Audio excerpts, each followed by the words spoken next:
happen.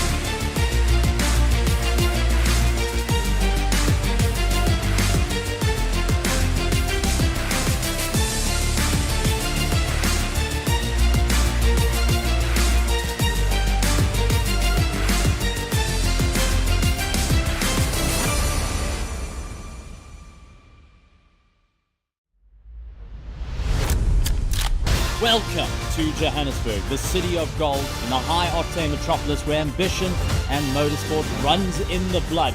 Rich in history from motoring to culture. Today, Johannesburg comes to the arena for one final showdown. The engines scream, the pressure spikes, and every corner counts. Strap in. This is the final round of the South African Endurance Series for 2025.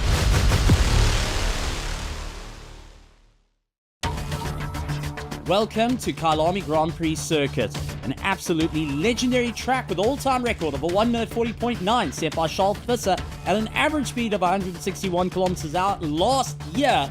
16 turns around this 4.52 kilometer circuit, 10 lefts, 6 rights, and a whole lot of straights that bring the pace on the way through. Let's take a look at the circuit as we go off the start line and past the main pit building in towards turn 1. The kink is going to be interesting. Side-by-side moments before hard on the anchors into Crowthorne. Spec 3 wide as they charge up towards the Uxkay sweep into the left-hander for Barbecue.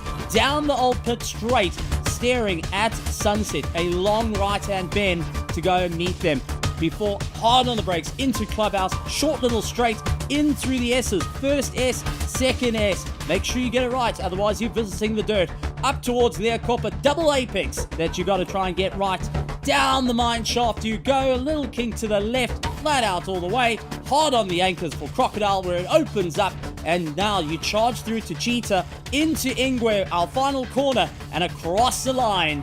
Here at the Kyalami Grand Prix Circuit and International Convention Centre, home to round 4 of the South African Endurance Series.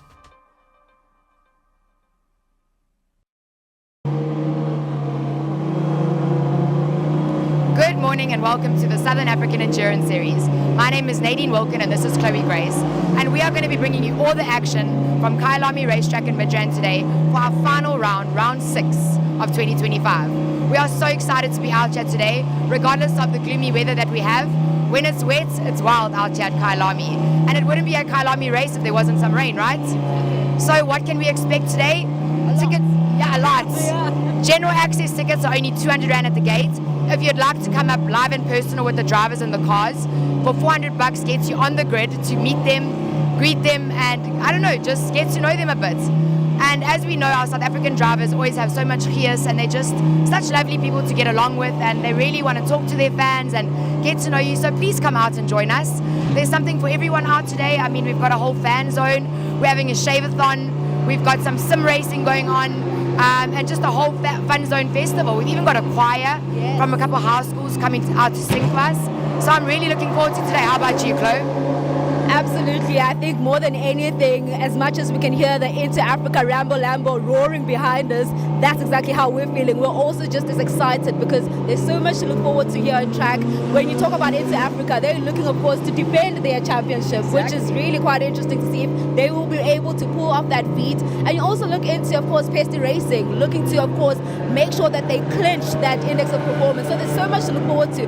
But the coolest part, you know what it is? It's just hearing this cars roar. I think every kid loves that, and that's the beautiful thing about being here at Kyalami. You get to hear the cars roar, especially at that long straight. It's about 900 meters long, so much to look forward to. But Temba Kumalo and Stephen Koenig will definitely be telling you more about the program, so let's head over to them. And as mentioned, this is round 6 of the South African Endurance Series. My name is Stephen Koenig. Joining in the bird's nest is the fastest commentator in South Africa, Temba Kumalo. Temba, it is in for an exciting treat, and well, the weather itself has been keeping everyone on their toes. Good morning to you, Stephen, and all our viewers at home. What an absolute pleasure to be at the home of motorsport in Africa, Kyalami, the most iconic motorsport facility in the continent of Africa. And Stephen, it's been a chaotic 24 hours, I'd say, for us as commentators, even more so for the teams, drivers and riders. Lots of incredible racing action on 4 and 2 wheels coming up today. And excited to see what's waiting for us and our fans. That's it. And let's actually take a look at the program and give you a bit of an idea of what's happening here today between our endurance and our sprint racing. We're going to be kicking things off at about 8:45 with our first race of the day, and that is going to be the GT Cup and Sports and GT, so you definitely want to go and keep an eye on that. MRSSA will then be heading out for their first of the race of the day at 9:05. Followed by our Lotus Cup. They are our invite series. Incredible to see 30 of these different cars, 30 Lotus cars out on the circuit. We're looking forward to seeing them heading out. That's at 9:30, followed by our GT Cup and Sports and GT at 10:05, followed by our second race, our MRSSA, and rounding out our sprint racing for today is going to be at 11:20 with our GT Cup and Sports and GT to end off their 2025 championship. For our fans at the circuit, they have the Photon and Proton Parade to look forward to as well at 10:11, and then we get to the main event of the day at 10:12, just before midday. Cars will be going onto circuit, preparing for the 9 hours of Kyalami. The grid walk starts at 12:05. If you are going to be joining us at the circuit today, you do not want to miss that. That is an unmatchable experience. Very, very unique experience that we have here at the circuit. The grid will clear at 12:25. The formation lap for our 9 hours will begin at 20:01. The 1 hour dash begins at 12:45 and will end at 1:45 this afternoon. And the SAE 9 hours of Kyalami begins at 12:45, wrapping up at 9:45 in the evening. And it's going to be a fantastic day ahead of us. That's going to be an incredible one. Championships are on the line. Performance Index is actually lined up between two drivers. That is going to be the Pesty Racing, Harman Barend, and along with our Into Africa, Mr. Lataka, joining in with Stuart White. And this is our Lamborghini Huracan out, getting ready to go out. And looking forward to seeing the 125. It's got Zolile Lataka going to be behind the wheel, and he's going to be having his first race coming up, hoping to go and fight it out for the SAGT Super Trophy, but has to contend with Damien Hammond as well, who currently leads the championship. But let's go down to the ladies, as they got quite a bit of information down in the pits. And before we get to that, let's go and talk about a bit of a fight that's happening. Shola Ramjes has taken the victory every time he's hit the circuit for our GT Cup. However, Nikki Dix and JJ Dazel have been fighting out for that second and third spot in the championship. Last time we saw them going out at Swartkorps, it was nose to tail between them for quite some time, and landed up with a last lap lunge to make it work out in the favor of Nikki Dix. That being said, Damien Hammond is hoping to keep up the momentum as they try and move forward with their championship. Lataka hasn't got all the victories, so he's going to have to win every single heat to be able to take the SAGT Super Trophy. Andrew Horn follows up in third place. Unfortunately, power to weight ratio doesn't work out for him here at Kyalami. This 4.5 kilometer circuit favors more power and more acceleration. And well, when you've got a V10 and a V8 versus, well, not quite having the same amount of cylinders heading towards your 6-cylinder, it's a little bit of a harder time to reach that top end pace. But even for the bikes, you've been going and having a chat to some of the riders. What's their thoughts so far for the final round of the championship? It's been a bit chaotic for the riders, Steve. We had a wet practice day yesterday. The riders did get dry practice on Thursday afternoon. However, yesterday we had scheduled qualifying, which was unfortunately delayed due to the weather conditions. The riders, only I think 2-3 riders got out on track yesterday. We saw Sia Shabalala on his Into Africa Racing Yamaha 1 get one wet session. We will come back to our build-up. We will be joining the ladies down in pit lane with Nadine Wilken.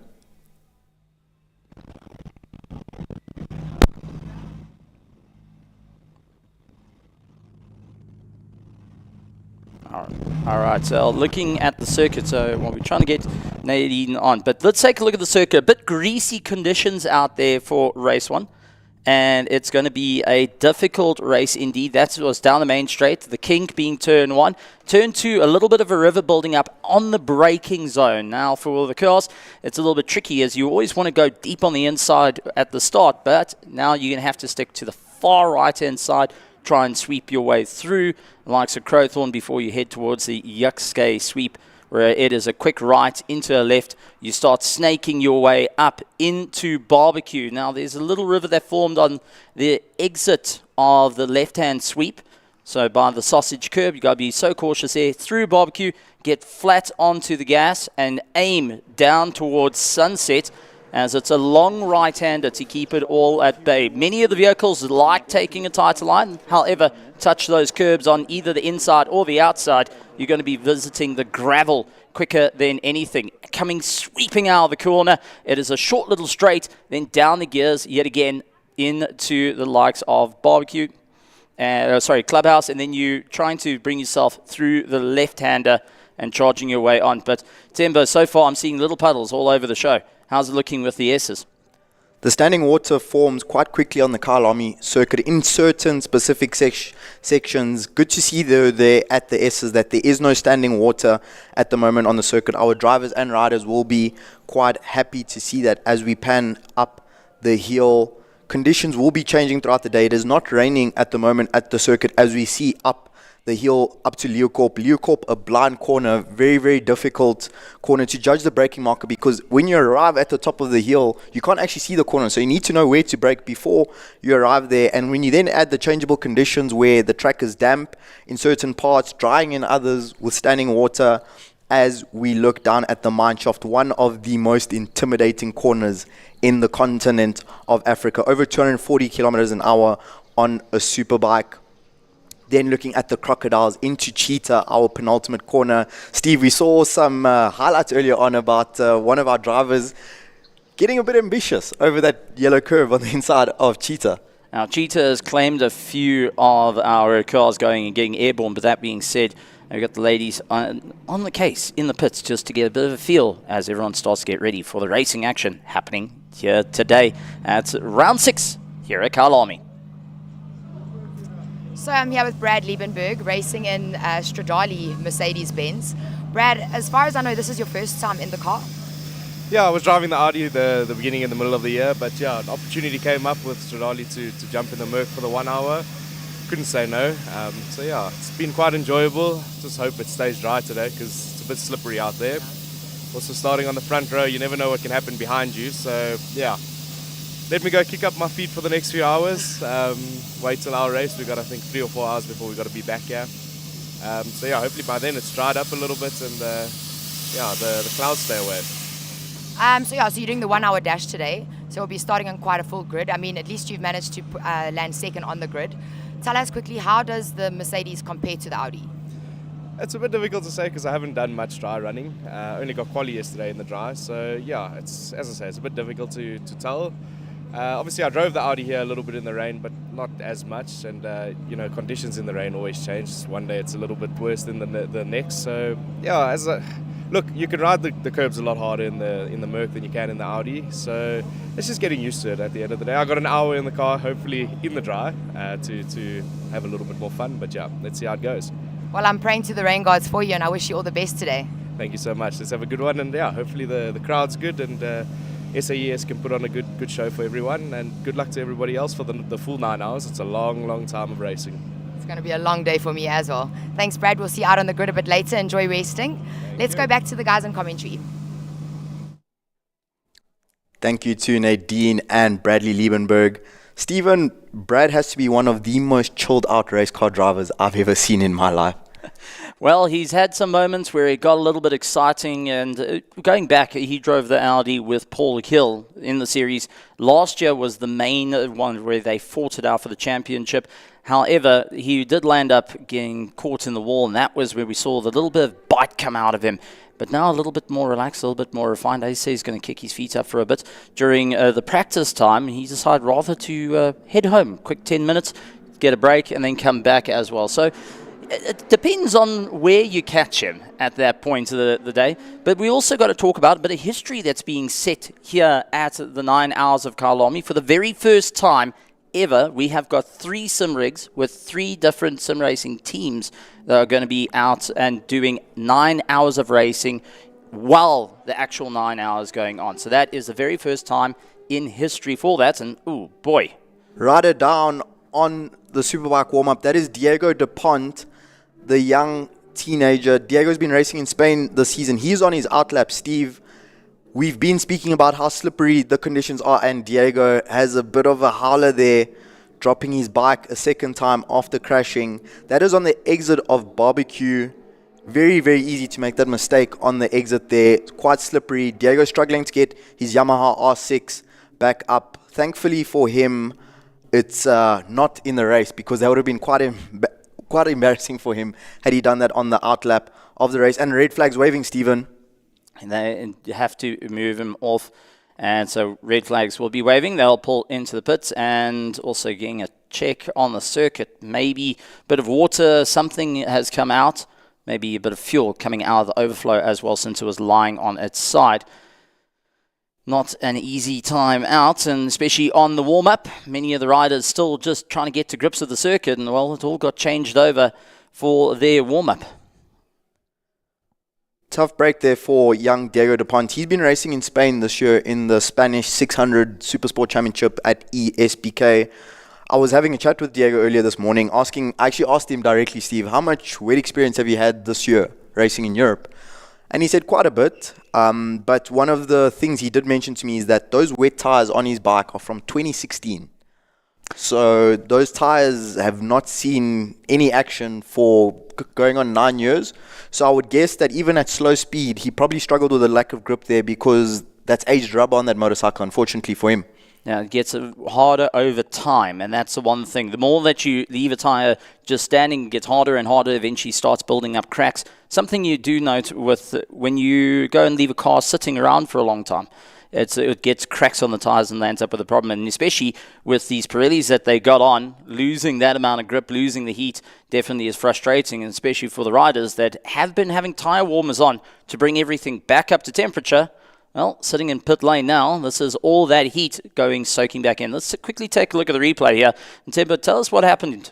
So Diego comes through Barbecue, knee down in the rain, and he just, high side there for Diego Dupont. That would have been absolutely surprising to him there, because he did have his knee down, but I can see that he was not pushing, and he just lost traction there on the exit. So riders will now be keeping an eye out on that exit of Barbecue to make sure that they try and get that bike stood up as early as possible, because he exited the corner still at lean angle, and you saw him lose traction on the rear tire.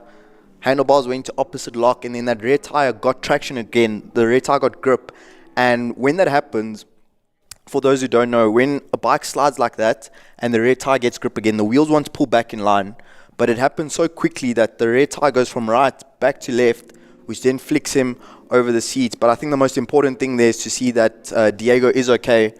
That was a slow crash, thankfully for him. I don't think his bike will have too much damage, and we should still be able to see him out competing in the 600 SBK class in qualifying once we get the session restarted.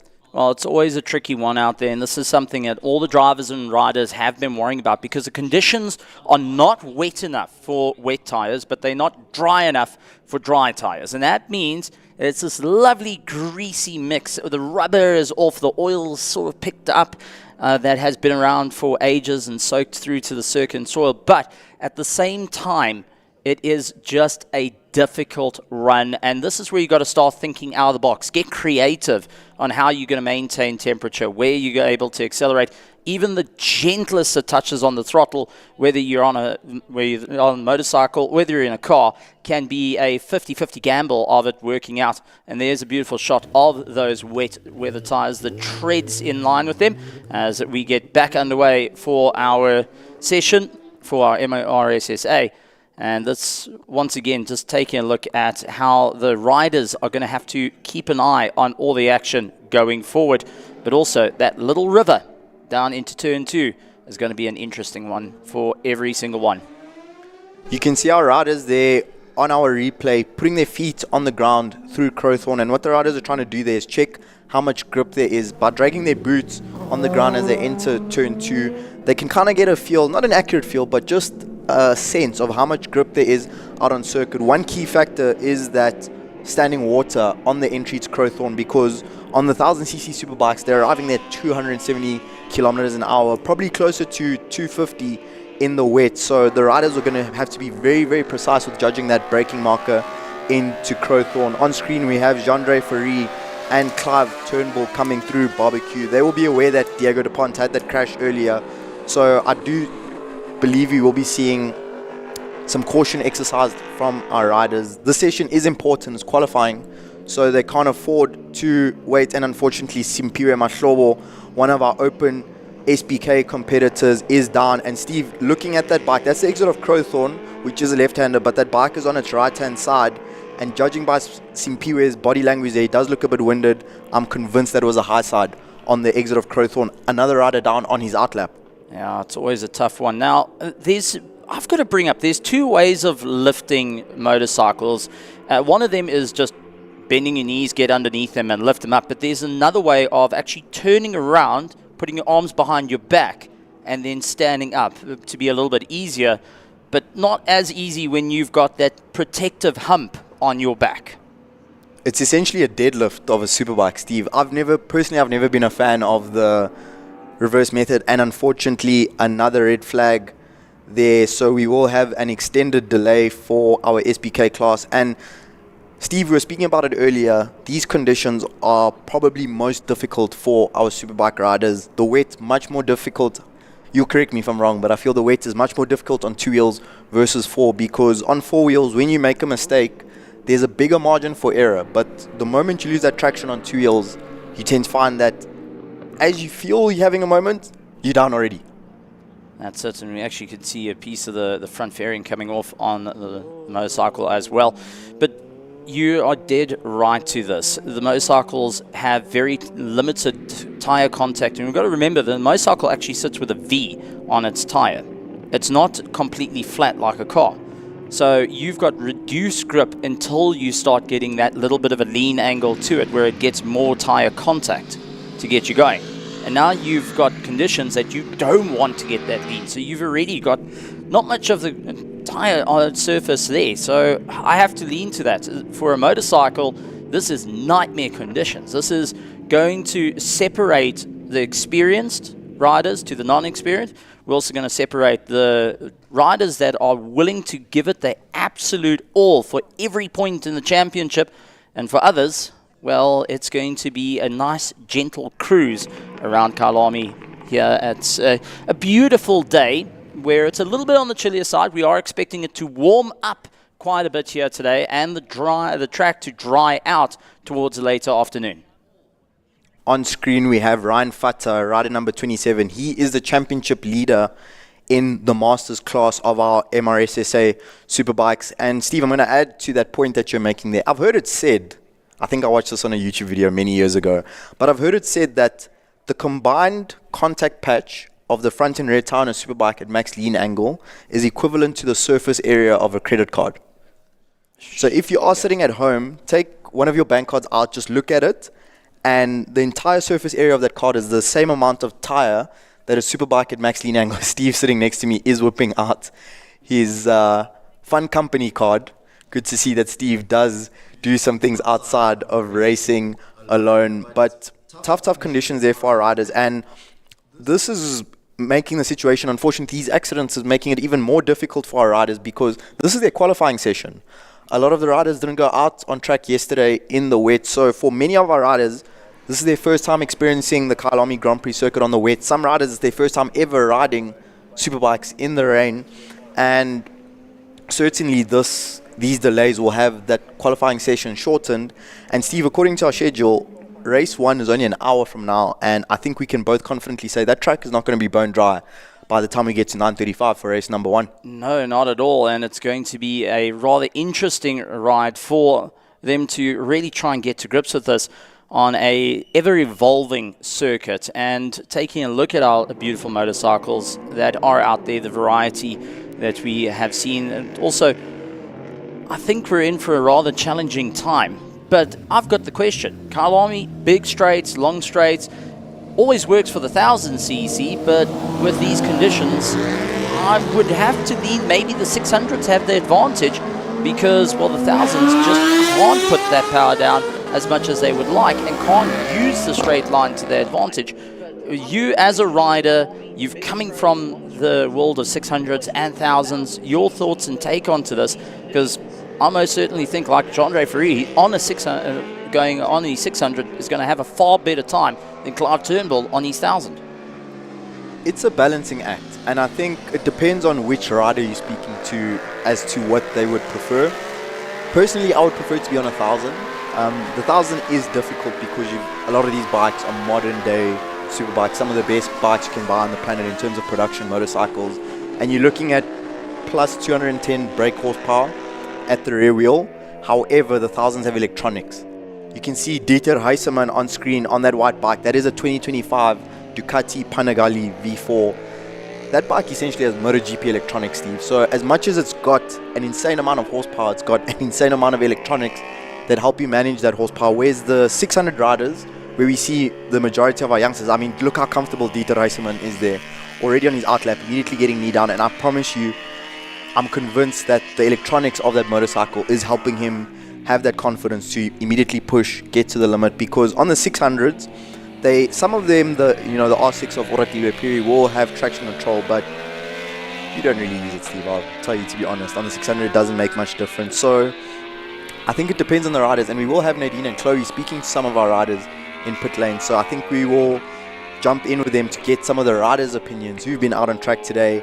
But the sun seems to be trying its best to poke through the clouds, but thankfully, Steve, it seems like we're about to get at least a lap completed of MRSSA qualifying this morning. Now it's going to be an interesting time indeed, and as it warms up, we're going to see faster and faster and faster as they go. But also, to have a 2025 Ducati coming out to South Africa is a rare, rare treat indeed, and it's absolutely wonderful going and seeing it, and also the engine notes of different. As far as I know, this being the V4, that is one type of the engines that you get. You also get the inline fours. You get such a variety, and MRSSA is all about going and bringing families together, bringing whatever you got in the garage to come out and enjoy the racing, be a part of the club. You don't have to be the fastest of the fast. You can also be the youngest organizer, learning how to ride that little bit more, get to compete against some of the best in South Africa, and I have to say, some of the best in the world. 100% agreed there, Steve. One of the beauties of MRSSA and South African Endurance Series in general is the variety of classes we have. So many different types of cars, so many different types of bikes. In the MRSSA, we've got the Bots and V4 class, where you will see all Ducatis in that class. We've got the 600 SPK, where our youngsters are participating. You've got the Unlimited 1000 Championship, which on paper should be our fastest riders in the dry, but anything is possible in the wet. And Steve, I just want to tell you a bit more about Dieter Heisemann there, because he's riding with incredible confidence there as he does his first time lap. But we will be catching up with Nadine and Chloe down in pit lane as our riders continue in their qualifying this morning. As the riders, of course, continue with quali, we are joined by Leighton Laurie, who will be racing in MJR. He is a 2023 champion with, of course, in the Nova, and he's driving the Porsche this time around. Leighton, how are you feeling? Tricky conditions that we've seen here since yesterday, but it's a bit humid right now. Yeah, I mean, we're looking at a bit of better weather than what we did yesterday morning, so that's at least a positive. Yeah. I mean, we look really quick, both dry conditions and in wet conditions. I think we have a better chance in wet conditions. The Lambo's just super quick down the straights and dry. Yeah. So, yeah, I mean, we went out this morning and warm up. We went quickest in the wet, so we're quite happy. Did some work overnight with the car, just to make sure everything's in good condition for the 9 hours. So, looking forward to it. If you could let us in, what were some of the things that you had to touch on to work on overnight? Because when you look into how slippery as well it was yesterday for most cars, especially just after Crocodile, talk to us about that. Yeah, I mean, obviously it's very slippery out there, and this track is it has a lot of rivers, so we want to make sure that everything's in the correct condition. You know, the CV joints on the car, the coils on the engine, and everything like that. So yeah, I mean, everything was running good this morning. I think with it being so slippery, we'll definitely see who has the biggest confidence, obviously going through the 9 hour, and who can do it consistently. So it's going to be quite a thing to watch, I think. Having driven the Nova in the Porsche this time around, how is that difference and really what you had to work on to make sure that you're still as quick and confident in this track? Yeah, I mean, I drove the Nova in 2023, which was one of my first cars that I drove with proper aero and everything like that. That was quite a shell shock already, but now I've had quite a few. I mean, I've did my first year in GT3 now throughout the year, so getting into the Porsche was a bit different to the BMW, to what I'm used to, being front engine and rear engine. So yeah, a few things that I've had to adapt to. I definitely think in these conditions I'd rather be in a Porsche with a little bit more traction. In the BMW, it's a very tricky car to drive in the wet. But yeah, I'm just really enjoying it. I mean, that thing screams in your ear a lot louder than a BMW, so loving it to bits. And yeah, we'll see. I mean, I keep improving. I think even through the 9 hour, I'm going to learn things in this car that will make us a little bit quicker, so we'll see. I'm looking forward to seeing you on track and, of course, the rest of the team, especially when it gets a little bit dark at night. So that's going to be quite fun. But wishing you guys all the best. Thank you so much. That is, of course, Leighton Fourie, who will be with the MJR rather this weekend, and looking forward to the 9 hour. Let's head back over to Temba Kumalo and Stephen Koenig. Well, with that being said, Leighton Fourie, a man, myth, legend, and a South African export that has been going and turning heads overseas and really showing off what we can do and really having a good bit of fun there. Interesting enough to say, rather prefer to be in a Porsche, especially in that 991 Gen 2, over the more powerful cars that are out on the circuit, just because it's a little bit easier to handle in these cooler and greasier conditions versus, well, having raw power underneath you. It's absolutely wonderful to get that sort of aspect coming in. Honestly, it's just wonderful to have Leighton back in South Africa after so long of going and really turning heads in Europe. Great to hear from Leighton Fourie there, one of our younger drivers in the 9 hours of Kyalami. Steve, Leighton looks so young. It looks like he should be preparing for exams rather than preparing for the 9 hours of Kyalami. But back with our superbikes as we catch up with Sia Shabalala into Cheetah, continuing to build confidence there in the wet. We do have the checkered flag waving on this MRSSA Superbikes qualifying session. So all the riders on a time lap will be their last lap of the session. Having a look at our timing tower, there's a small transponder area there with Boikanyo Mabaso. I'm pretty sure Stephen is not lapping Kyalami at a 1 minute 11.0 in the rain. Dave Veringa currently leads on a 207.021. Dieter Heiseman on the V4 on a 208.044. Ora Piri leads out the 600s. He's fourth overall on a 211.4. Shabalala P5 ahead of Turnbull, King, Fata, Fourie, Simpiwe Mahlobo. Steve just came through in P9 on a 222. Good to see him recovering from that crash to get back out on track. Well, that's it. No shake of the confidence there and immediately getting back onto the power.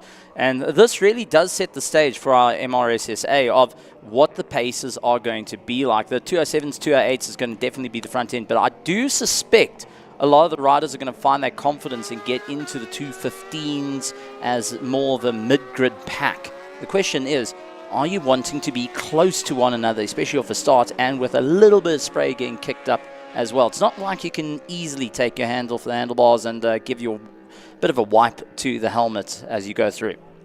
Race number 1 at the start is going to be very interesting, especially going into Crowthorne, because due to those red flags, our riders have only got 3 time laps, I believe.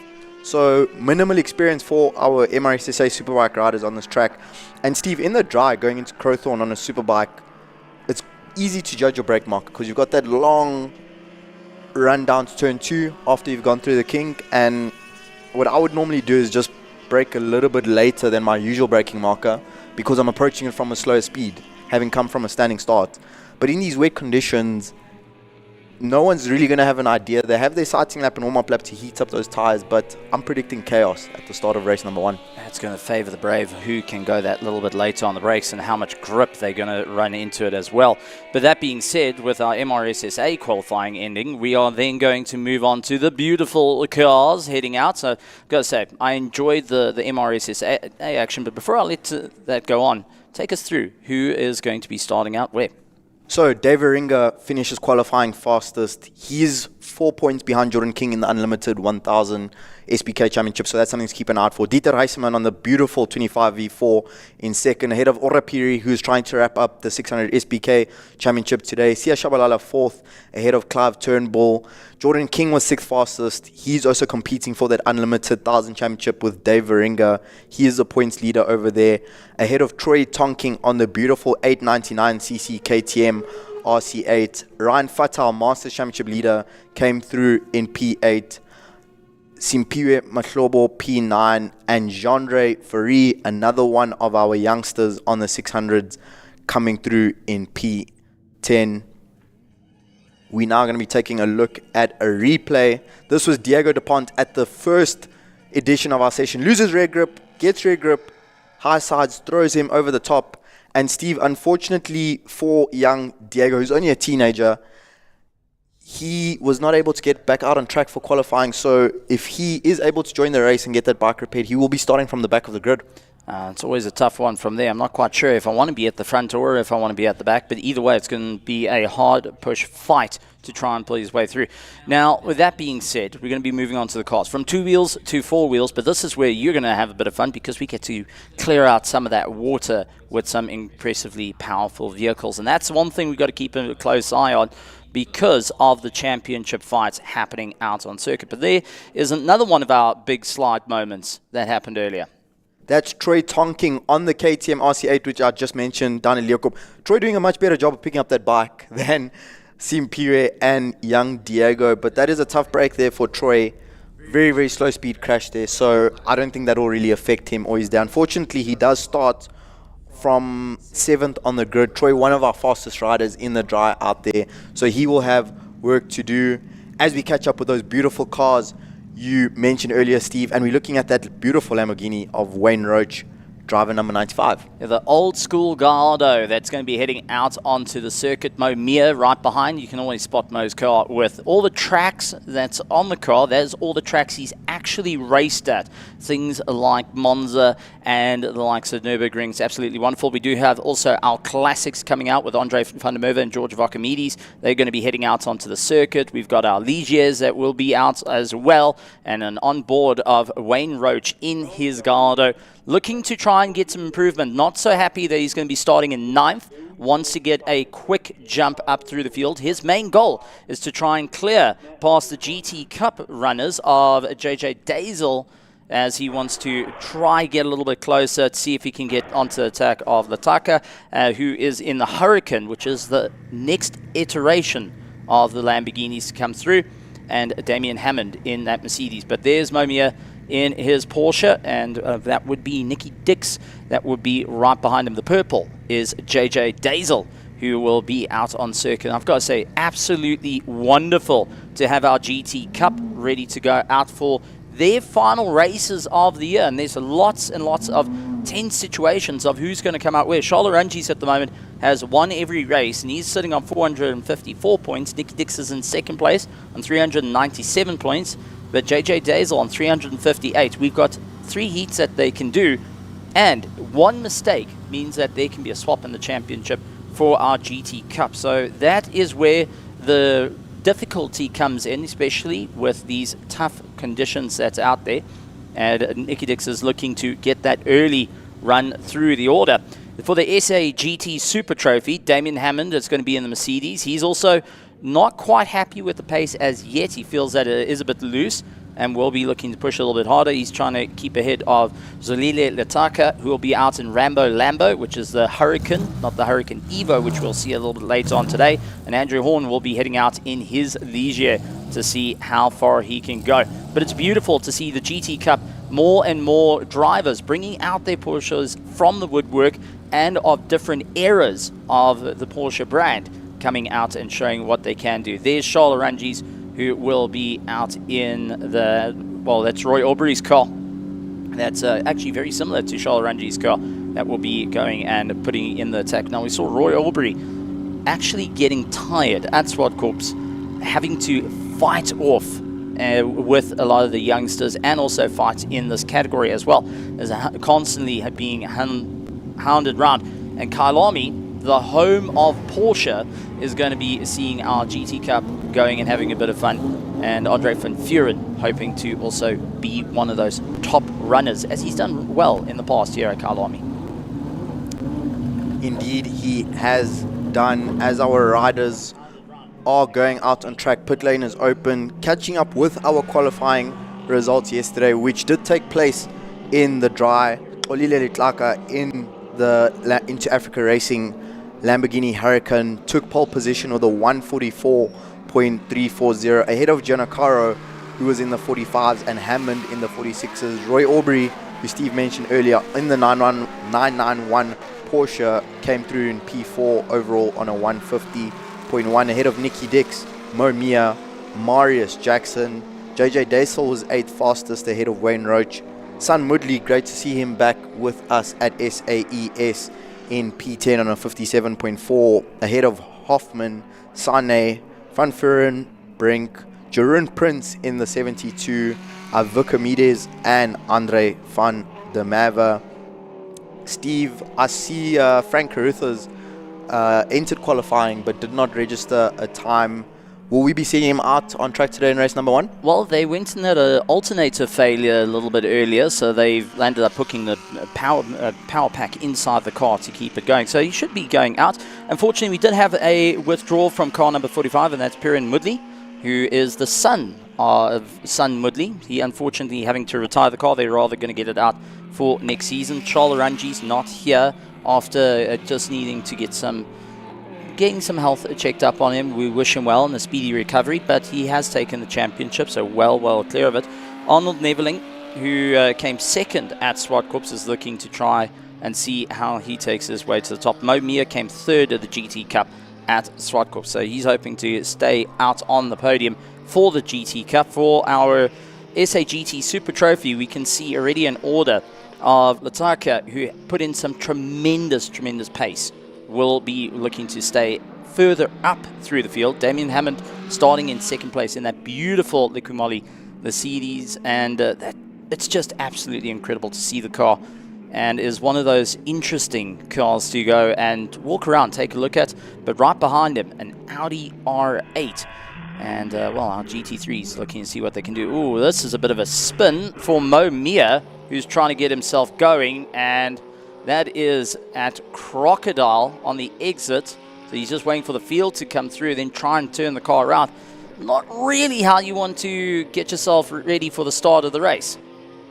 Steve, based on the 2 sessions we've been able to watch live, it seems the outlap is proving very difficult for many of our drivers and riders this morning. It's going to be a bit of a scary one. Remember, a lot of these cars have not had tyre warmers on them. So they are starting from base temperature, and that is going to be a difficult one to do. So on the warm-up lap, you need to try and generate that heat, going and creating friction, either moving left to right, relying on a bit of brakes as well to get yourself going. As Momia rejoining the pack, getting past our rest of our field, will be getting into his grid position, and will be looking to really have a charging run through the field. He sees Roy Aubrey ahead of him, getting ready to rock and roll. Roy Aubrey going to hopefully get a phenomenal start off the line, looking to really make it work out in his favor. For Lataka, he's got the likes of Gini Giannacara in that Audi R8 GT3. Third place is Damien Hammond with Roy Aubrey. Good to see that they are going to be some of the quickest cars out on the circuit. Before we run further down, with the likes of Nicky Dix, Momia, Marius Jackson, all going around. And at the back of the field, used to have a unicorn on the back left. It is the Godzilla itself, now called Bowser, for any of our Super Mario fans out there, because I went absolutely nuts when I saw it. And our beautiful Nissan GTR will be heading out onto the circuit as well from the G&H Transport team. Our drivers ready and waiting on the grid. The one thing I think everyone here at the circuit will be happy about is that it is slowly starting to get warmer. The cloud cover is clearing. There is no rain at the moment, and conditions are going to be changing in this race because the track is progressively drying. We were out watching some of the cars out at the S's yesterday, and Steve, we saw how tentative the drivers were being in the initial stages of their sessions, as they were still finding where the grip was at sections like the Jukske Sweep, Barbecue, and the S's. How do you think the conditions are going to involve through this race? Of course, it is a sprint race here for the GT Cup. Steve, any predictions from your side? I think what we're going to have is in the initial stages, while everyone's trying to generate a bit of heat, there's going to be a lot of tentative driving, especially heading through the UXA sweep. No one too confident to really put the hammer down on that side. But when it comes down to the middle portion towards the end, everything's going to be a little bit drier. The tires are going to be up to temperature. All these cars actually opting to go on wet weather tires to start off with. So they're not onto those full set slicks to try and get the run through, and a lot of concern has been to it. There's been a lot of gamble of whether that's the right call or not. As the track starts to dry up, you'll also notice the lines will start to change. Instead of going offline to try and keep themselves where there's a bit of rubber, they're also going to start now hunting for that wet patches on the circuit to try and preserve some life into the wet tires. Otherwise, it's going to build up too much heat. You're going to land up losing grip, and you're going to land up with the car going all over the show underneath you. And, well, that makes life even more of a drastic time, especially when you're sitting with 2 laps to go. That being said, as we take a look at Wayne Roach, hoping to charge his way through the field, he's got Sun Mudley just ahead of him in the Bigfoot colors. And it's good to see that Sun is just trying out something new, looking to have a bit of a blast out there and see where exactly is he going to go. Nicky Dix hoping to find out. Remember, Nicky Dix is second in the championship. He can't get the victory over Scholl, but he cannot lose out any time to JJ Dazel, who currently holds 3rd place in the GT Cup Championship. Nicky Dix does have Mo Mia and Morris Jackson between himself and JJ Dazel on the grid, so he needs to make hay while the sun is shining for him on lap number 1. Steve, have a look there on the outside of Leeuwkop as our drivers line up behind the safety car. There's a clear, distinct dry line on the outside there of Leeuwkop. And Steve, I was about to expound on a thought, but we've noticed at this Kyalami circuit that the dry line tends to form on the outside, and I don't think I've ever seen that before with any other racing circuit. We could see a dry line forming there on the exit of Clubhouse on the outside, a clear, distinct car with dry line up there at Leeuwkop. Any thoughts on that?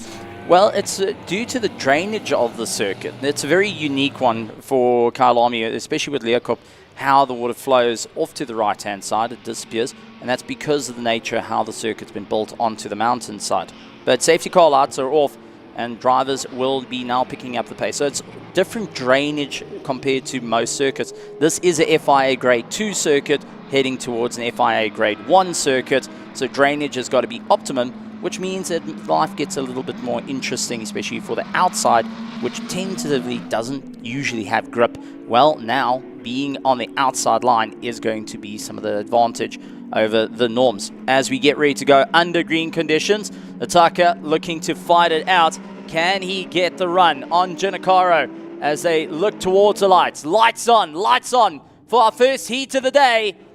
And we are off racing, and it's the Lamborghini of Inter Africa charging his way through. JJ Dazel off to a brilliant start. Giancarlo now trying to get a little bit of a move on as he goes to the outside, hoping for a bit of a cutback. Damien Hammond pushed out wide as Roy Aubrey puts his nose forward, trying to get some form of drive in towards the Yuxke sweep, but it's Lataka who has cleared the entirety of the field at the moment, continues to push forward. Roy Aubrey leads out our GT Cup, and it gets a little bit unsettled, and that's going to help Nicky Dix get a little bit closer. Mo Mia also right in the mix.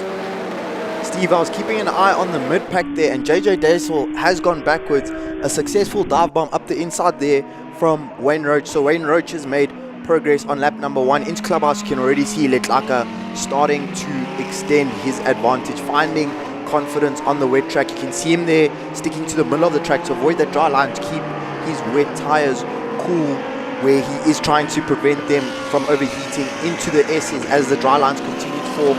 Damien Hammond opting for a wider line there as he goes in the slipstream of Giancarlo up the hill into Leeuwkop. Letlaka continues to be Giancarlo second, Hammond in third, Aubrey, who he had that big snap. Oh, and we have a spinner, Steve Sun Mudley. Oh, and that's through the Yuxke sweep, losing track of everything, and you can see now having to clear some of the dirt off the car. A little bit of mud as well is going to be a bit of an interesting drive, as they will have to figure out what to do. So Sun Mudley not having the best of times out there. Roy Aubrey, who currently leads out the GT Cup, will be looking to stay right ahead, because right behind him in the championship is Mo Mia, who's currently sitting 3rd in the GT Cup in the row. As we take a look to our leader out there in the Rambo Lambo, the GT3 Hurricane Lamborghini, and it's the older generation out. Well, Gini Janakaro going and having a fight with the likes of Damien Hammond. It's good to see now. This is going to be interesting. GNH Transport going and having a bit of a brawl with a fun time. And I'm honestly looking forward to seeing how Bisc, an Audi R8 that is rather nimble through the corners, is going to take on the front-end Mercedes, which also has a lot of rotation that people tend to underestimate. For Damien Hammond, he's got a very, very clear idea that he wants to get past this Audi as fast as possible. Damien Hammond looking very racy as we go through the start of lap number 2. I don't know if you picked that up there, but Janakaro went straight over that clump of grass that got pulled up from the spin for Sun Mudley. Damien Hammond seems to be lining up a move. Janakaro goes defensive into Clubhouse. Hammond goes to the outside to set up that better exit and drive. Can Damien Hammond find his way up the inside into the S's? That would be a very brave maneuver from him.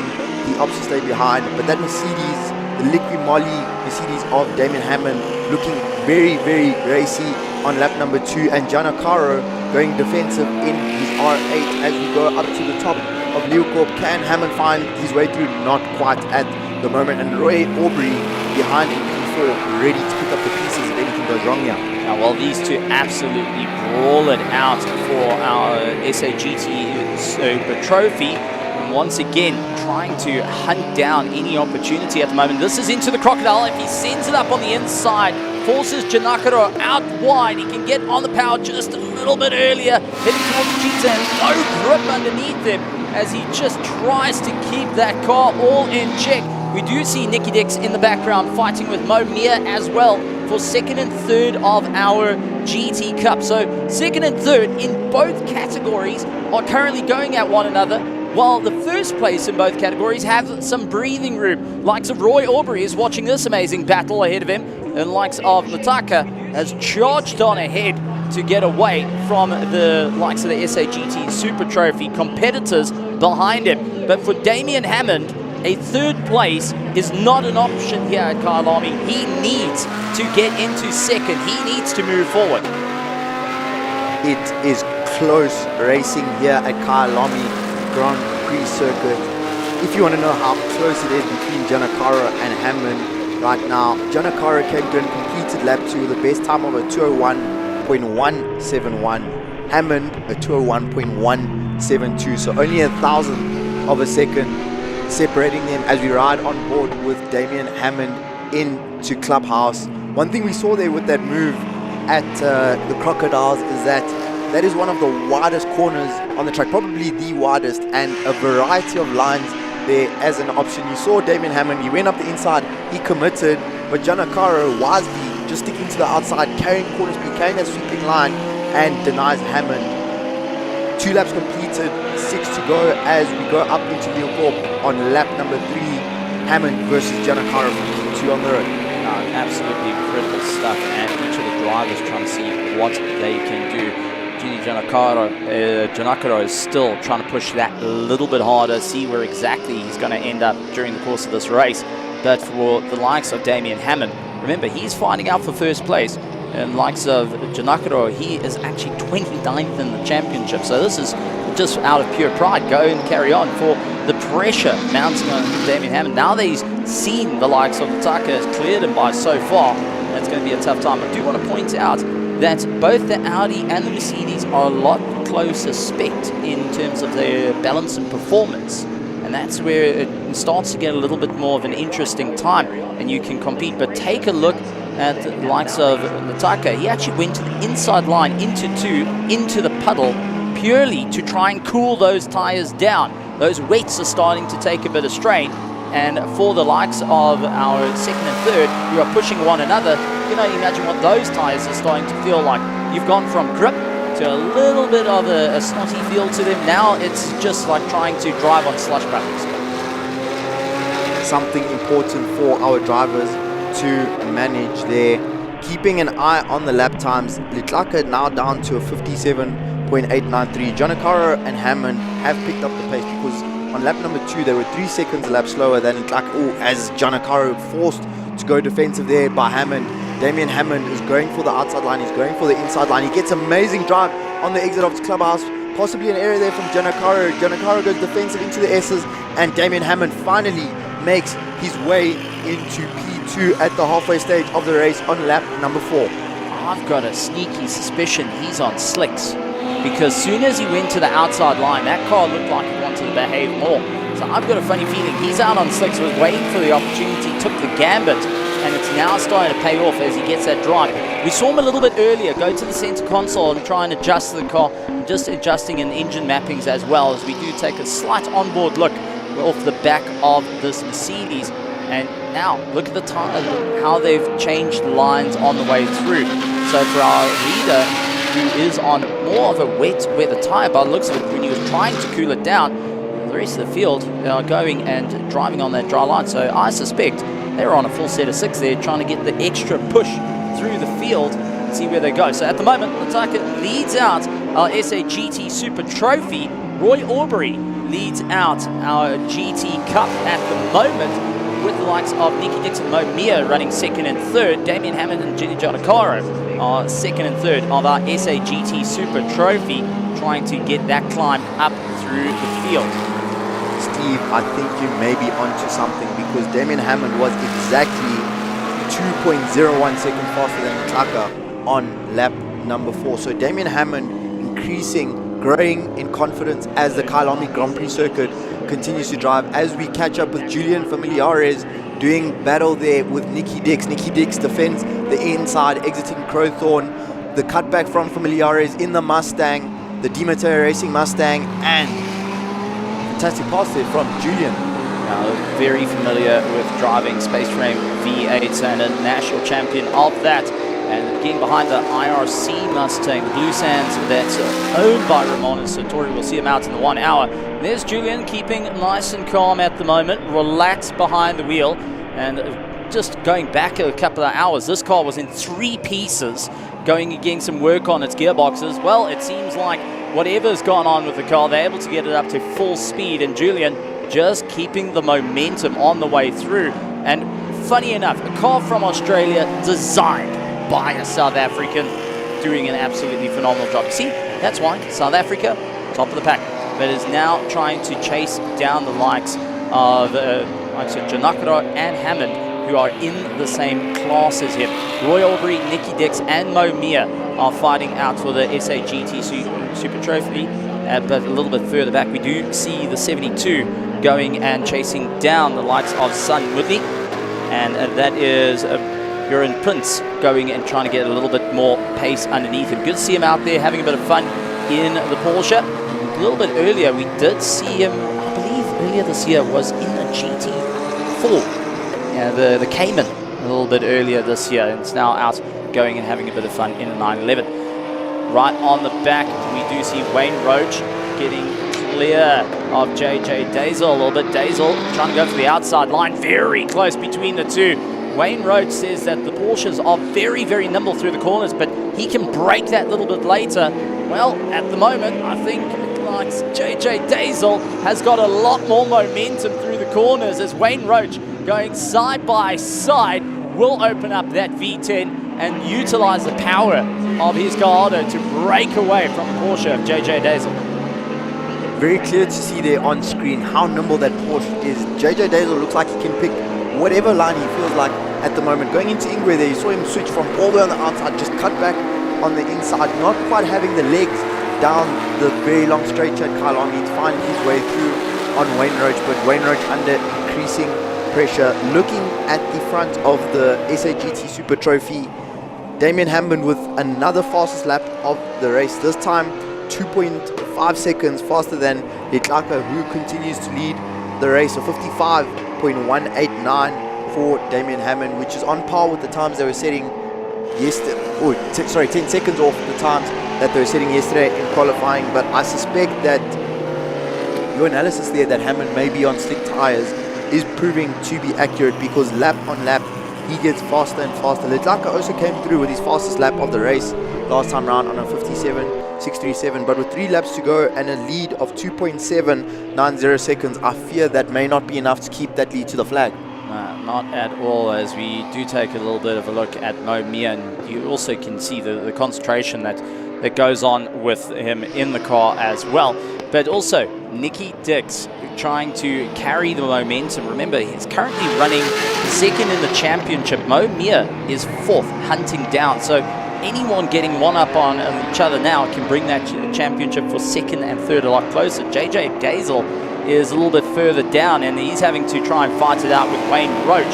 So there's no way he can catch up to Mo Mia and Nicky Dix, who are currently fighting for 2nd and 3rd in class, and honestly keeping the pressure on one another. Mo Mia going and landing up with a problem yesterday. He actually ran out of fuel and needed to get towed back in. Looks like they've got that car fully fueled up, and also he's had a good night's sleep, because he's on the hunt around the outside trying to get a switchback underneath Nicky Dix, heading towards the Yuxke sweep. Is it going to be enough? A little tap of the brakes early, and slots right behind Nicky Dix, heading into barbecue, just not having the front end grip to really work out in his favor. But Nicky Dix definitely feeling the pressure at the moment, as Mo Mia is hunting for a line into sunset and just going and pointing out in those mirrors saying, listen, I'm here, don't get too comfortable. The SA GT Cup and GT Super Trophy putting on an incredible show here for us this morning in race number 1, as Mo Mia goes up the inside of Nicky Dix into Clubhouse. Nicky Dix carrying the momentum around the outside, holds onto the position. Mia's going to try again, going into the S's, gets denied. Nicky Dix around the outside once again, takes that inside line into the 2nd S. Mo Mia though is going to have a run going up the hill into Leocorp as we ride on board with him. Gets into the slipstream, pulls out. Steve, I think Mo is going to go for a move at the Crocodiles. What do you think? And that's it, going up over the crest, in through the first apex, down through the 2nd apex, into the mine shaft. If he can get close enough, he can go for the dive on the inside line and try and get that pass. But it does look like our first place has definitely switched, as the Tucker, after having a monumental lead of nearly 13 seconds, has now been absolutely sliced down to 1.6 seconds on the final lap of the race. This is going to be a hard push coming through. Can Damian Hammond go and pull it out of the woodwork here? Can the likes of Zolile Lataka go on the defense as they make their way through sunset into Clubhouse? Look how early the Lamborghini is braking. The Inter Africa now needs to get elbows out. Damian Hammond on slick tires up against wet weather tires of Lataka, going and pushing harder and harder, hunting down for that first place. Damian Hammond needs it for the points. Lataka is in 2nd for the championship, and they got right in front of them Sun Mudley, who they're going to catch on the way down the hill. So it's not going to affect them too much, but with only 3 to 4 corners left, can Damian Hammond pull a rabbit out of the hat to take the victory over Lataka? Down towards Crocodile, looks towards the inside line. Lataka defends it. Damian Hammond forced to switch out, looks towards the undercut. 2 corners left. Cheetah and the likes of Ingwe. Can he go for the stab into Ingwe? Right on the back through Cheetah. Aims for Ingwe. Can't go the inside line. Going to go around the outside. Late on the brake. Swings it through. Can he get on the power early enough? As it's a push out wide into Africa. Will get the checkered flag. And Zolile Lataka, a stunning defense, holds back Damian Hammond in 2nd place. And what a run for both those drivers, and what a stellar go. Next up is going to be the likes of Janakaro, who taking 3rd. Roy Aubrey will take the victory in the SA GT, the GT Cup, and he will have the likes of Mo Mia coming, Mo Mia in 2nd place, and JJ Dazel taking 3rd in that class after a phenomenal race. And considering that was just Heat 1, I can't wait to see how the rest of the day pans out. And as the fight goes on between the likes of, it's like a quick thumbs up there, big smile on his face, And I mean, after having a fight like that, anyone would be smiling ear to ear. Visible joy there from Mr. Xolile Litlaka in the Into Africa Racing Lamborghini under immense pressure from Damien Hammond there in the closing stages of race number 1. One thing which was fascinating and stood out to me was you could see Damien committed to that move at the Crocodiles. He was going up the inside and Litlaka left him slightly less than a car with the room on the inside, and you could see at the very last moment Damien Hammond had to pull out that move, switch to the left on the outside, and I think Litlaka knew at that moment that he had this race in the bag provided he could defend at Ingwe, and visible joy in his face, and I think he's looking quite happy there because I think he got away with one there.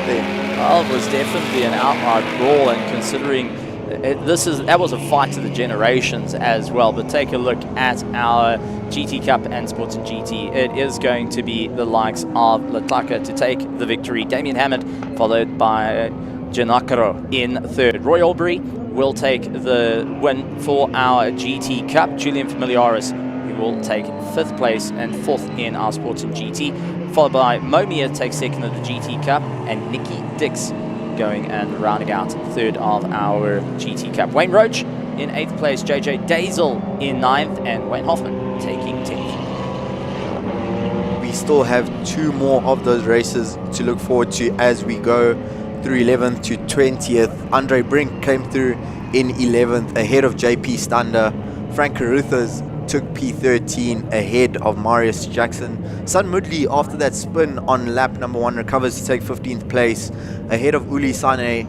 Martin Jarun Prince. Jimmy Janakaro came through in 18th ahead of George Avukumides, and Andre van der Merwe bringing up the rear of the field in P20. Absolutely incredible stuff, and you can see the team busy going and sitting with a big smile. Stuart White busy congratulating and assisting the driver out of the car, and what a moment it must be of the fights out on circuit. A little bit worn out on that one, but as Rambo Lambo is going to get some time off as the team will start to get themselves going. Next up is going to be our Lotus Cup heading out onto the circuit. Now, Lotus Cup is going to be a bit of an interesting one. There are invitational categories to come and join us. 31 cars out on circuit from Class A from Class B all the way to Class L, and we've got our X out there. But take a look at those rain tires coming off, and I think they're going to be happily retired after that race. Now they're having to drive on the dry line just to try and hold a very defensive run against Damien Hammond and Marius Jackson, going and keeping a close eye from the MJR pit as well, as they're going to be finding out what they can do to get the pace to get a little bit closer to the front end of the pack. But as everyone rolls into the pits, track is looking a lot drier, and I do suspect a couple of riders and drivers are going to be sitting with a bit more of a smile on their face. I think the Inter Africa team will be hoping that as they put those wets away, that they don't need to revisit them later in the day today. Steve, I'm just having a look at the weather forecast on Google. So probably not the most accurate, but it is forecasting more rain coming later in the day today. And that is, we have a 50% chance of rain predicted at 3 p.m. So that's something to keep an eye out for as we look at the Lotus cars in the pit lane. So Steve, we have 3 classes racing here at our invitational race. Can you please tell us a bit more about those classes and some of the differences in the cars?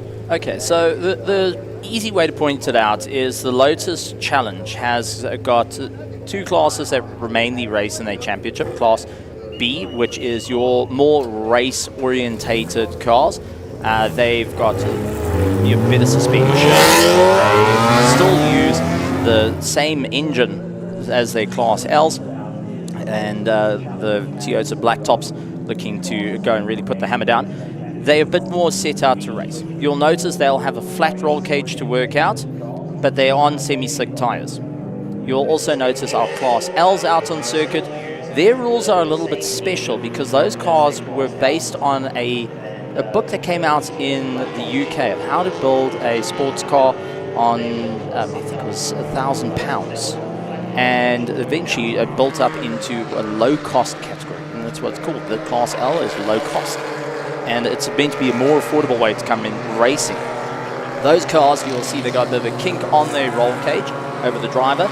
they don't have the racier suspension, the big coilovers that can help you get more grip. It's meant to be that more affordable, budget-friendly approach where our Class Bs are a lot more orientated to go out and fight against all of the bigger cars. You would see them going and taking on from the likes of the GT4s and so on. They're very light and nimble in that respect. They're sitting with just about 200 horsepower, but they've also incredibly light cars of 600 kilograms to boot as well. So the drivers are going to hope to utilize that now, but we're also sitting with 31 cars to go out on circuit and see what they can do. Our Class X, however, are an invitational class that doesn't run with the championship, but are drivers coming up from the coast all the way to come race here at Kyalami, not wanting to miss the opportunity and see what they can do up against the current 2025 champions. Class L champion Nick Hodgkin, who also is running the overall championship for 2025, much like what we have in our SAES Championship Performance Index, is Andrew Fulton, and our Class B champion David Jeremy, who was actually fighting out yesterday up against Jeff Gable in the B class. We come towards the end of the sighting lap, and you can see how much track conditions have evolved. If for any of our spectators who will be joining us at Kyalami, go down to the Lotus pits, go and chat to the guys. If you are interested in getting into racing yourself, this is a great opportunity for drivers to get themselves in a race car on track at amazing places here like Kyalami Grand Prix Circuit. However, we can see how quickly the track is drying, which is fantastic to see for all our drivers and riders. Very similar conditions to what they raced in at the end of the day yesterday as our drivers line up on the grid. Still going to be a bit of a wait as all 31 cars line up on the grid, but the track continuing to dry. The sun now starting to shine. We are hoping that conditions can improve and the sun can warm up. Jeff Gable in race number 2 came through on a 203.240 with the fastest time, 15.7 seconds ahead of JP Nokia. Steve, Jeff has been dominating, but he had a bit of a crazy mishap in race number 1 yesterday. Can you tell us more about it? Landing up, having to take his foot out of the gas, wasn't quite sure if he was going to make it to the line and lost out first place. In race 2, he was able to get that little bit more pace underneath him. However, you would also see the front of Nick Hodgkin's car, number 1, that is out in the Class L, a bit taped up, had a bit of a side-on contact. Now, interesting enough, we have got the likes of Jeff Gable, who is ready to go and make his way through, but we've also got Andre Leroux in that 49 car. That was a test car at 1.4 Class X. It's a turbocharged monster. You'd see it has a lot more aero to it, and looking to have a bit of fun out there. And this whole class is part of the Lotus registry. So if you are a big fan of motoring, you will know the Lotus registry in the world. To come race in that, this is where you will count as well. It is a standing start, so in other words, pick your revs up to 4,000 for turbocharged cars. Not as great, because you are going to have a bit of a slow pull-off, where Jeff Gable is aiming to get the big jump on the line to the likes of LaRue, and hoping to get himself moving forward. We'll also start to see that class split as they get underway under the first lap. All the Class Bs will start to move forward. Our Class Ls will be a lot closer to one another. Lights on, lights on, lights off, and away they go. There's a slow start for JP Nokia. He's caught sleeping at the line as he drops down the field. Now heading through turn 1, the kink into turn 2, and what a spectacular shot. 3 wide heading into turn 2. Jeff Gable losing the likes of LaRue, and it's late on the brakes for the likes of Sean Hewitt to get the run on LaRue as he tries to, on the likes of JP Nokia, now trying to move his way up. Jeff Gable trying to navigate his way, gets past Andre LaRue, and now gets onto the gas and tries to open up a little bit of breathing room as they filter their way through barbecue, nose to tail, side by side. A disastrous start there for JP Nokia as he goes from the front row of the grid all the way back there to what was it, 1, 2, 3, 4, 5, down in P6 as he goes up the inside into Clubhouse. Hewitt also starting to go backwards in these early stages of the race. Jeff Gable was a distant second place going into Crowthorne, but he is once again making light work of the field as that battle for P2 overall on the road heats up going into the S's. Well, LaRue losing a bit of time now. Got the Class B champion, David Jeremy, trying to go a little bit forward and take a look. 3 wide into Learcorp, and it's JP Nokia taking the curve, gets it all hooked in. Sean Hewitt had to come out of the throttle, but now JP Nokia getting boxed in. Hewitt stuck on the outside, right behind David Jeremy, looking to give it absolutely everything he can to keep it all in check. Fighting their way through. Late on the anchors, David Jeremy wanting to get closer to former teammate in endurance racing, the likes of Jeff Gable, but also now trying to make up just that little bit of room. The likes of LaRue, however, is going and holding his line, not making it any easier. And that turbocharge has got a lot of drive down the straights, not too much through the corners, but seems to be cycling a little bit more as they continue on here at Kyalami to get yet another run through. And it's going to be a tough time indeed. Bertus, who's fallen down the order, but keep an eye on Clinton Rebello in 6th place. The blue and yellow ended up with a bit of a problem in Heat 1, where he actually stalled it just before Cheetah. He's now trying to catch up to JP Nokia and Sean Hewitt ahead of him. Clinton Rebello in P6, 6.4 seconds behind Jeff Gable, our race leader, as our drivers come through on lap number 2. Hewitt on the exit of Barbecue under increasing pressure from Nokia. JP Nokia visible there with the bright Lumo yellow chassis there and roll cage in his Lotus. Nokia, we saw with that terrible start on lap number 1. He was down in P7. He's now worked his way up into P5 and now trying to find his way through on the 66 of Sean Hewitt. We saw LaRue under severe pressure on the previous lap, but his situation has stabilized as we focus on this battle for 5th place on the road. Nokia is trying every which way to find his way through on the 66 of Hewitt. He has the momentum coming out the second S as we go up the hill to Learcorp. Blind on the entry there. Can we see some late braking from Nokia? Sean Hewitt is going to commit to the outside, try and carry that corner speed, which works out for him there. Nokia lost a lot of time there going for that inside line, possibly an error there from him, as that gap looks like at least a second as they go down into the bind shaft. On the way down, really giving everything they can, and honestly phenomenal stuff. These cars are all about momentum that works out for you, and you've got to drive it pretty much like a go-kart, very pointy in the way they act, and also can keep up a solid drive. However, it does get a little bit busy as we do take a little bit further back to our Class Ls, as we do see the likes of Sean Hepburn starting to lose out a little bit of time to Nick Hodgson. They were fighting out for the championship not too long ago at Red Star. It was an outright brawl, but now Nick trying to see if he can get into the back of the field, try and get a little bit more of a climb up through the order, and was one of the quickest of the Class Ls yesterday. This time round, not getting as much breathing room as he would like, now having to figure out what to do with Clive Walmart ahead of him.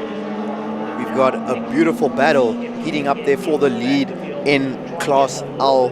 Nick Hodgson, the 2025 champion and the reigning champion with that number 1, came through only 0.3 of a second, 0.4 of a second ahead of Hepburn. Hepburn 0.3 ahead of Dutoy, and a further half a second back to Mario Da Silva. Andy Fulton also within a second there. So that is a battle that we are going to be focusing on, as it's going to be going hammer and tongs all the way until the end of this race. Meanwhile, Nokia is now 6 seconds behind Hewitt, so surely problems for him there on lap number 2.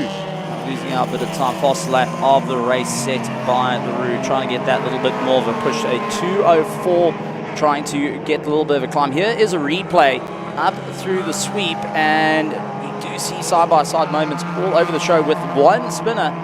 Unfortunately, is the number 4 going and getting a little bit out of shape and falling down through it. That is the likes of Foster, unfortunately not having the easiest time out on circuit.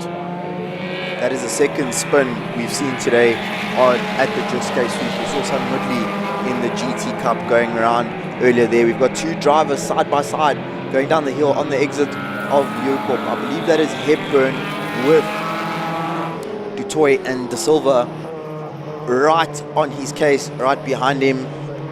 Hepburn goes defensive, is going for that inside line, trying to make his way through, has to fall back in line. The track continues to dry here at the Kyalami Grand Prix circuit. The sun barely shining through the cloud cover, but the conditions improving lap by lap as our race leader Jeff Gable comes through across the line to complete lap number 3, 5 to go for him.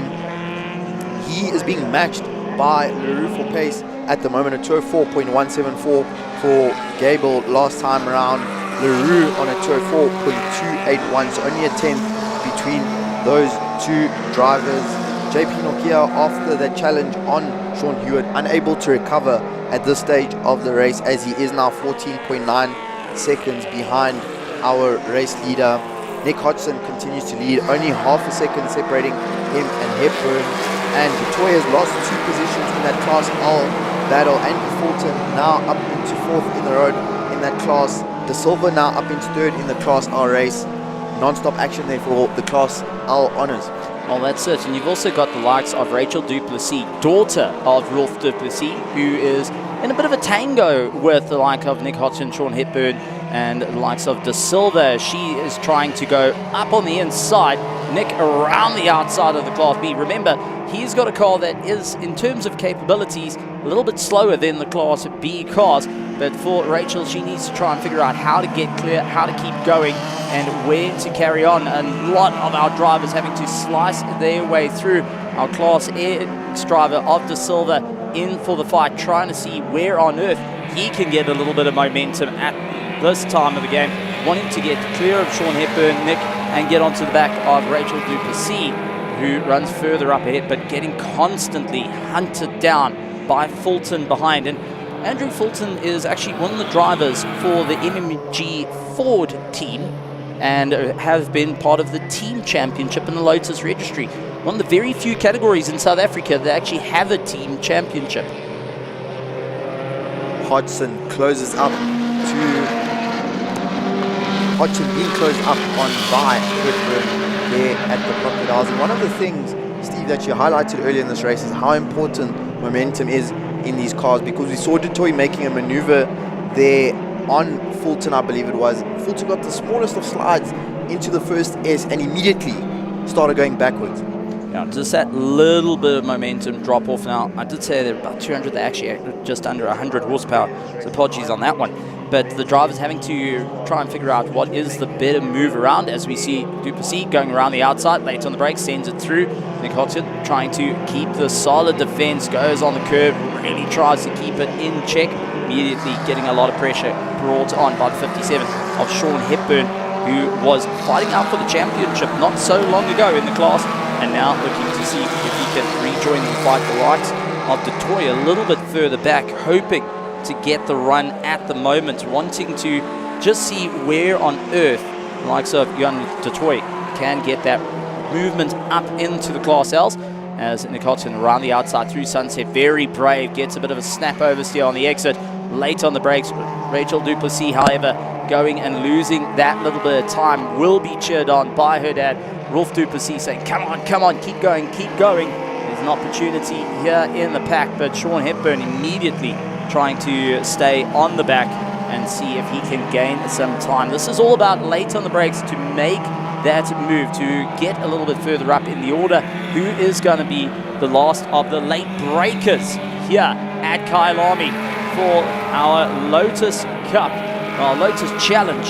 And this is a non-championship scoring round. This is out for fun. 2 weeks ago, they settled the championship and decided, hey, listen, we want to have some more racing here. Joining us here at the SAES, absolutely incredible, as Rachel Duplessis up on the inside, gets the pass through the Crocodiles. Nick Hodgson trying to really bring the car back, and you can see Sean Hepburn all over the back of him, trying to see where can he get that pass done, and does it side by side, heading towards Cheetah. Very, very brave. Nick backs out of it, says it's not going to happen. Sean immediately comes back at him in Ningwe. Sean Hepburn leads on the 57.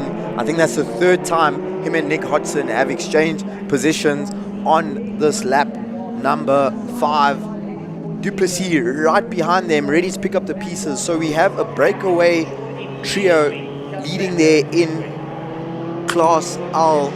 I can see Duplessis' name dropping there down the timesheets there in 14th position, but Sean Hepburn getting out of shape, loses out as Nick went and forced him to the outside, and that is him down. Fulton now onto the attack, trying to see where he can move up through the order. So each of the drivers trying to figure out where they can go and how far are they willing to take this run. This is always where it starts to get a bit tight in the race. Who can get the climb for Nick, who's the 2-time defending champion of Class L, who's an overall champion? Well, he's got a grid that has nothing left to lose. This is no point scoring, but if you can get past, it's bragging rights. But I start to see a little bit of a yellow flag hanging over as they made their way to the Crocodiles. But this is LaRue. Unfortunately, we do have a car stopped heading into Crocodiles, so no overtaking in one of the best braking zones on the circuit. The Crocodiles, one of our biggest overtaking hotspots here at Kyalami, and out front, LaRue has made his way through on Jeff Gable. LaRue racing in Class X. Jeff Gable leads out the Class B cars. Jeff Gable gets into the slipstream there of LaRue. Even though these drivers are in different classes, as we were mentioning a moment ago, these drivers are out there for bragging rights. You can see the Class X car, how much time it pulls down the straight ahead of the Class B of Gable on the 99. Looking at our timing, Hepburn leads ahead of Hodgson and Fulton. LaRue goes really wide at Crowthorne. Big mistake there from him. He's got no drive. Clinton Rebello I saw on the inside, but Adrian LaRue unfortunately now down the order. He's lost drive in that car. So we saw Clinton Rebello, who was parked off in the old pits, but Adrian LaRue, a champion as well for 2025, is now just battling to bring the car around, and there's 2 laps left in this race. So Jeff Gable's just retaken the lead of the race. David Jeremy chasing him down in second place. 2 former teammates that are around this circuit have been some of the strongest drivers you can get in Class B and in Enduros, now looking to try and tango for the last lap. The question is Jeff Gable going to have enough to keep the gap open by nearly 2 seconds, or is that going to start minimizing, come towards the final lap of the race? But for the likes of Adrian LaRue, unfortunately, his race might be ending a little bit earlier than planned. LaRue going backwards. Could that possibly be a bit of fuel saving that we're seeing there? No, I don't think so. He was going, gone, and that, something tells me there's a warning that must have kicked up on the dash. He decided, hold on, there's a problem here. Got to take my foot out of it. And remember, that is a turbocharged car. There's lots of moving components in a very, very powerful vehicle. But when something does go amiss, you can instantly start to feel that power loss underneath it. Jeff Gable, however, continues to keep it going and really figure out the pace as he starts his final lap of the race. David Jeremy now has got one more lap to make it work, to get that little bit closer and see where exactly is he going to filter into this race. JP Nokia, unfortunately, fell down the order. He's going to have to work incredibly hard. Nick Hodgson and Sean Hepburn, they've been fighting out constantly. They have the likes of De Silva, Class X car, on the back of him, trying to get that little bit more of a run and move his way forward. However, for Mario De Silva, he has also got the backs of Andrew Fulton and the likes of Jean de Toy. They are pushing him that little bit more and trying to see where exactly they can get that bit of momentum, especially on the last lap. Final lap of racing this year for the Lotus Cup. Jeff Gable leads out front in the Class Bs. Nick Hodgson, we've got that incredible battle for the lead in Class L. Nick Hodgson crossed the line 0.9 ahead of Sean Hepburn in P2 on the 57. Andy Fulton only half a second further back from Hepburn, ready to pick up the pieces. Steve, I think Nick Hodgson is showing in this race exactly why he's the champion in Class L and the overall champion in the Lotus Cup. Now, always a tough one indeed. David Jeremy, who is the Class B champion for 2025, is not able to catch up to Jeff Gable, who lost out the championship, and I think this is Gable going and saying, listen, next year's a different story, but going to walk home with the bragging rights here today, as he is now making his way down the mine shaft, heading into the Crocodiles. It's so dry out on the circuit, lots to play with, and lots of momentum indeed for these cars as they continue on their run. But what a stellar run through for Jeff Gable as he clears Cheetah, looks towards Ingwe, and taking the checkered flag for Heat 2 of the Lotus Challenge here at the South African Endurance Series, round 6 at Kyalami. Jeff Gable grabs the victory away from David Jeremy in second place after having to fight it out with Adrian Leroux in that Class X car. The mighty power was beaten down by the absolute stable Gable himself, Jeff Gable. Tough break there for Leroux in his final race of the year. De Silva will come through to take victory in Class X. We are waiting to see who will come out on top as we take a look at JP Nokia, fourth on the road as he comes through to take the checkered flag and one of the best looking Lotuses out there on track. We are waiting to see who's going to take victory in Class L with Nick Hodgson doing battle with Sean Hepburn all race long. Multiple overtakes between those drivers with Andy Fulton and Duplessis. There they are in the final corner. That is Run Van der Walt going and fighting out with Jean de Toy. Drag race across the line, but it looks like Van der Walt has got the edge and does get ahead of the likes of Jean de Toy. What a run for Run Van der Walt. He's going to be quite happy on that one. And a big thumbs up as well for our Class L. It is Sean Hepburn ahead of Nick Hodgkin right before the line. And that is a big turn of events for Sean Hepburn, who narrowly missed out the championship in Class L. Well, gets the bragging rights for Heat 2 of our Lotus Challenge here at the South African Endurance Series. As it's often said in racing and professional sports, you're only as good as your last performance. And Sean Hepburn can now go into the off-season saying, hey Hodgson, I know you're the champion, but last time you raced, I was better than you. And I beat you at Kyalami. But so great to have the Lotus Cup here with us at SAES, an invitational round for them this weekend, and 31 cars. How amazing to see that out at the Kyalami Grand Prix circuit. Absolutely incredible machines, and to this day, one of my favorite looks. If you think about sports car racing, you go back in the era of the Lotus 7. That's where these are originally built from. But let's take a look at our standings. It was Jeff Gable that took the victory over David Jeremy. Sean Hewitt finishing up in third. JP Nokia in fourth, along with the likes of Van der Walt in fifth. Clive Wilmot in sixth. Mario De Silva finishing up in seventh place. Ahead of Sean Hepburn, wins out Class L with Nick Hodgson and Andrew Fulton. A little bit further down, Rome Van der Walt, followed by Jean de Toy. The likes of Foster, Burtis, Duplessis, Fabio, Vermillion, Muller, and T-Vin going in 19th, and Nathan going and heading into that top 20 in this race. Absolutely incredible driving from our Lotus Challenge, but it won't be the last time we see them. They got one more race here today. Unfortunately for Adrian Leroux, stopped off just by the first S on the right-hand side and was leading out the race at one stage of the game, was fighting for first at one stage of the game. Looks like, unfortunately, the car put to bed now. We'll needing a bit of work on it as well to get it ready for the next heat a little bit later today. But next up is going to be our MRSSA Race 1. The bike's going out in full steam, and after a qualifying that was a bit topsy-turvy for them in some weird conditions, a bit of greasy conditions for them.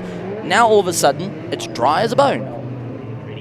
I do not envy the teams down in pit lane, because Steve, from the qualifying session where we saw two riders going down in the form of Diego de Pont and Simpure Mahlobo, they will only have had an hour to change tires on those motorcycles, to get the wets off of the superbikes and to get the slick, dry tires in. Some of the riders have not been out on track since Thursday afternoon, so it's going to be a journey of discovery for these riders on the sighting lap. We will have a small delay as we wait for that Lotus to be recovered there at the entry of the first S, as you see the Lotus drivers making their way back into pit lane, receiving their congratulations from their teams. Oratilwe Piri visible there in pit lane, dressed in the red Dainese gear with the black helmet. He is trying to wrap up his 600 SBK championship here today. And I'm actually just doing the calculations, Steve. Our MRSSA riders did have 3 races scheduled for this weekend, but unfortunately, due to the weather delays yesterday, they only have 2 races today. Order leads by 54 points, so he essentially won the championship yesterday. That's it, just by going and putting in the extra work to see how it's all going to work out here. The drivers having to see what they can do to move forward. But a huge congratulations in terms of a championship that has taken on some of the most difficult conditions. We go back to Kyalami, where it was an absolute downpour of note, to some of the hottest conditions out in Swartkops and Aldo Scribanti as well. But here at Kyalami, mixed conditions turns into mixed racing. And to come out as a champion and to put to finish it up in Heat 1 means that you take the pressure off for the rest of the weekend. Very true indeed, Steve. And catching up with the qualifying results for those MRSSA Superbike riders, it was a wet qualifying for them, so a bit of a topsy-turvy grid, some surprise performances, and there will be faster riders in the dry coming through from the back of the field. One of those to keep an eye out for is Troy Tonking, racing for KTM Centurion.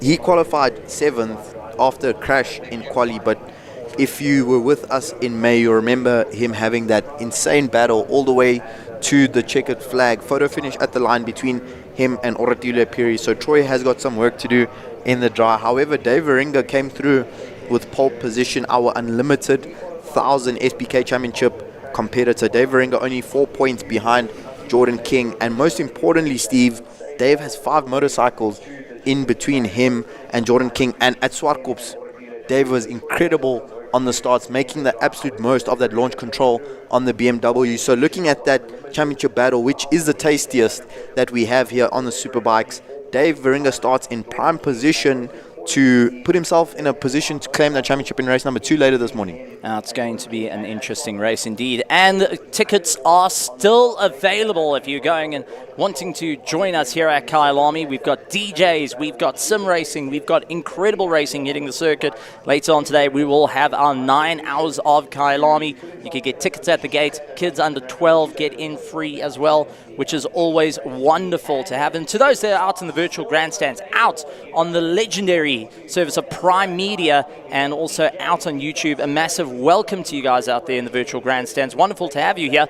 But if you want to come and enjoy the actual grandstands and get to embrace some of South Africa's finest racing, best come out. And my favorite corner to sit at, and I think I've converted my colleagues to join me on this one, out at the S's. But with that being said, let's go down to Nadine in the pits, who's got some of the best seats in the house.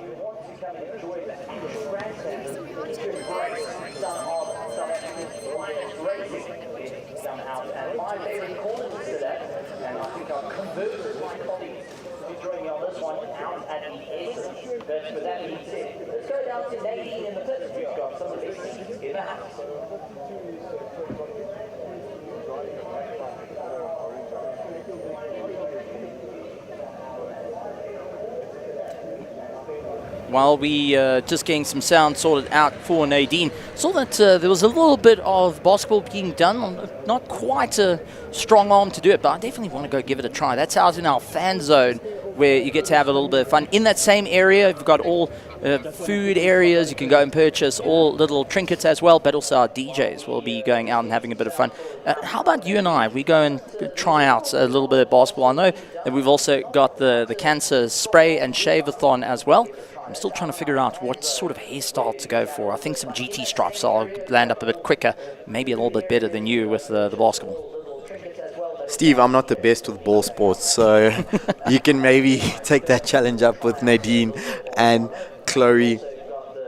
All sorts of action here at Kyalami. So many ways to be entertained. Of course, we've got the amazing racing on track, but we have entertainment facilities for the youngsters. You know, lots of kids here at the track enjoying all the action. Plenty track action still coming your way, as we will be back with the MRSSA Superbikes. The Cancer Shave-a-thon, an amazing initiative there. raising funding to donate for cancer research and helping cancer patients. As I can hear bikes being fired up, Steve, we will be going racing shortly with the MRSSA Superbikes and championships to be decided today. It's absolutely incredible, and there's every reason to come out to this legendary Grand Prix circuit and join in for the final round of our calendar. This is round 6.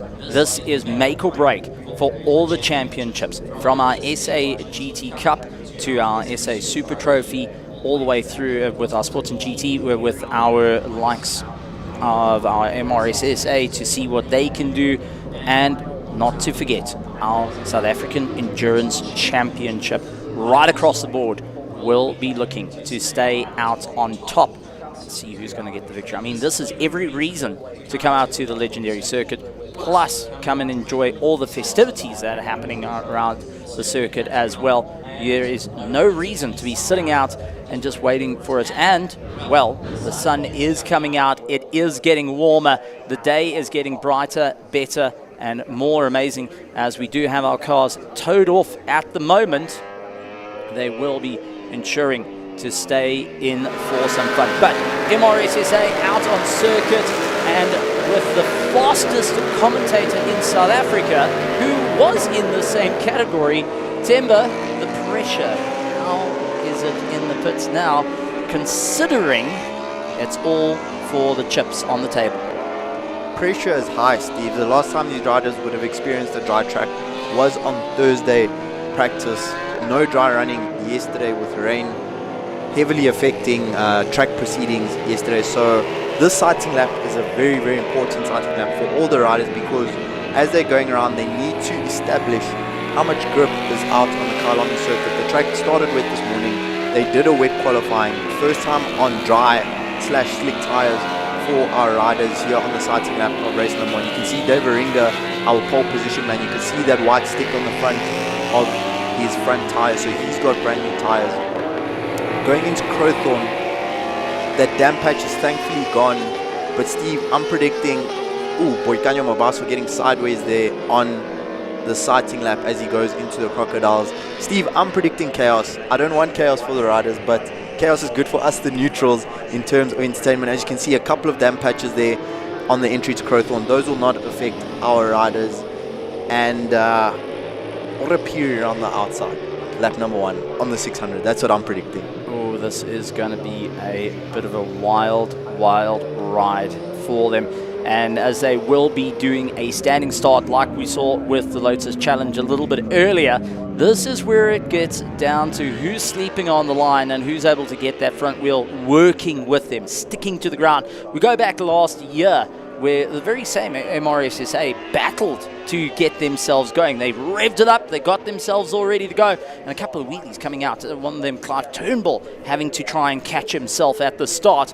But I think for the 1000 cc's, they're going to have a little bit of a tricky time with every odd patch there, as our riders ready to get going here for the MRSSA for their first race of the day.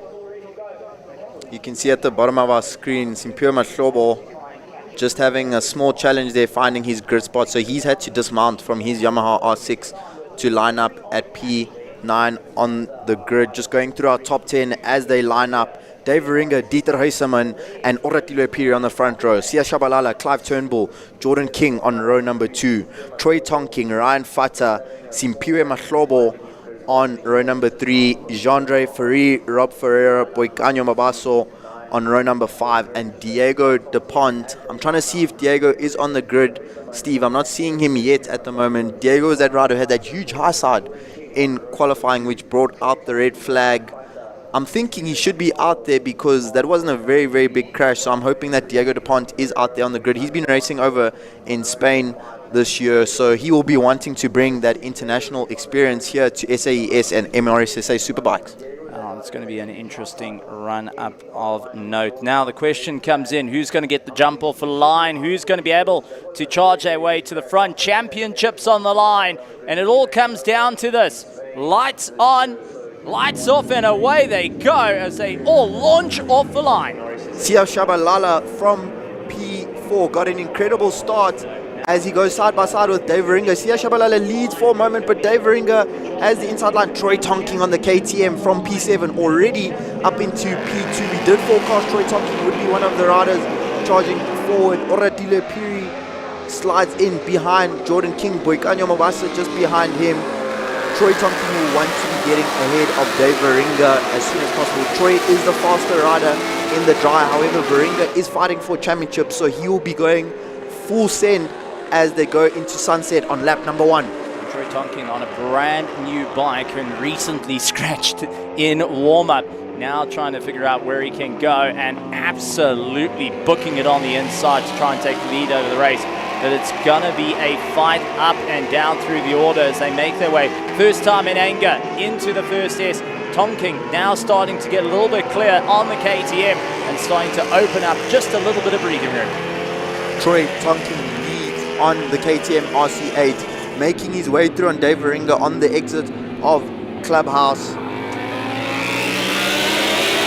Fans cheering in the background. Oradile Piri through sunset, went around the outside of about 3-4 riders. Steve, huge bravery from him. He of course will be carrying a lot of corner speed on that Yamaha R6, but Dave Varinga doing a good job at the moment to stick on the back wheel there of Tonking as Mabaso tries to go up the inside of Shabalala. That was close. Clive Turnbull around the outside of his mate Jordan King. Jordan King holds the position, but Mabaso's moving forwards at this early stage of the race. Jordan King, who is fighting for that championship in the Unlimited 1000, not having the first lap that he was looking for. Now, unfortunately, now needing to get through Mabaso, had to look for an undercut, and now Varinga, Mabaso getting a little bit unsteady.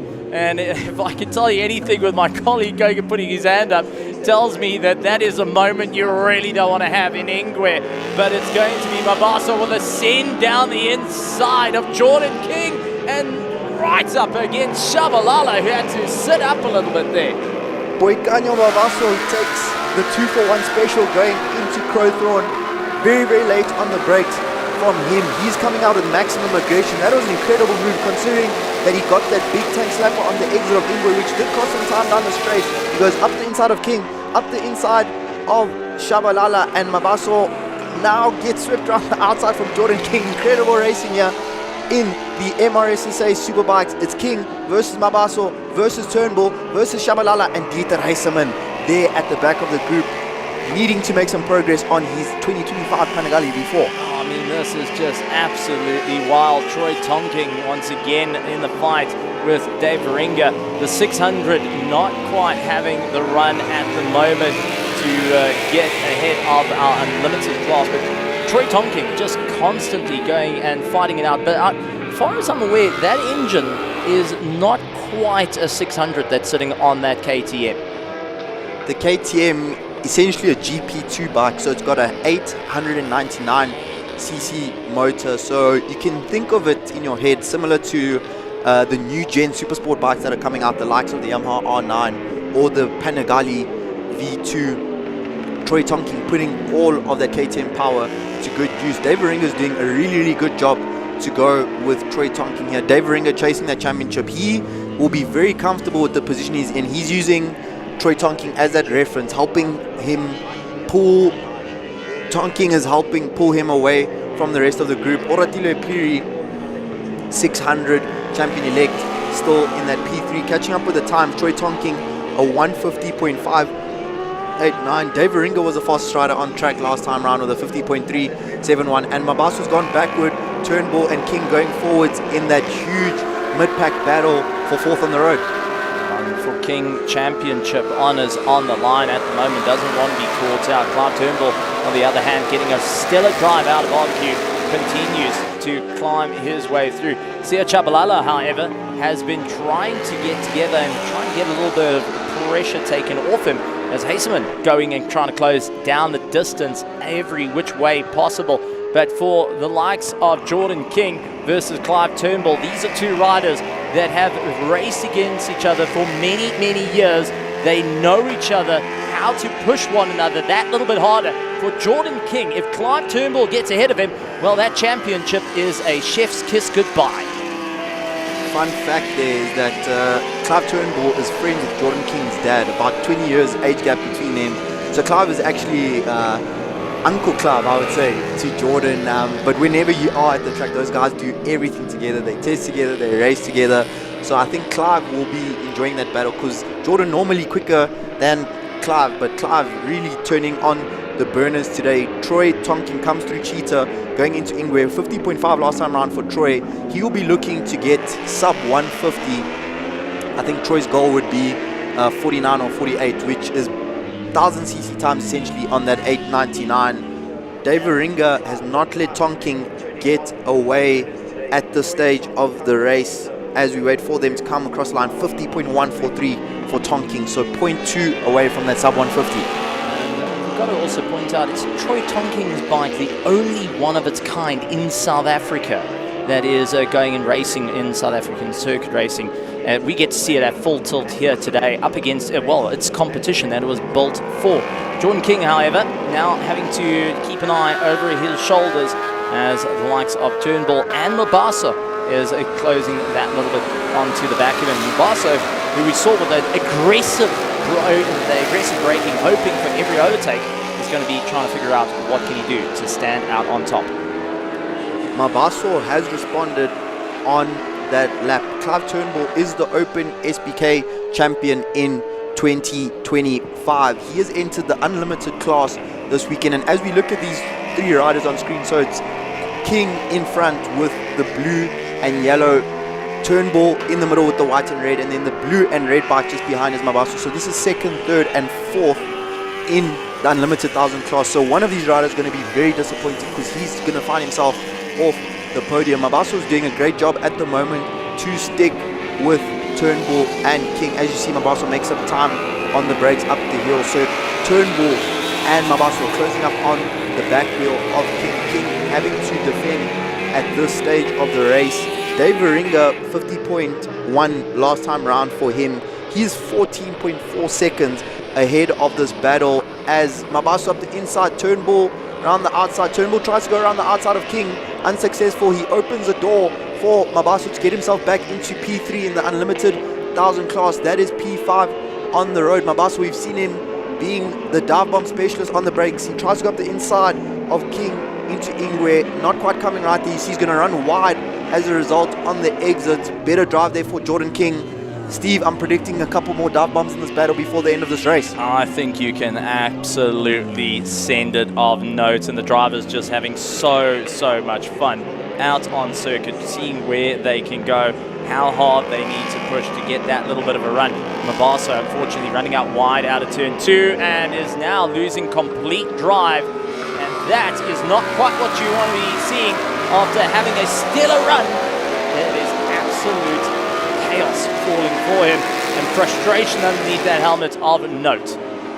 Mabaso is back going again there. You saw him reaching down with his left hand, reaching around his foot. So what he would have been doing there is reaching for his gear lever. He does seem to have rejoined. I saw him for a split second there behind Dieter Heisemann. So at this stage, Boikanyo Mabaso is not out of this race. That does benefit Turnbull and Shabalala at this stage of the race because Shabalala now inherits 4th place in the unlimited 1000 class. Turnbull, that has cost him a bit of time, that moment there for Mabaso ahead of him. Back with our race leader Troy Tonkin, 49.689 from Tonkin last time round, and he's starting to extend that gap out front. Absolutely incredible stuff. And I wonder if Mabaso didn't get a false neutral heading into turn 2, and that went and compromised the timing. Something we really don't think when the gears work up and down. These are bikes that are able to get false neutrals, and when they catch you off guard, they really do catch you off guard. And unfortunately for Mabaso, I think he's going to be a little bit out of time to go after likes of Jordan King and Clive Turnbull, who are up the road. But at this point, it's just trying to do collateral damage to fix himself and try and save whatever points he can for the championship. True that. There is Mabaso. He is still in the race. Let's see if we can get a closer eye on that problem. We'll see. We'll be able to see because he's got a 600 there ahead of him. That is Simpiwe Mahlobo. So, judging by how he's passed that 600 there, he's having problems shifting, Steve. He's having problems shifting because you see a 600 again passes him down the straight. So Mabaso's going to have a look at that in the interim between race number 1 and race number 2 so that he can respond and try and get himself back up into that podium battle. Simpiwe Mahlobo, the youngest rider out on track, we saw him going down in qualifying on his Yamaha R6, but he is back in the race. Taking a look at some of the battles further down, Alan Holscher and Mick Landy are in a battle for the bots and V4 championship. As we see some of the groups further down, there's Mick Landy on the Tricolore Italian colored Ducati getting absolutely down from there. Battles all through the field. Amazing racing at MRSSA. Absolutely, and Jean-Ray Ferry feeling the pressure as well. Got Visser hunting him down left, right and centre. And Jean-Ray Ferry also been doing quite a bit of mileage over the past 2 weeks, going and doing quite a bit of practice and racing at Red Star, now coming to Kyalami and seeing where he can work out. And he's got some incredible pace working out in his favour. However, is in a little bit of a mob fight and got to be so careful, and especially with our bots out on circuit, those Ducati V4s that really have some serious grunt underneath them. Landy, Fata, all doing better. I think that's Christo Rearders there at the back of that train. And I've just realized something, Steve. Diego Dupont doesn't appear to be out there. His name is on our timing sheet in 15th place with a best lap of a 2:00.2. But Dupont is an international rider, Steve. Been racing in Spain over in the ESPK Championship, and I'm convinced he, under normal circumstances, will be there with the likes of Orapiri, lapping in the 150s, not in the 2:00s. So seems a tough break for Diego there after that crash in race number 1. Losing out a bit of time. Troy Tonkin currently leading out the field. 2 laps to go at the moment, and is well clear of Dave Varinga, pushing harder and harder. You pointed out that he actually wants to set the fastest lap time out on the KTM, and he's doing everything he can to make it work. This is absolutely stellar to see such a new machinery coming into the world of South Africa to really fight out for the top. And where can they go in towards the race here? So Troy Tonkin going to be aiming for a through-and-through victory at the moment. Take a look, a sub 1 minute 50 on a dry circuit. I mean, this is just absolutely nail-biting, and you have to be so brave to really get those times. You really have to trust in the machinery to keep the grip and your talent to stay in for the fight. Steve, you see how good Troy Tonkin looks out there?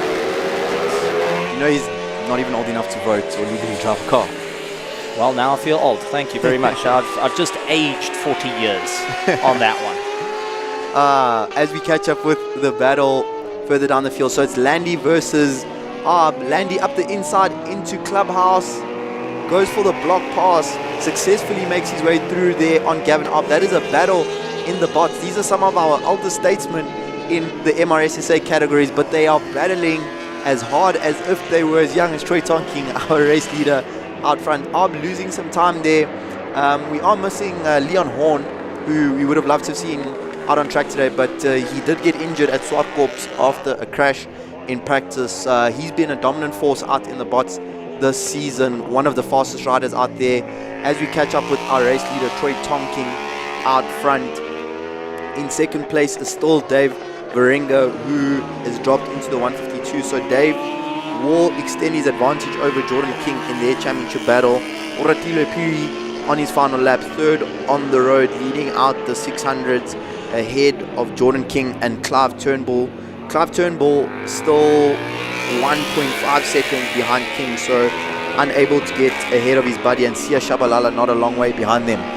It's absolutely great scenes there, and Mhlabo getting ahead of Dieter Heisman, but not having the gears to keep going through. It's going to be a bit of a drag race for him there. But on the final lap, looking to take the victory and their first checkered flag race, Troy Tonkin with a 7.4 second gap, and I think that is well extended on the KTM. For the very first time it has ever raced at Kyalami, will be getting the checkered flag. Troy Tonkin with a huge smile on the face, and absolutely well done to him as a phenomenal charge. One small detail for you there, Steve, or two. I was mistaken earlier. Troy Tonkin leads out the 600s. He's entered in the 600 class as he does a little bit of showboating there into Crowthorne. Troy had a 7.4 second lead going to the last corner. Did you see he went defensive?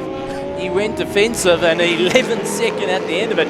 Dave Varinga will take second place with Orapiri in third. Jordan King running clear at the moment ahead of Clive Turnbull and hoping to keep some grasp in towards that championship as our top 5 clear the field. Clive Turnbull comes through behind Jordan King and ahead of Sia Shabalala. So the reason why Tonking was going defensive there was because he got mugged last time by Orapiri. He left it all wide open on the final lap. Orapiri came with a dive bomb and Troy was very, very upset. His dad was even more upset than he was with Troy making that mistake. So good to see Troy learning from his mistakes there. Simphiwe Mahlobo comes through on the R6. He is the race winner in the Open Superbike class ahead of Jean-Ray Ferry. Those two riders on 600s. Dieter Heisemann on his V4. As you see the two buddies, Jordan King and Clive Turnbull, shaking hands. Alan Holscher is our race winner in the bot. I think, Steve, we will go back and check our calculators. I think that is a championship victory for Alan Holscher after race number 1. Him and his other buddy, Mick Landy, were doing battle for honours there in the bots. Mabaso still recovered, finished 10th, but tough break for him there, Steve, with those gear lever problems. Unfortunately, was right up in for the fight, and I've got to say, last of the late breakers has to go to Mabaso. Down into turn 2, up through the S's. He was just constantly on the pressure. But, I mean, taking a look at the time, Troy Tonking on last lap did a 1:49.4 as the fastest lap of the race. So not only to get the checkered flag, but also one of the quickest times here. And what a stellar run on his part. But we're looking forward to it. But take us through some of the results of the MRSSA Race 1. Troy Tonking, your race victor and overall race winner and victorious in the 600 class ahead of Dave Varinga, Unlimited 1000 class victor. Orapiri, third overall runner-up in the 600s ahead of Jordan King, Clive Turnbull, Sia Shabalala, Simphiwe Mahlobo, Heisemann, Helen Holscher and Mabaso. That is your top 10, and we will be joining the girls down in pit lane. We're over to you, Nadine. It's live. Okay, so we are here with Rand Park Live, who's about to go live on stage at the SAS in Kyalami. So excited to hear what you guys are going to perform today. What are you performing for us? Today we are performing Paradise by Coldplay, Confidence That I'm Insecure by Lawrence, Rational by Matt Mason, and Love Runs Out by One Republic. So we've got quite a performance happening here today. Tell me, how long have you guys been performing together? So far, we've only been performing together for 2 years. Yeah, that's pretty much it. Okay. It's a lot of fun. Well, good. I hope you guys have fun out there, and I can't wait to see what you guys bring out for us. I'll make sure everyone dances for you, okay? Cool. And other than that, besides the live performances, we've also got a nice beer garden out here at the SAS at Kyalami with a full bar for the parents to enjoy while they send their kids off to the fan zone. In the fan zone, you can expect to see your kids on go-karts. I mean, if you ever wanted to get your kids into any sort of racing, maybe that's a good place to start. There's also some cool jumping castles for them to keep themselves entertained while you have fun and enjoy the races for the day. All right, so that's all from me in the fan zone for now. Keep watching and we'll show you a bit more of the action a little later. Let's go back to the guys in commentary. Well, I've got to say, looking forward to that. Coldplay Paradise. Oof, gives me chills every single time.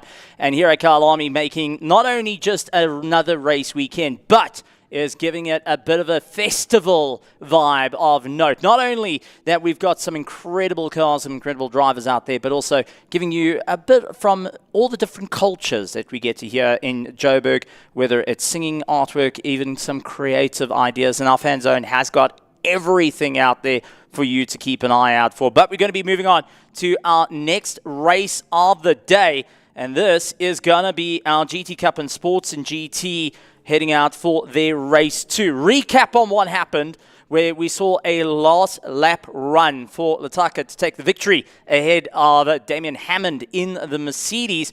The likes of Roy Aubrey took the victory in the likes of our GT Cup, is now looking to get a little bit more pace in for his championship. Nicky Dixon, JJ Dazel were a little bit further down the order, with Mo Mia actually coming up on top and looking to carry on that bit of momentum.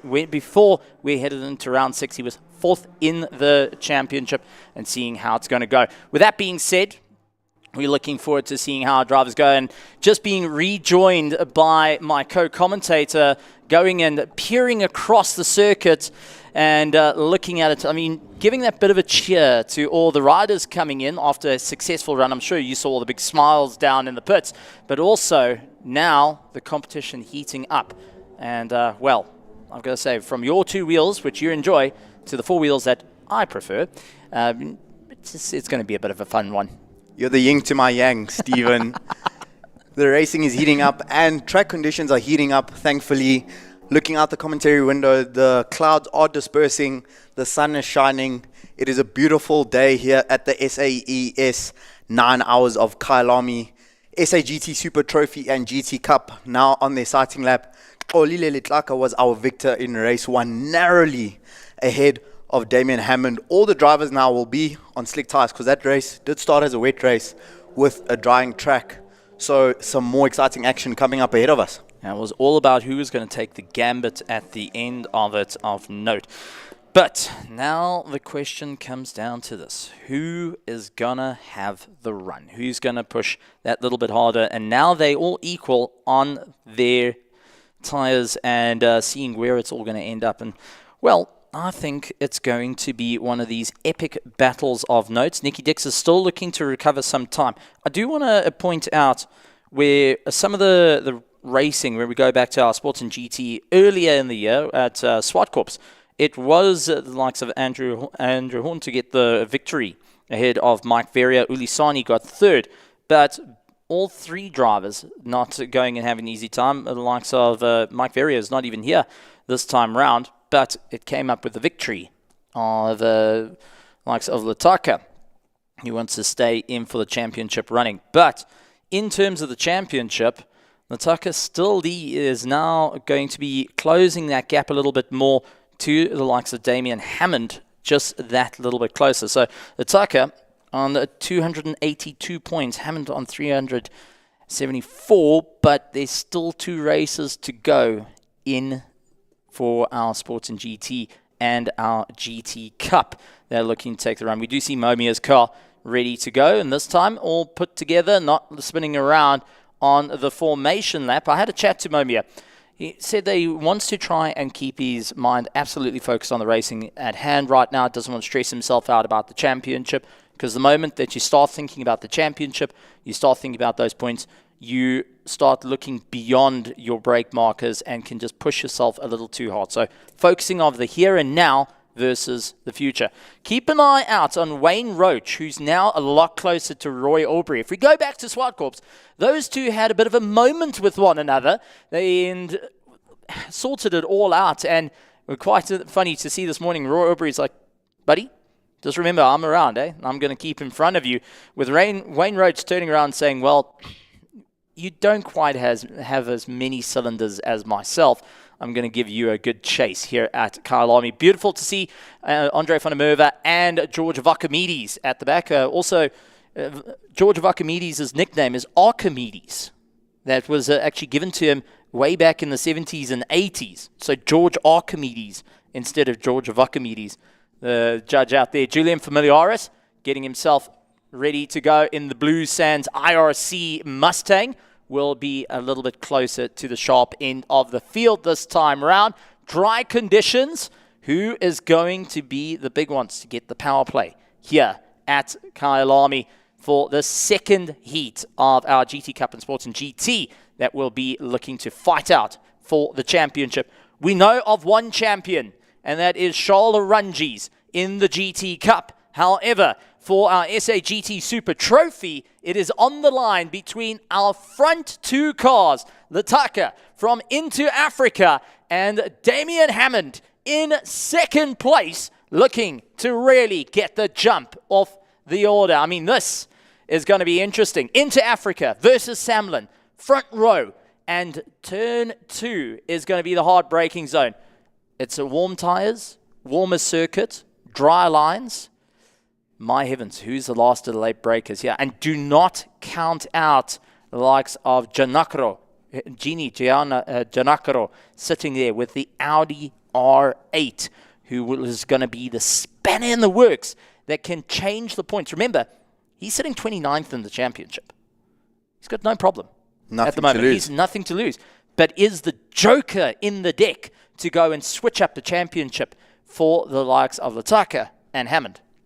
We saw Hammond and Giannaccaro doing heavy battle in the early stages of race number 1. Huge shout out and thanks to iCam bringing us the amazing onboard footage that you can see. We saw Letlaka in his Lamborghini Huracan getting in the zone. He knows this is going to be a battle, not to the death, but to that checkered flag, as it was in race number 1 as our safety car departs. If you were, as we catch up with Nadine, enjoying the live music, tickets still available here at Kyalami. So if you are at home and in the province of Gauteng and thinking, that looks like a good time out there at Kyalami Grand Prix Circuit, do come and join us as our drivers start their warm-up lap. Running through our race 1 results, Xolile Letlaka was your victor by 0.325 ahead of Damien Hammond. Giannaccaro was 3rd ahead of Roy Aubrey and Julian Familiares. Momia came through in 6th. 7th for Nicky Dix. Wayne Roach ahead of JJ Daisel. Only 0.4 separating Roach and Daisel. They did battle all race long in race number 1. Wayne Hoffman came through for P10 ahead of Andre Brink, JP Stander and Frank Caruthers. Marius Jackson was 14th. Sun Moodley recovered to take 15th after he had a spin on lap number 1 in the wet conditions. 16th for Willie Sane ahead of Jarun Prince. Giannaccaro, Jimmy Giannaccaro came through for 18th ahead of George Archimedes, you said, Steve? Archimedes, if you want to go back to the 80s, and he's going to be definitely going, another Koenig causing trouble there. But I do want to point out something special, and this is for Damien Hammond. And a few of the drivers out there are riding with their hearts because we did see the loss of a motor racing legend this past weekend, Justin Robertson, unfortunately passing away, and a huge part in the Liqui-Moly family. So having a chat to the Hammond group, they're hoping to carry that name forward and looking to carry for a win just for Justin Robinson himself. So a bit of a moment there in our hearts from the South African Endurance Series go to the Robinson family and on a true legend that has passed away, that's been pushing for youngsters in the sport. But now he goes towards his friends out on circuit, looking to really put on a great performance for their second race of the day. Well said there, Steve, and our deepest, most heartfelt condolences, sending love, thoughts and prayers to the Robertson family, especially Jagger, Tanya and Tate. Huge loss for them. I was actually looking at some of Jagger's Instagram posts last night, and you can see he had an amazing relationship with his father. And I love one thing he said in that post, which is, the only man who's happy to see me better than him. So sending love to you, Jagger, and your family. And for sure, the drivers out there racing with Justin Robertson on their mind. And personally, in commentary, we would like to dedicate today's racing to him. As we exit Cheetah into the final corner, Steve, take us through Ingwe as we start the race. Side by side they go, and Damien Hammond looking to try and keep his nose just a little bit forward, but he's got to be careful not to get the jump start. Lights on, lights on, lights on. Wayne Roach already looking to the left-hand side. Gets the jump, trying to get past Julian Familiaris as they take their way down the main straight, through the kink, and all eyes to turn 2. Damien Hammond off to a phenomenal charge. The cone's absolutely getting wiped out by Julian Familiaris. Kenny the Cone is no longer in existence right there, and it's going to be Damien Hammond into first place, Lataka into second, Julian Familiaris all over the back of him, hunting to try and get into that second place. Giannaccaro down into fourth, with Roy Aubrey chasing down, keeping the pressure as we jump on board with Zolile Lataka, trying to get into Sunset in the slipstream at the moment, focusing on the charge. And Damien Hammond's not making it any easier for him as he keeps the power on. Now it is not about losing grip, it's all about how far are you willing to go, how wide can you make your car. This is for the championship right now. If Hammond loses out, He loses out the championship to Lataka. Gini Janakaro on the pressure of Julian Familiaris, and very, very different cars. An IRC Mustang, which is just a space frame all the way out from Australia, built a lot closer to the V8 supercar counterparts, now taking on a GT3, an Audi R8, as they navigate their way through. This is a beautiful shot into Leeuwkop. Down the mine shaft they go, and immediately you can see how Lataka is snapping at the heels of the likes of Damien Hammond, and really got it wrong through Crocodile, in through Cheetah, a dab on the brakes to try and keep himself going. And Julian Familiaris doing a bit of touring car, straight over the curb, let the suspension worry about it another day. We have a breakaway top 4 as we come down the start-finish straight to complete lap number 1. What a start there from Julian Familiaris. He caught the pack napping through turn 1, took some cones out on his way into P3, but as Steve mentioned, that space frame, South African built, Australian born V8 Mustang, Familiaris is all over the back of Litlaka. We saw a big error there from Litlaka going into the Crocodiles. It looked like he got too close to the rear wing there of Damien Hammond. He had to go for that outside line, completely botched the exit, exiting the Crocodiles, going into Cheetah. Julian Familiaris is not quite able to find his way through into Cheetah or Ingwe, but we have an amazing battle here out front. Who will come out on top? It's Hammond from Litlaka, from Familiaris, and Giancarlo in the GNH Transport Audi R8, ready to get himself up into those podium positions. That is going to be a tough time. Roy Aubrey leads out our GT Cup with the likes of Nicky Dix and Mo Mia behind him, fighting for position as well between the two of them. But it's still lots and lots of run for the likes of Gini Janakaro, who has got a little bit more power than Julian Familiaris, but just can't get that little bit of run through him. Damien Hammond, a very defensive line all the way through down the mine shaft, looking to keep a guard on that inside line. He knows that likes of Lataka likes to stab for that inside line, especially into Crocodile. We saw it a little bit earlier on. However, this is where he's losing pace and where Julian Familiaris is coming in, who's also not in for the championship, might I add. So we've got the two cars that are the gambit here. They are the jokers in the deck that can completely swap how these points are going to go. And it's going to be in the favor of Hammond to try and back Lataka back into the likes of Julian Familiaris and get him to lose out some time. And side-by-side racing for the GT3s. Damien Hammond really leaning on the likes of Zolile, going and making sure, buddy, you ain't getting past me just as yet. You best utilize that V10 up against my V8 as he roars on by. Julian Familiaris now looking to go on the attack on the outside, switches to the inside line into Sunset. Going to be late on the brakes to make it work. Lataka has got the drive, he's got the aero to make it work on the outside. Can he get it to work out into Clubhouse? Late on the brakes, takes the dive and forces Julian out towards the fringes of the circuit, ensuring that he can't get by just as yet. Julian Familiaris brave through Sunset. Litlaka committing around the outside of Sunset, turns onto the inside in Clubhouse, late on the brakes. So Litlaka, as we've seen, has been quite strong through this section of the track. He seeks that inside line up on Hammond, not quite close enough to make the overtake. What I've been able to notice here is that Litlaka is very strong through the mine shaft into the Crocodiles. Familiaris, as we ride on board with him, has been very strong from Crocodiles all the way to Ingwe, the final corner. Can Litlaka find a way through? Not quite. Damien Hammond has his rearview mirror full of the Lambo, and he's got a train of cars behind him. As you can see, some full grandstands there on the side of Cheetah. Our spectators being treated to quite a spectacle. Litlaka tries to go for the inside of Hammond into the final corner, and Litlaka spins! Litlaka spins on the exit of Ingwe. Damien Hammond run wide. I think that might have distracted Litlaka a little bit. He got on the gas and he goes all the way around.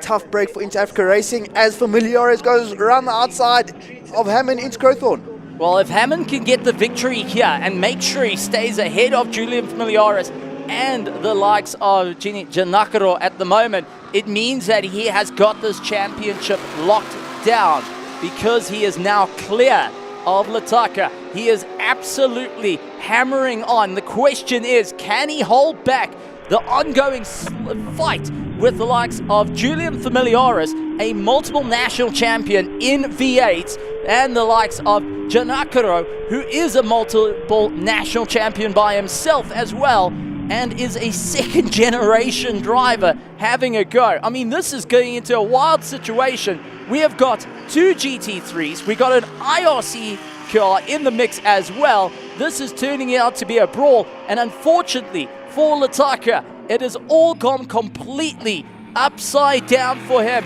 and now it's just trying to drive from the back.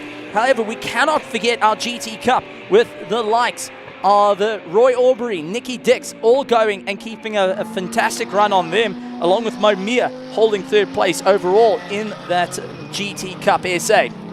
Nicky Dix on that previous lap made his way through on Wayne Roach up into second position in the GT Cup.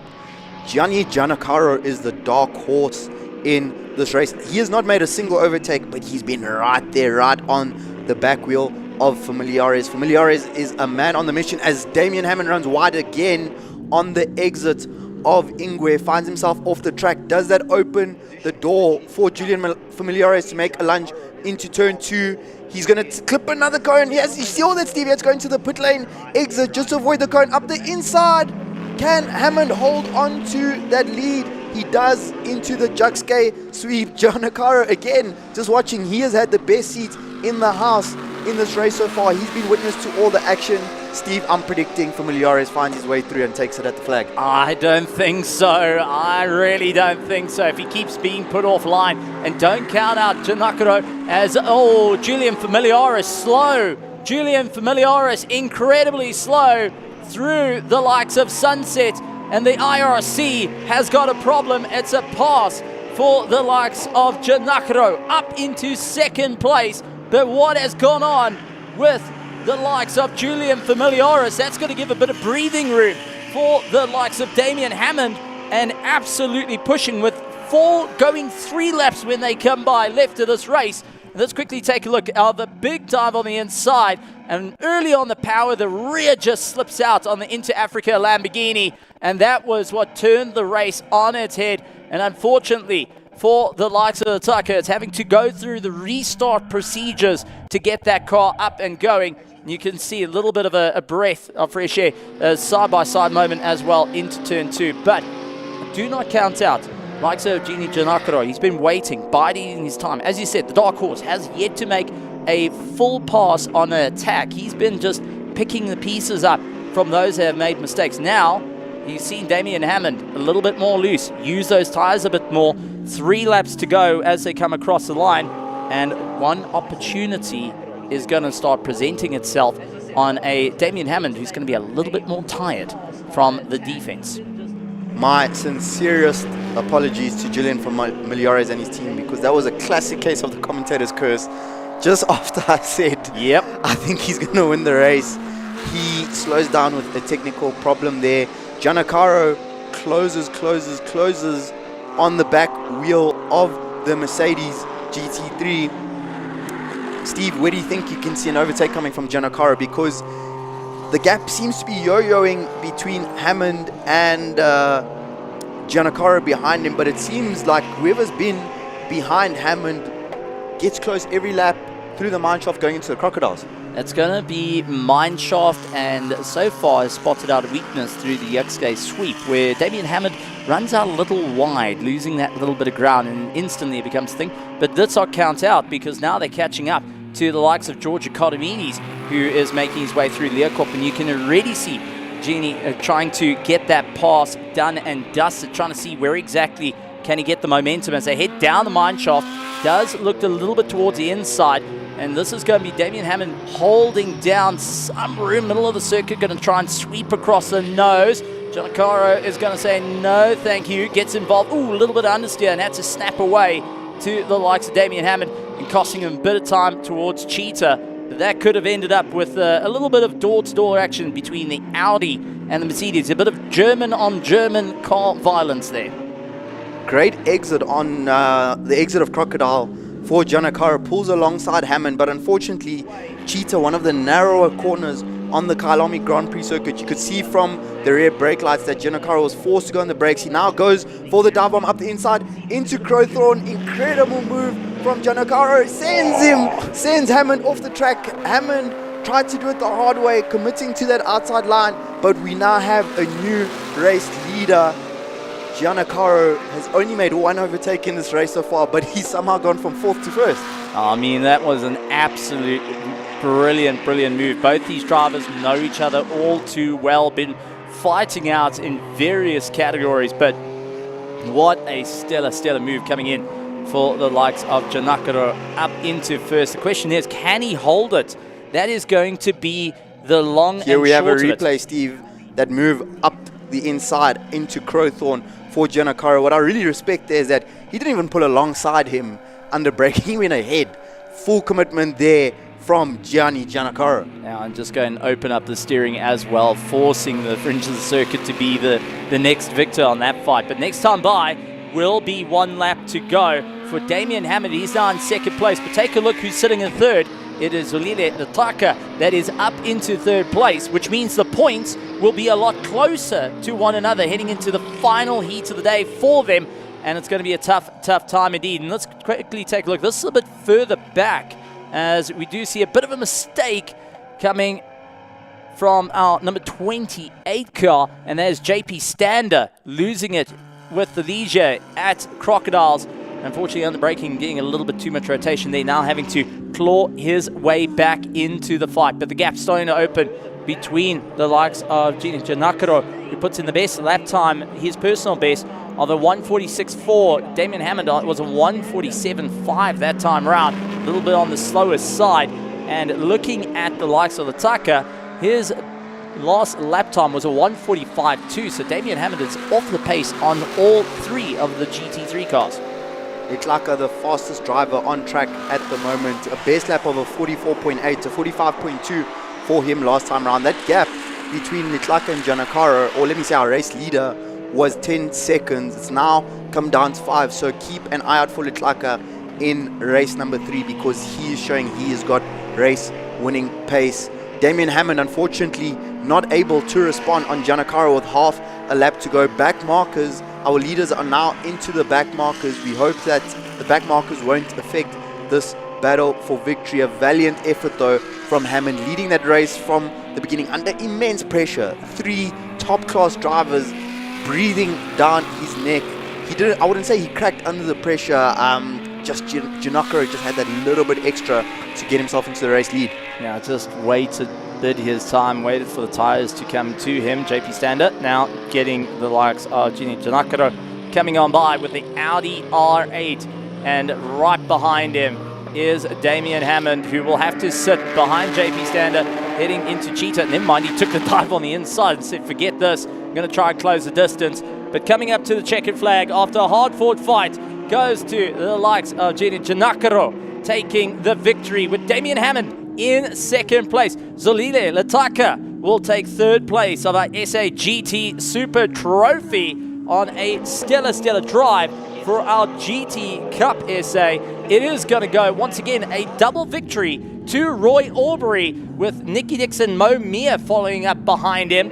And what a stunning run for our GT Cup, who have been focusing on the charge to move forward. Nicky Dix getting ahead of Mo Mia, which means it is assisting in his championship to hold 2nd place overall with our GT Cup. Absolutely wonderful stuff. But likes of Giancarlo getting the victory is definitely one about patience paying off in the long run. Coming across the line, 2 of our oldest cars out on circuit. This is one of them. This is Georgia Vacamides out there in the Porsche 911 Carrera RSR. Absolutely amazing machine, all original, and has been putting in a phenomenal show. Wonderful to have those cars. They were built in 1970s, and they have gone on to win some incredible sports car championships over the years.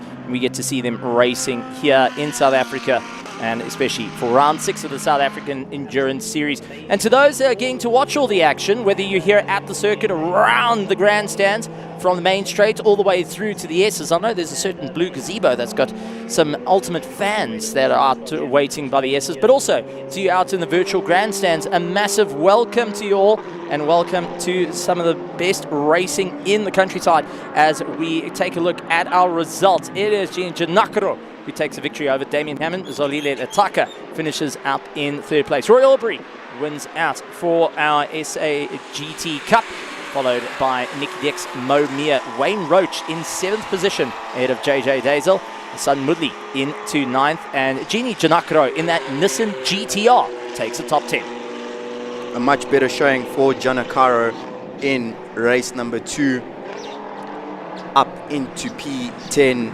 What a race we've just witnessed, without a doubt, the race of the day so far. A 4-way battle for the lead for the majority of that race. We lost Letlaka first with that spin at the final corner. We lost Familiares next with that technical problem that he experienced with 4 laps to go.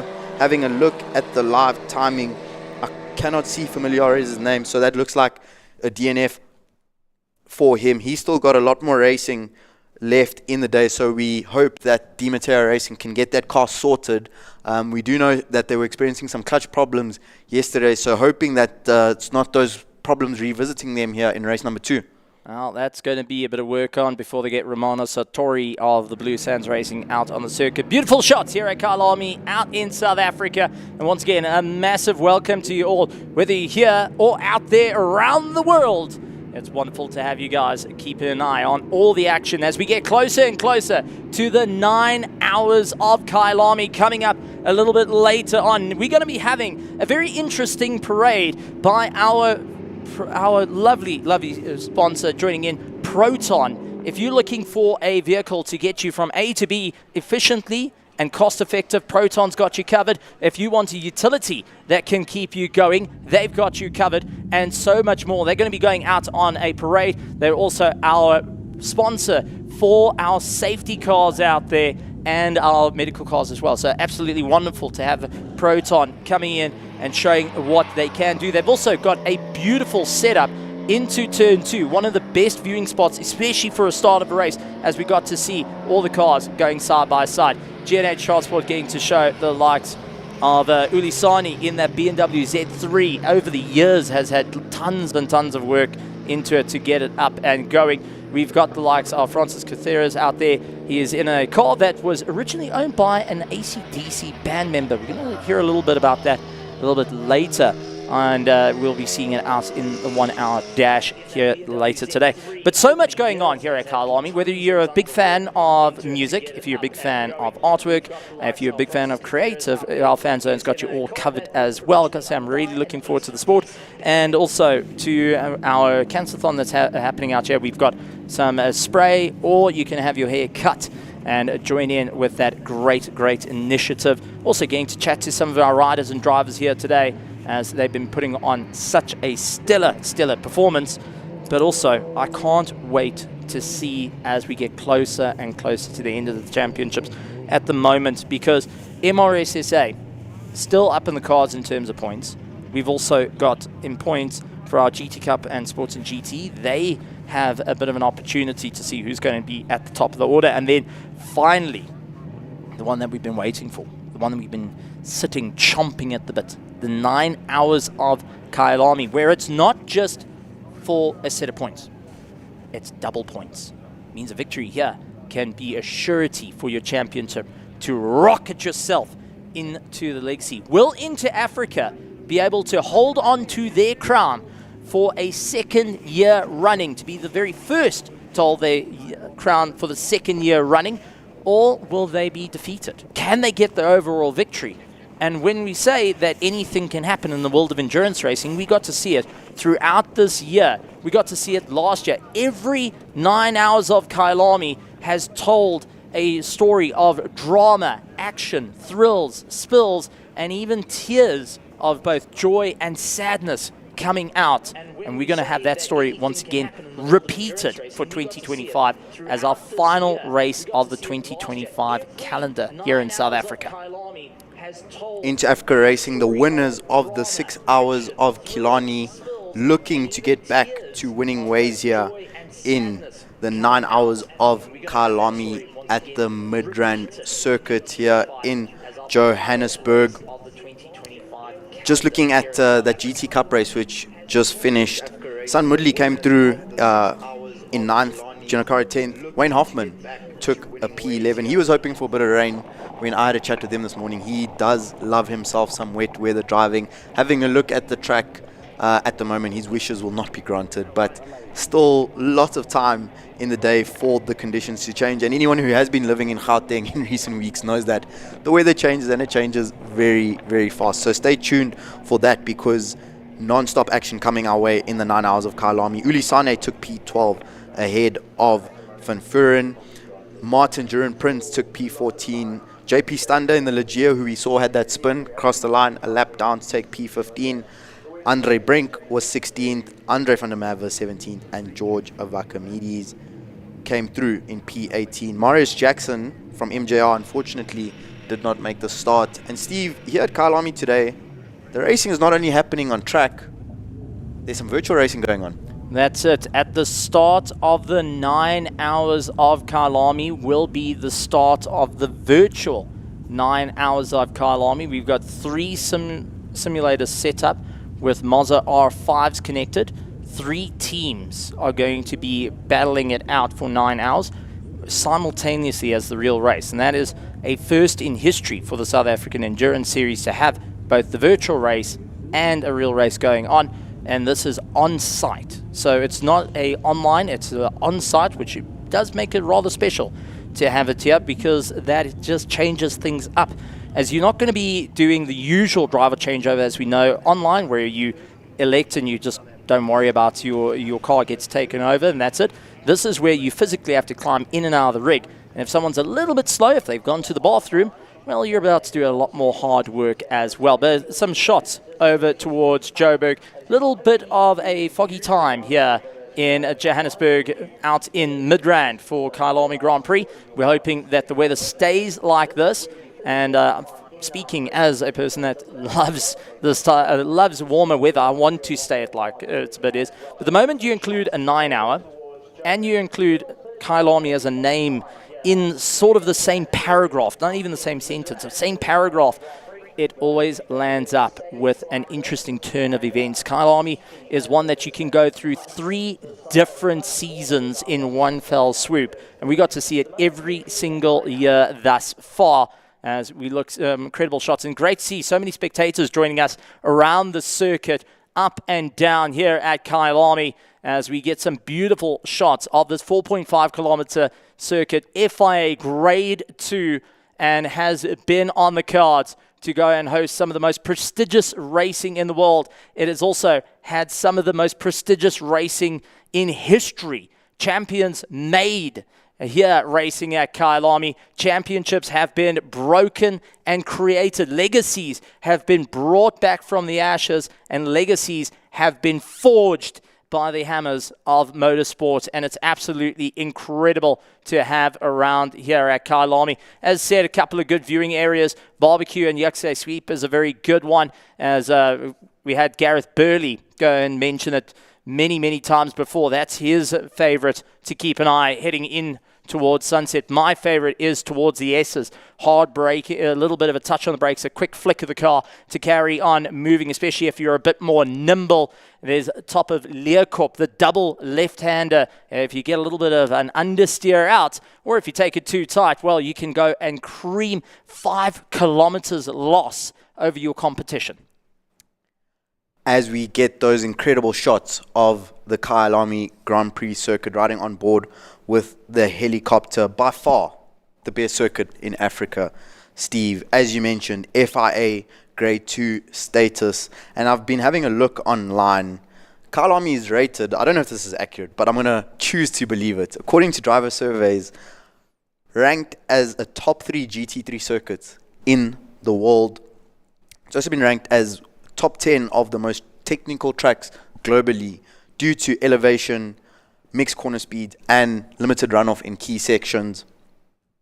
Opened in 1961. You alluded to some of the history of the circuit. It has hosted over 20 Formula One Grand Prix, and like many South African motorsports fans, Steve and I are praying that we can get an F1 race over here. Would love to see the likes of Max Verstappen and Lando Norris going to battle here live in the heart of South Africa. Kyalami, our home in isiZulu. Some of the winners here, the likes of Ayrton Senna, Prost, Nigel Mansell, Niki Lauda, Fittipaldi and Stewart. Having a look there at the Crocodiles, one of the action hotspots here at the track today, Steve. We've seen near miss contacts, we've seen overtakes, we've seen spins, we've seen sighting lap spins by the likes of Mo Mia. What's your favorite part of the circuit? My favorite part, and I'll still stick by, is the S's. Just the complexity of it. You got to keep your rhythm. Going down the mine shaft is great, and it's hard braking zone into the Crocodiles. You want to keep to the left-hand side, or just keep and look to the left-hand side, because it's easier to spot the braking boards on the left versus the right, especially into this right-hander. But I have to say, I love the left-right of the S's, and how it can turn your race into a bit of an exciting one. Because if you lose the drive up there, you lose it quite up to Leeuwkop and into a bit of a problem. But that being said, you got to say it's an incredible track. It's an incredible time, but also having the most incredible time out in the fans. Let's go and have a chat to Nadine, who is down in the pits with her drivers.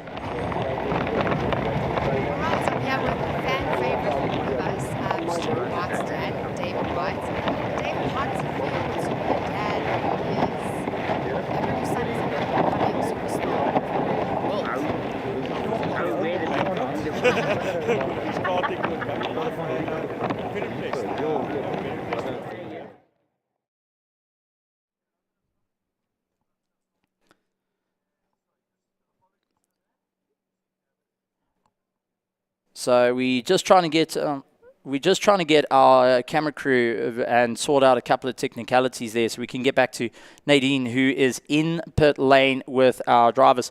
But I went and said the S's is my personal favorite. Temba, you've been around the track. You have been on 2 wheels at full speed. I've been on 4 wheels. What would be your favorite part?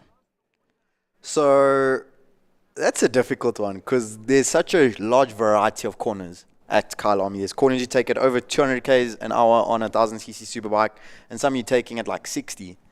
My favorite personally is the mineshaft, because on a 1000cc superbike, there's certain parts.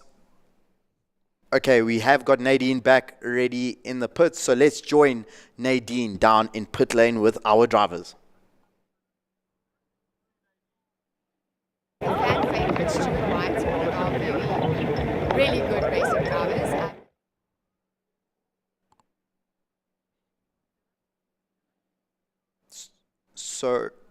So we are still having a bit of a challenge there connecting with Nadine.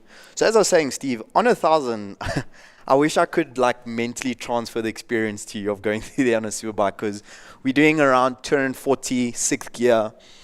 You pitch it in, and I have to be honest, there's just certain parts of your body that clench quite tightly as you go through the mineshaft. And the interesting thing about it is that on the superbike, it's very wide, but the correct line in terms of maximizing lap time is that you go from the inside all the way to the outside white line. And I have to be honest, I've tried my best not to do it when I've been racing, but you go in sixth and you literally roll off for a moment and then you go flat out again.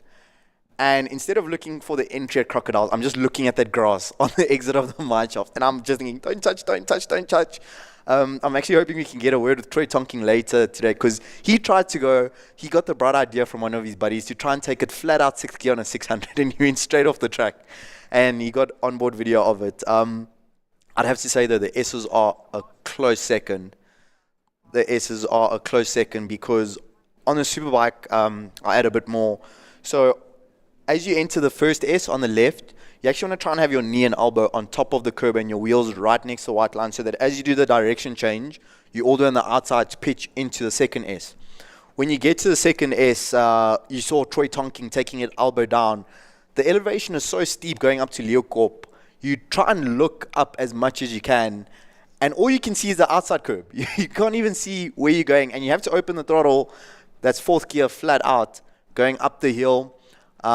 So yeah, I'm in agreement with you. The S's is a very close second, but for the sheer thrill of risking your life through the mine shaft on a motorbike, I'd have to say that's my favorite. However, I think I need you to take me around in 4 wheels so I can get a true perspective on what the best experience of Kyalami is. I got a question. When you go through the second S, do you look for the tree? There's multiple trees on the right-hand side, but there's one, and this is why I recommend, if you are spectators walking around the circuit, there's different points. If you go over the crest, if you look to the right-hand side, there's this huge, humongous tree. As you get over the crest into Leeuwkop, you kind of look for it. That's your braking mark. As soon as you cross it, you hit the brakes and go. I'm guessing it's the same with the MRSSA. They're having to do the same. But let's take a look at what our program is looking like, because at the moment we've got a bit of a circuit break as our Proton goes around, and massive shout out to our Proton as our sponsors. They've been with us throughout the entire season, really getting us from A to B in style and in comfort. I won't lie, it's been rather tempting. I've been going and writing to Santa on getting a Proton, I won't lie. But we've got them out at the moment with a circuit break. Then we're going to be heading towards our MRSSA race 2 at 11 o'clock here today.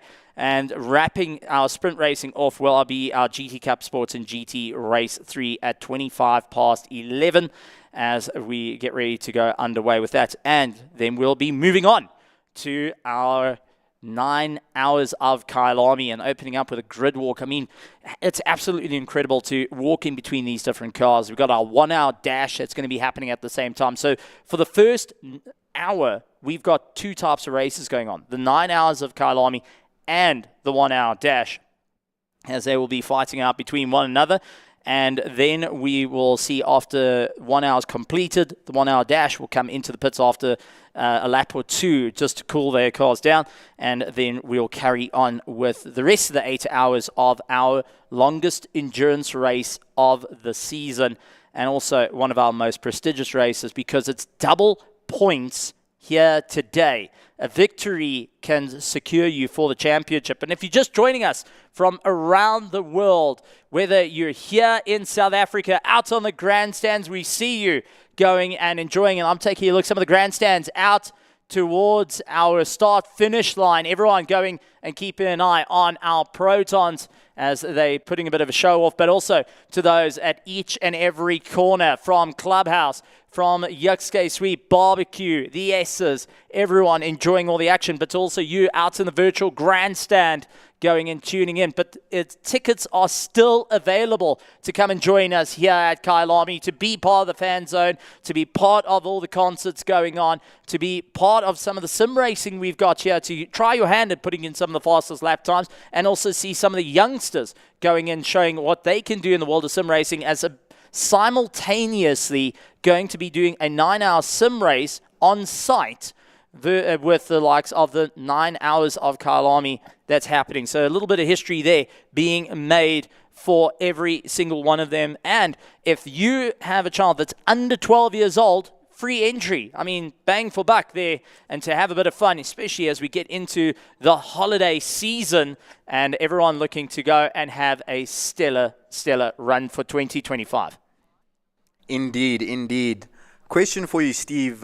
Just looking at the program that you've gone over, what has been your moment of the day so far? Because we know that we've still got many more coming for us later in the day. It's going to be an exciting time. I've got to point out, though, I am concerned about one thing. What's that? Is Lady Luck in the pits of our drivers, or if we've got Murphy walking around? I don't know who Murphy is, but Murphy. You don't know who Murphy is? Remember remember that 13 spanner or that number 10 socket that you did have in your toolbox? That one that was sitting on top of the block, that number 10 socket you had on top of the block when it's all opened up, and unfortunately it goes missing and there's a slight rattle by the piston. That's when Murphy's around. Lady Luck is the one that gets you the check flag at the end. I apologize, Steve. I had a bit of a brain fart there. Advocate Murphy, who likes writing laws, I think he saves a lot of energy for 9 hours because it gives him more time to get to work. You know, at a 4 hour, at a 6 hour, yes, he can operate, but for sure, I'm certain that he's turned up today. So the question is, whose put will he be lurking in, and whose put will Lady Luck be lurking in today? It's going to be an interesting one. Let's go back a little bit in history, as our winners of the 9 Hours of Kyalami last year was into Africa. They managed to get the jump up. Now they're going to be likes of Lataka, Stuart White, Axel Jeffries, all behind the wheel of the car looking to find it out again. But they also had a bit of a tricky situation last year with a wheel sensor giving them an issue that they were fighting to get sorted out so they can continue on with the race and are looking to try and keep it going. This time round, they've gone through all the nuts and bolts on that car to make sure what they can do. We've also got our performance and index where Pesty Racing out there in the Backdraft Roadster is looking to take the victory.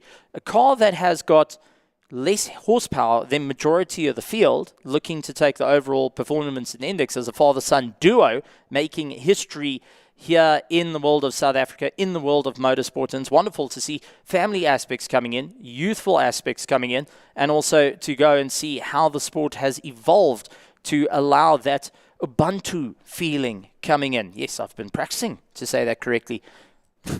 Well done, Stephen. Great effort.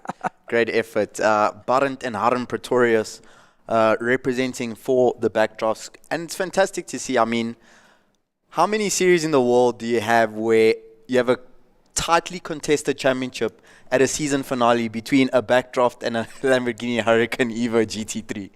I think that's quite incredible. Yeah, that's, I mean, if you think about it, it's something special to go and see. And honestly, we get to see these cars going out and really showing what they can do and different ideas of how to perform better and better here at Kyalami. And especially with double points online, this has been a championship that they've all been waiting for. In terms of the points as well, they could utilize a drop round.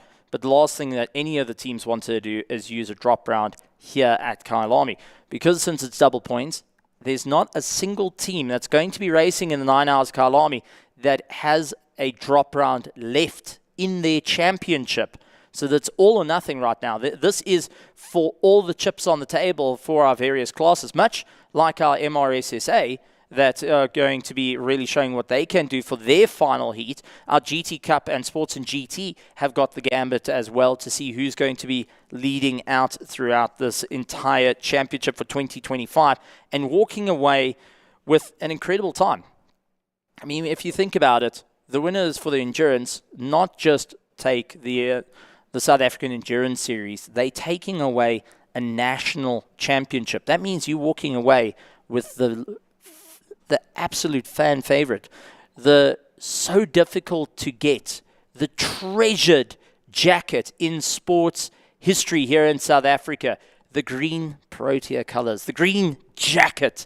And man, oh man, if you want to join some of the elites in the entire history, the very, very few elites in history, well, that's what we're going to have as well. But this is also going to all with our amazing sponsors. We got Vodacom for you with their amazing activations. They're also walking around showing some of the specials you can grab as well. And also, they are going and giving us the SIM cards, which are in those iCams, bringing all that in-car footage to you live here on YouTube, and also going out first time ever 9 Hours of Kyalami on Prime, and it's Prime Media, and it's absolutely wonderful to see how they're going, and it's going to be an incredible one. But Temba, with that being said, it's just going to be an epic race day.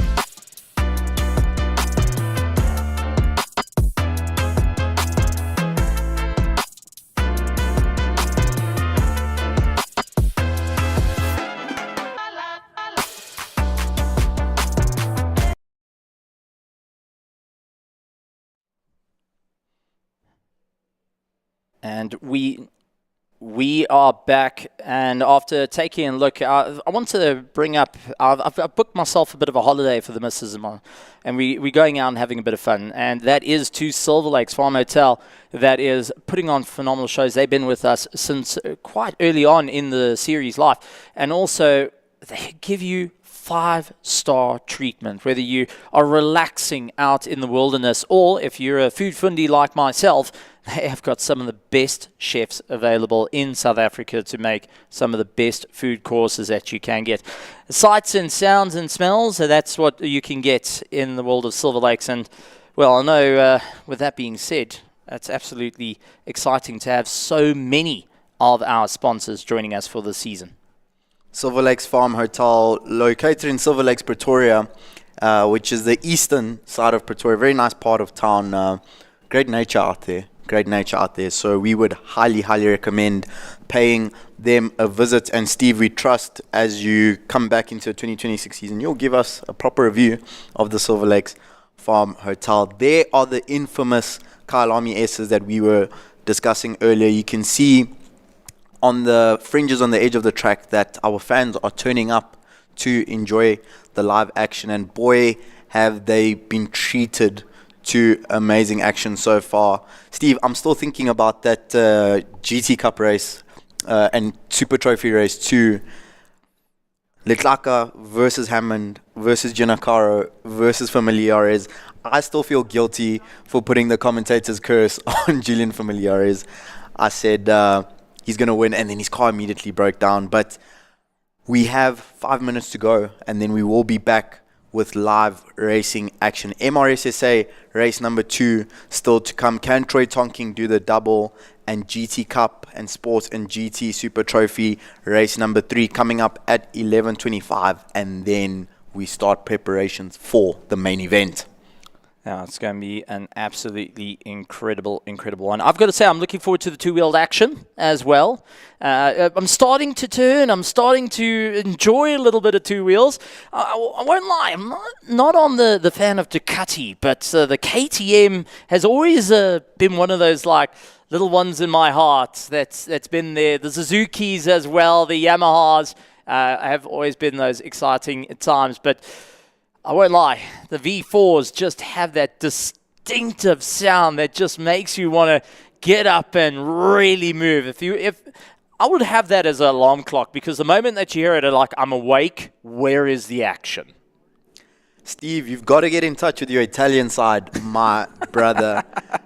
You remind me much more of an Italian than an Austrian, but I cannot blame you. If you are here at the track, go and have a look at Troy Tonking's KTM RC8.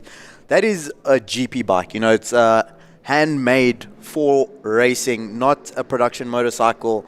And the thing is a thing of absolute beauty. It's got that KTM steel trellis frame, an incredible Akrapovic exhaust, which gives you goosebumps when you stand next to that bike. And I hate to say it as a Ducati fan myself and a Marc Marquez fan, but that KTM sounds better than the V4, I promise you. Ooh, so someone is going to get a very big letter coming through that's going to make life a little bit more interesting as well. So as our MRSSA making their way out onto the circuit, what have we got to keep an eye on here? This is their final race for 2025.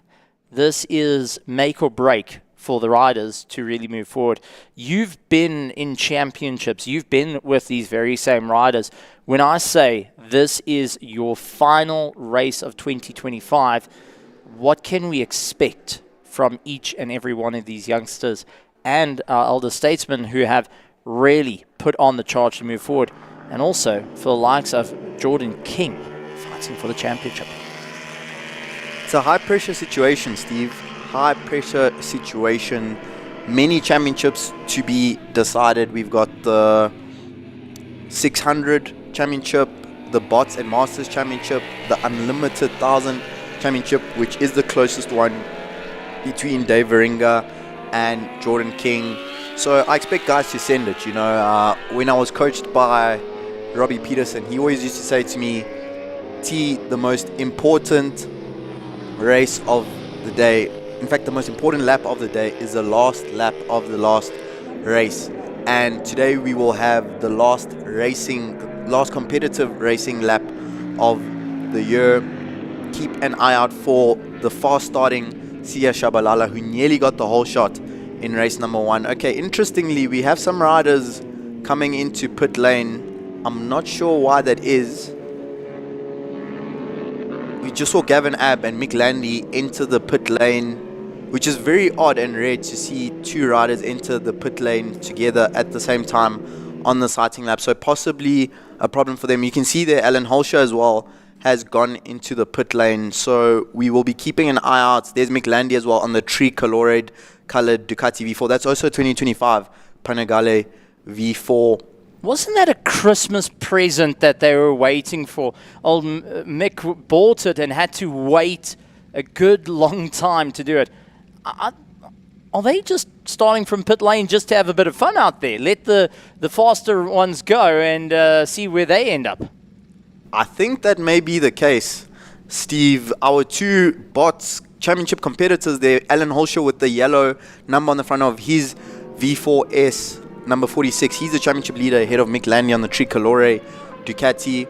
You can see Troy Tonking, our last rider, lining up on the grid. He lines up in P7, which is where he qualified this morning. Our race 1 winner with a 49.4. I'm sure Troy will be trying to get himself into the 48s, which would be a seriously impressive lap time. Keep an eye out for fast starting hard and late breaker Boikanyo Mabaso, because he was giving us some action to scream and shout about in race number 1. But we will be shortly under starters orders to begin MRSSA race number 2 as we take another look at the riders lining up in pit lane.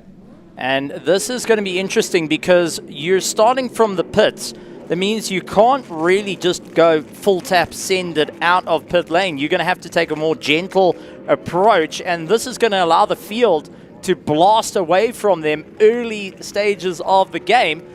I've got to say, a bit of a risky situation to do that, to try and make up some time. But we've got 8 laps of racing coming underway as riders are at the ready for race 2 of our MRSSA. And it's our final race for the MRSSA for 2025 as they get ready to go. Lights on. Over to you, Timber. Take us through the start for the final time. We are under starters orders. That 30-second board is going up. Remember, for our viewers at home, as Cristo Rios lines up on the 57, with the pit lane starts, they will be released from pit lane when the pack gets to turn 1. As the lights go off, keep an eye out for Troy Tonking. Here are our pit lane starters. Who will get the whole shot from pit lane? We've got 2 races going on here. Sia Shabalala once again gets that amazing start. He must be making the absolute most out of that launch control. Jordan King in 4th. Troy Tonking around the outside in 3rd position. But a brilliant start from Sia Shabalala. Jordan King has Ryan Futter just behind him as we go into barbecue on lap number 1. Absolutely great stuff. Now Sia is not going to quite have the straight line to work out for him and slowly drop a little bit back. But the youngster who was the bravest out yesterday in very greasy conditions will make life a rather difficult time for our unlimited class to clear through. The question is, for the likes of Jordan King, he needs to try and figure out how to clear as quick as he can as the championship starts to slip out of his hands, as the rest of the field that did start from pit lane make their way through sunset. I think the bots guys wanted to guarantee themselves some extra TV time. Well, that's one way of doing it. That's one way of pleasing the sponsors. Oratile Piri, big lean angle, big corner speed around the outside of Ryan Futter. Ora is on a 600 Yamaha R6. Ryan Futter with the power of that Kawasaki ZX10 drags him up the hill. Yellow flags. Where is that yellow Troy from? Tonking went round the outside of Shabalala at Clubhouse. Red flag. Red flag. Have a look there. No Troy Tonking. No Sia Shabalala. I noticed that, Steve. Our camera cut away just as Tonking went around the outside of Shabalala. So I'm convinced there's an accident down there at Clubhouse involving those 2 riders, unfortunately. Got and clipped each other. There we go. There's Sia getting pushed out of the pit, out of the sand, trying to get it all restarted. Thankfully, with all the safety gear that they got, you land up with scrapes, bruises, and such. And, well, it's going to be a little bit further down the order. Hopefully can get that all restarted. A huge thank you to our Kyalami marshals. Without them, we wouldn't be able to go racing. But that looks like it's not quite freeing up the way that he wants it to go. and getting sent on his way. So a massive shout out to our Kyalami marshals for assisting our riders and braving the conditions. Without them, we wouldn't be able to go racing and really have any sort of time.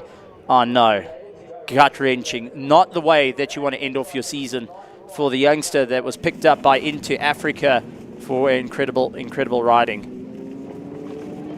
Tough break for Sia Shabalala. He must have made contact with Troy Tonking, because Troy Tonking carried more speed around the outside going into Clubhouse. And I remember in my head, like, I winced a little bit because I could see that Troy was going to lean on the outside of Shabalala. So unfortunately, we do not know. We weren't able to see exactly what happened in that incident then. I'm just hoping Troy Tonking is okay, because we are yet to pick him up on the camera. It looked, from what we just saw on screen, that it was only Shabalala down there in the gravel trap. Troy Tonking not lining up on the grid for the restart. So Steve, our race 1 winner, is unfortunately out of the picture, which frees up a clear run to the championship for Dave Veringa if he can bring it all together.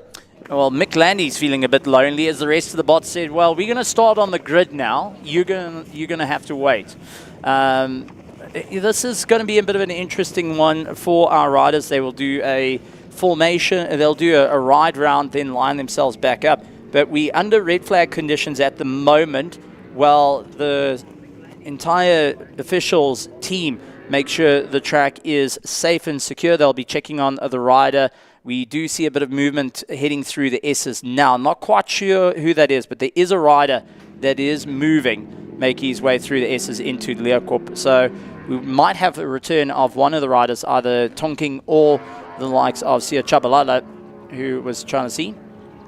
So we will try and get a camera shot of that in due course, and that is Sia Chabalala. So he was able to get that bike fired up and ready to go out yet again. But now the question comes in for Sia, who's gone off. What does it do to the confidence of the rider? For me, if I came off the bike, I'd be a bit worried. I'd be less on the attacking side of things. But from what we've seen with Sia, he thrives under pressure. That tail unit is broken. You can see the back of his bike, the tailpiece unit running quite low. The riders on the grid will have to wait for Sia to line up or to see if he returns to pit lane. So Steve, the confidence gets knocked when, number one, you're wondering, is the bike okay? Because you don't know at that moment the extent of the damage. I'm sure he would have had a quick look at the bike, but anything can happen when crashes happen. Shabalala is lining up on the grid, just showing the true grit of our MRSSA riders. He's going to attempt to rejoin this race.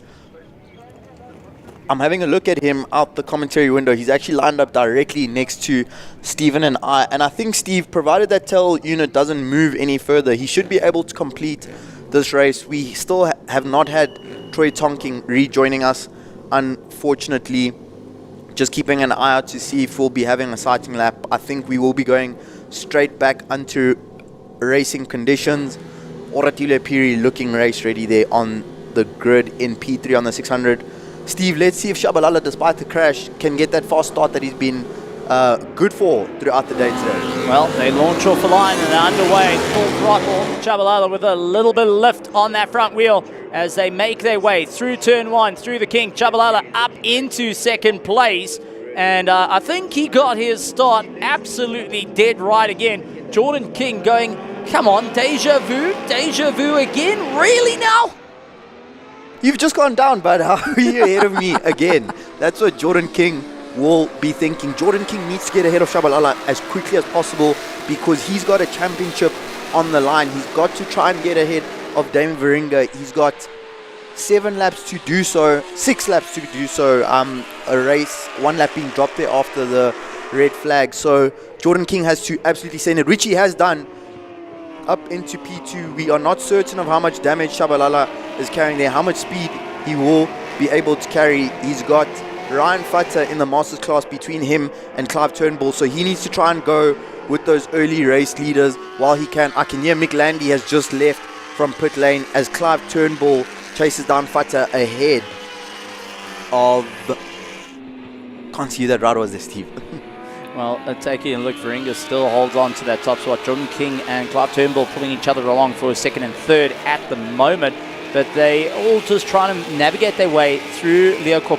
question is, these are riders that have been standing on the grid for a bit of time. These tyres have lost some serious temperature to them. So now it's who's capable of finding grip under cooler conditions. And Jordan King, who went for an inside line through Crocodile, had a little bit of a slow exit, and that also allowed Clive Turnbull to come in, but he outbraked himself by the looks of it, looking towards Ingwe, hard braking zone onto the front, and it is going to be a great run for Clive Turnbull, but Jordan King trying to take a more shallow line to have a shot at him.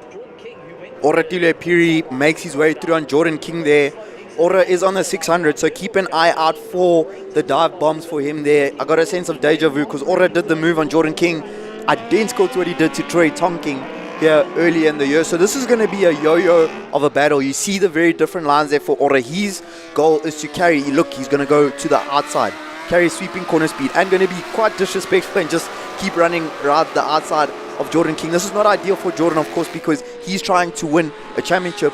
He can see Dave Varinga getting away from him, and he's got this pesky little teenager on his 600 buzzing around his ears. Sia Shabalala doing incredibly well to stay in that P4 despite a crash on the first start of race number 2. Now, Ora Perry has gone from riding on the PB50s all the way up through onto the 600 as a rider that's been on the thousands, dealing with the 600s. How frustrating is it that you just can't break away? If you are, in the case of Jordan King, going and fighting for the championship, you've got Ora, who does a good lunge on the inside through Learcorp, forcing you to sit up. How's the frustration he must be experiencing right now? It's ironically, Steve, incredibly frustrating for both riders because it's not great for your ego when someone on a slower bike then he keeps passing you and then you overtake them on the straights again. But it will also be extremely difficult for Ora because what he will be finding is that Jordan will be obstructing his lines. Ora's making his lap time by carrying corner speed. You'll see he goes from white line to white line, which I did teach him how to do. So good to see him putting that to good use. Putting a little bit of a pin in that one. Just a cheeky little bit of self-promotion there.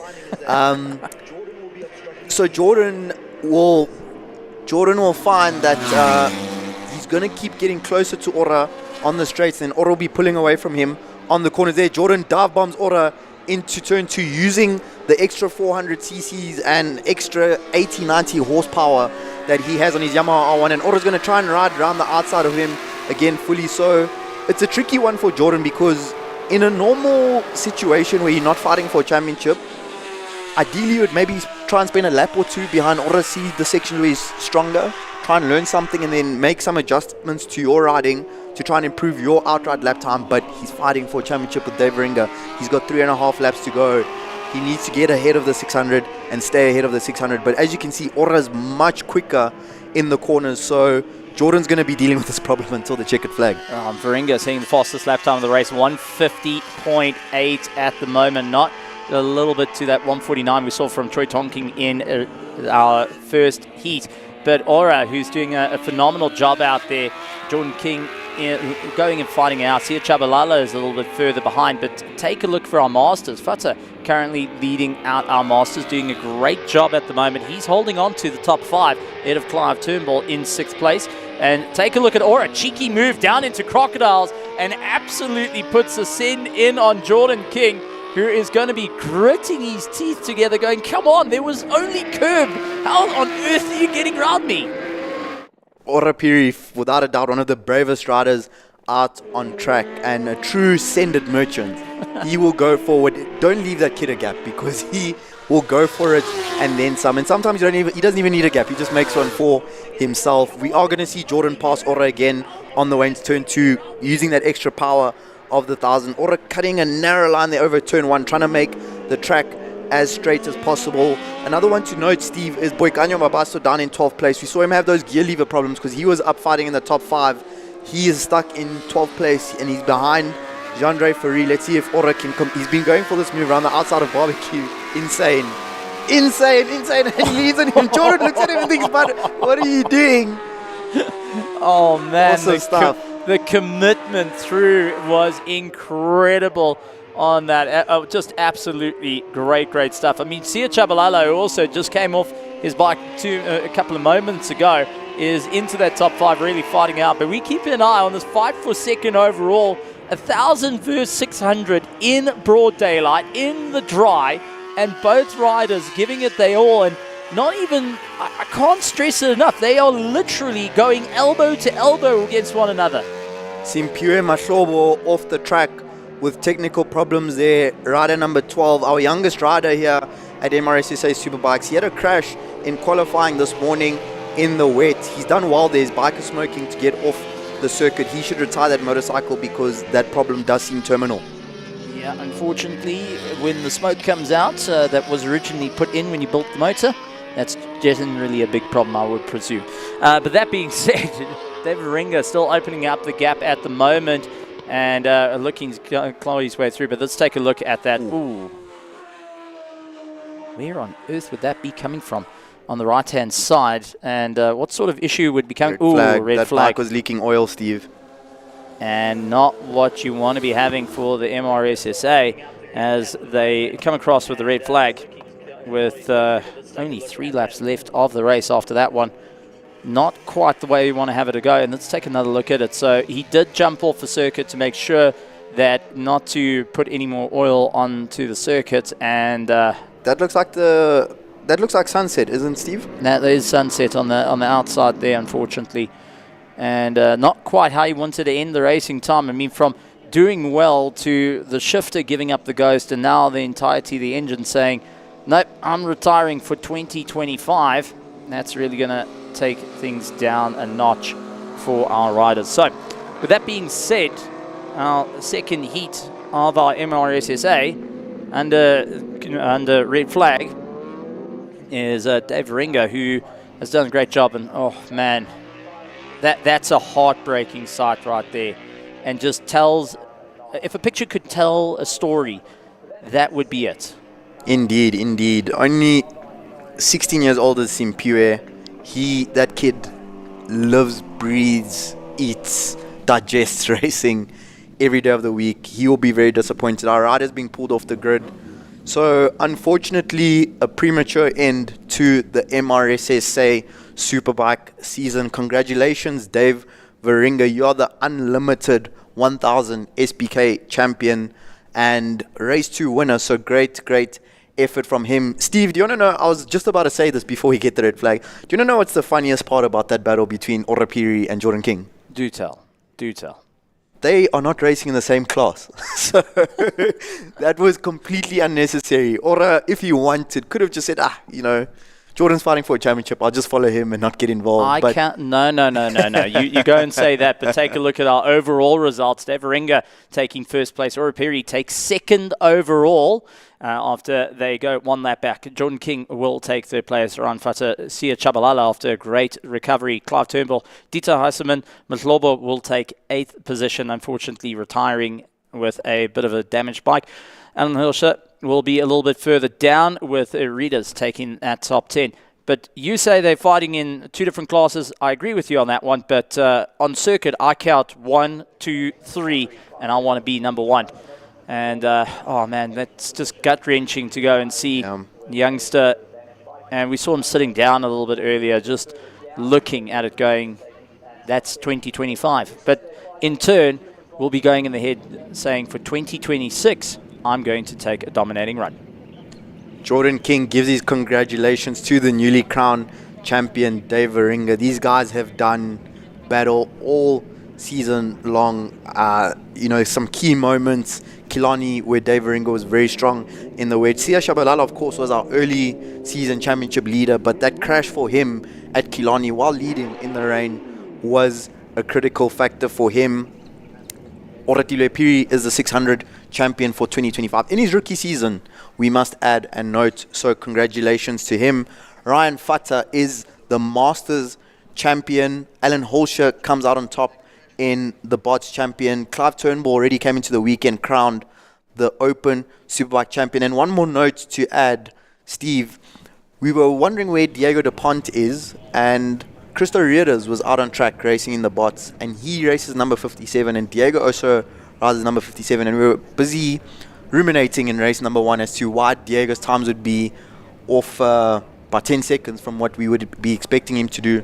So a tough break for Diego because he only did 4 corners today, and unfortunately wasn't able to join race 1 or race 2. So I hope he's physically okay there, but I would assume that some technical problems for him.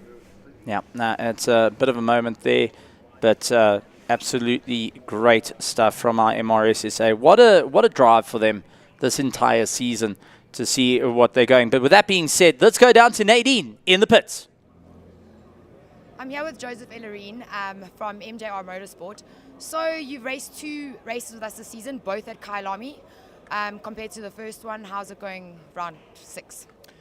Well, we've definitely got a lot better understanding of the car, so it's going a lot smoother. We do have a problem with straight line speed, but that's just because we're in a flat 6 versus V10, so not really going to work out so well. But the car's going in the right direction. That's all that we really need.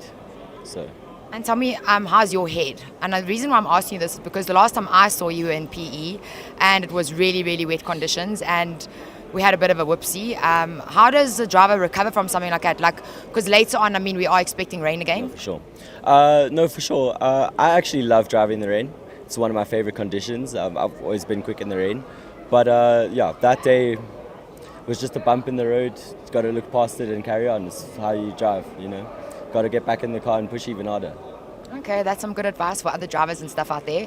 Last question for you. I saw car 81 pulled out of the Sports and GT. Do you want to tell us why? I'm not 1,000% sure, but I do know he did have a little bit of contact in the race. So I think he's just saving the car because he hasn't really run the whole year. So it's I think just not worth the risk right now. Okay. So then it's up to you. So you've got the 9 hour left, right? Yeah, we do. Okay, perfect. And is it the first time you, Leighton, and Marius are racing together? As a complete package, yes, but I've raced with Marius in one car and I've raced with Leighton in one car. So we finally all together, which is nice. Okay, cool. Well, bring the heat and we'll see you out there. Perfect. Thank you so much. Thanks, Joseph. All right, we can go back to the guys in commentary until I find someone else to hassle. Huge thanks to Nadine and Joseph Ellerine. Great to hear from Joseph. If you are wondering why Nadine's hair has suddenly got red highlights, which she didn't start the day with, that is because we do have our Cancer Shave-a-thon activation. You can go get some hairspray or get your hair cut here live at Kyalami Grand Prix Circuit. All proceeds are being donated to cancer research and treatment, so definitely something you want to get involved in. If you are just joining us, welcome to Kyalami Grand Prix Circuit for the 9 hours of Kyalami. I'm Temba Kumalo live in commentary as we take a look at a shot of the circuit. We will be back with Nadine down in pit lane chatting to one of our drivers. Okay, so I met this little champ Danny today on track and he asked me, please can I be on TV? And I was like, of course.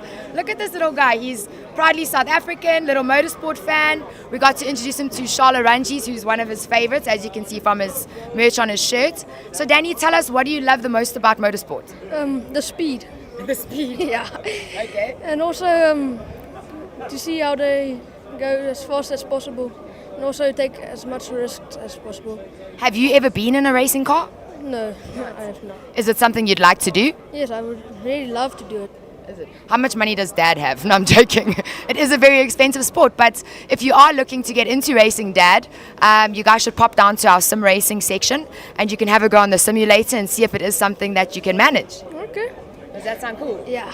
Awesome. Well, we'll see you and everybody else in the simulator area a little later. For now, let's go check out some more drivers, hey? Yeah, thanks. Let's go. Okay, sorry, wait, before you run. Come, brother wants to get involved as well. But you're wearing the wrong shirt. We're trying to promote motorsport here, not rugby, eh? Yeah, but my team's playing, so... Okay, fair. And tell me, what's your name? I'm Josh. Josh. And what do you love so much about motorsport? I love endurance racing a lot. So my favorite racing, I love Formula 1, Charles Leclerc. Okay. But my favorite is endurance racing and WC with Sheldon van der Linde. Okay, and who's your favorite SAES racer? I don't watch SAEs a lot, so I don't know the drivers. But I do watch some of the races, and I was here last year. And I saw you on TV, actually, and at Swartkorps. I also watched that race. So I'm your favorite? Yes. Ah, he can If stay. I can say that, yes. Yes, you can say whatever you like. Okay, well, I'll introduce you to some of my favorite drivers then. Yes, please. I would like to meet some of the drivers, because I don't know a lot of them. Awesome, well, let's go do that. You guys go back to commentary while I take these two lads to go meet some drivers. Thank you once again to Nadine, our pit lane reporter, one of the most popular people in the paddock without a doubt, alongside Chloe Grace, who's hanging out here with us in the commentary booth for a moment.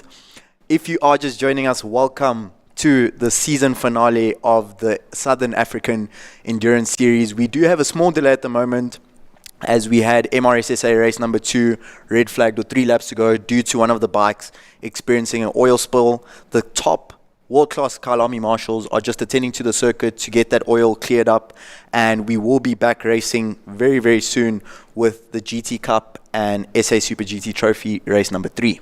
It's going to be an incredible one, and what a great celebration it's been. Having a chat to some of the fans yesterday, getting their thoughts on how things are going, getting rather excited, and as we got to see, getting to meet the drivers out there, the superheroes behind the helmets, and the humans that really go and show what they can do. Also got to see a couple of our drivers trying out the simulators at the bottom, seeing their hand at that, also going and sitting out on the grandstands, going and chatting to all the different competitors as well.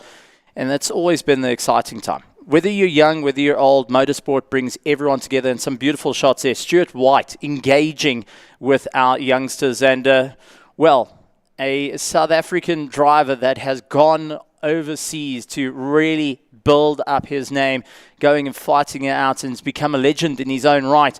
Now getting to engage with our race fans here in the South African Endurance Series, getting to race in some incredible machinery, being the Hurricane Evo 2 here in South Africa, which we'll see racing in the 9 hours of Kyalami, and has been a personal coach to the likes of Solile Lataka as well, to go and help him get that little bit of experience. I mean, that is one thing. You get to meet the legends of now and of tomorrow, and you get to go and experience all the action. That's the reason why the tickets are still available to come and join us here at Kyalami, to be part of the incredible show, and also to be a part of our incredible festivities. Have a chat to one of our teams out there. That is with the Alpha that we'll be seeing going out a little bit later, and absolutely stunning fashion. And what a way to go and walk around and just see and experience, talk to drivers, team managers, pit crew on how on earth do they do all the stuff, how do they plan for everything, and well, how it is to be in these incredible machines that are going to be racing in just a few hours time, and well, around a legendary circuit of Kyalami that has made champions. It's broken champions. It's had the names of Michael Schumacher, Senna, Prost, and so much more gone around it over the course of years, and now getting to see South African champions go and take on the circuit. This is also the final round of the South African Endurance Championship, where it's for double points come the 9 hours. Heartwarming scenes there in pit lane. Takes me back a little bit, if I can get a little bit personal. My life changed in 2007 when I came to Kyalami for the first time. First time I'd ever been to a circuit, a racing circuit. And I remember there was this giant yellow motorcycle. I found out later it was a Kawasaki ZX-10. And Greg Dreyer, another South African racing legend, was there racing. And I was starstruck, you know. And my journey in motorsport started there. So I'm sure you've had similar experiences, Stephen, and just seeing motorsport being brought to the youth, you know, which Mr. Litlaka was explaining yesterday is one of the things that's important to him, and one of the core values of the Southern African Endurance Series. We want to bring motorsport to the people of South Africa. So those moments are absolute gold, and I love to see it. That's it. And we've also got our beautiful concert sets going on. We've got DJs. We have got live performances from schools going and also showing it. But let's listen in to what's happening in pit lane with Nadine. No problem, guys. Must have a nice day. Thank you. Cheers. Have a good race. Young man. Enjoy the day, eh? Okay, let me take you guys to meet one more driver, then you're on your own, but you'll be fine. Chico, come along with us. Let's maybe talk to some of these guys over here. Actually, you know what? Let's go talk to Pesty Racing. So these two guys, this is father and son. So they race in this green backdraft. It used to be orange. Yeah. Oh, is that there? Okay, so good one. Harriman Barons, please can you come and introduce yourselves to our fans? So this is the father and this is the son. I'm joking. Yeah, look a lot younger. So this is Pesty Racing, and they are currently leading the Index of Performance Championship. Okay, throw your questions at them. Okay, so how do you think you will do at the 9 hour? We hope well, eh? I hope we're going to win it. So, no, we'll pin it to win it. So we're going to do our best. Yep. We're feeling confident, yes. You see Dad's a fan. Yeah. Check his shirt out. There we go, yeah. Why are you the only Cobra here this year? We'll answer that off camera. Anyone else got questions while we're here? Yeah. And you? Yeah, I was also wondering why is the only Cobra here, because last year there were a lot. There were lots, yes. Yeah, we'll get back to you guys. Yeah. Now look, it's been a bit of a mission. I don't know. The other guys sort of chickened out. I can't tell you why, but that's what happened. So yeah, they're not here today, which is sad. It's just because they knew you guys were going to take Index and Class D and everything. So why waste your time, right? Yeah, halfway through the season we had the lead, so. And they're reigning champions from last year as with Index, so that's great. So Index of Performance basically means like the consistency between the two drivers and how they drive and keeping it the same, because that's really tough, right? Sometimes you have one driver that's really fast and another driver that's not as fast, and it throws off the consistency. So I don't know. Average time. Yeah, and it's basically the guys, because they take your two fastest laps. So it's basically calculated on your two fastest laps and how close you stay to those 2 laps during the race. So it's actually the guy who's consistently the fastest with a particular car. They win the Index of Performance. And of course, reliability is big. Oh yeah, for sure. No, look, reliability is the name of the game. The driver. Yeah, and reliability is the name of the game. You know, you got to finish the race. Are you running a 350 or? It's a 4 litre. It's the one using 4 litre motor. Oh, yeah. So it's a lacquer car. Thanks, eh? Thanks for coming. Thank you. Nice to meet you guys. This is another fan, Chico. Bye. Enjoy. All right, so we're about to get started with race 2 of Sports and GT. Wishing all the gents an incredible ride out there. Let's see if Kulila can hold first place. Until then, let's head over to commentary so we can watch the start of the race. As we head back to our Sports and GT and our GT Cup heading out onto the circuit, can Roy Aubrey take the clean sweep for our GT Cup SA? He's hoping to really stay at the top of the GT Cup SA.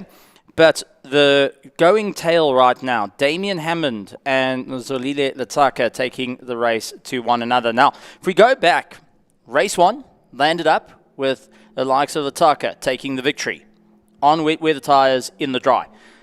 Second time went to Gini Giannacaro, who took the win in the Audi R8, forcing Damien Hammond into second place yet again. But unfortunately for Lataka, he landed up with an early spin, was taken out of the fight, but did eventually move up into third place. How this is going to work out in the points. Now, we've been doing a bit of math in the background, and big thank you to our mathematician working out. It looks like that Damien Hammond will be going and leading out the championship thus far, with Lataka, unfortunately, just a bit of arm's reach away from that. And the question is, can he make up some time? Wayne Roach is also looking to try and move up through the order as well. See how he's going to get a bit closer there. Also, the other factor comes in. Nicky Dix and Mo Mia, who are fighting out in the GT Cup. They're looking to move forward. JJ Dazel as well is trying to score points in that championship, and slowly but surely looks like he's going to be slipping out of that third place spot and losing it to Mo Mia at this point, in which we'll get to find out at the end of the day. But the raging questions go on of which of the classes are going to be able to stand for the fight. Who's going to be moving forward between each of our absolute brawlers for their final race of the day. This is something that is quite exciting, and as you start to line up on the grid, as you start to get those moments, those butterflies building up of this is it. This is my final for 2025. Can I make it work? Can I be the top of the order? Or am I going to cave right at the last? I'm keeping my eye out for the car 125 of Inter Africa Racing, Xolile Letlaka. He's going to be a man on a mission because he's got a point to prove. He was in contention for victory in race number 2, and unfortunately through driver error, the team was not able to take victory. So I think he's going to be coming back on the redemption arc. We saw the moment he had clear track, he was instantly the fastest driver on track, lapping in the 144s where the likes of Janakara and Hammond were lapping in the 47s and 46s. So I think if Letlaka can get the start, he will be one to keep an eye out. Another name to keep an eye out for, Steve, who I'm not able to see, is Familiares. Is he rejoining us? Yes, he is. The Blue Sands IRC Mustang is coming back to join in on the fight and looking to, well, throw his best shot towards the front runners. A DNF for Familiares in race number 2. He was hounding Damien Hammond like a debt collector looking for his Ds. He was all over the back of that Mercedes GT3, and unfortunately a technical problem ruling him out in the dying stages of race number 2.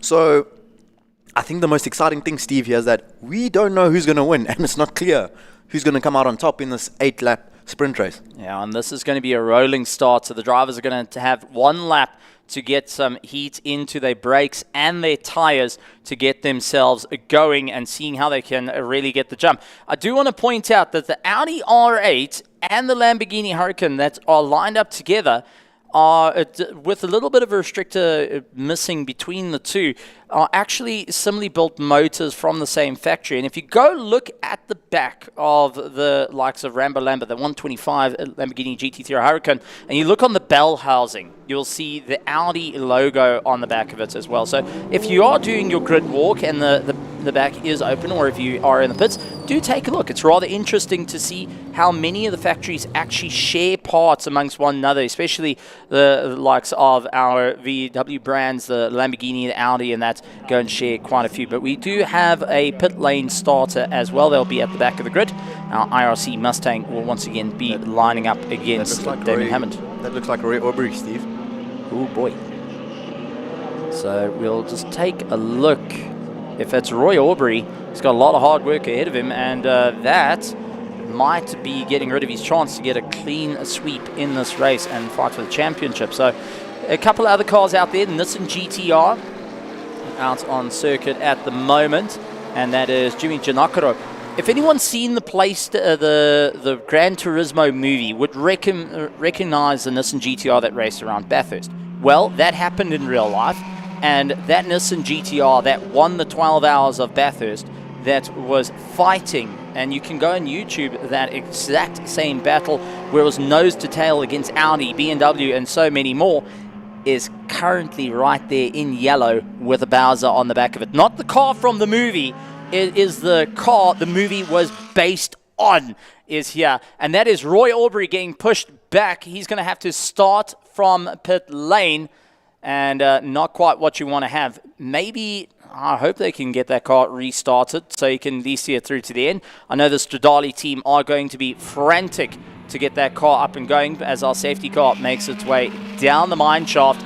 They'll look for the lights to go off for the final time, and we will be under racing conditions. But that means with Roy Aubrey out of the mix, Nicky Dix, JJ Dazel, Mo Mia all have a chance to fight for first in the GT Cup class here for the final race of today, sprint race of today, with Lataka and Ginny Janakaro locking out that front row, looking to get the jump through the field.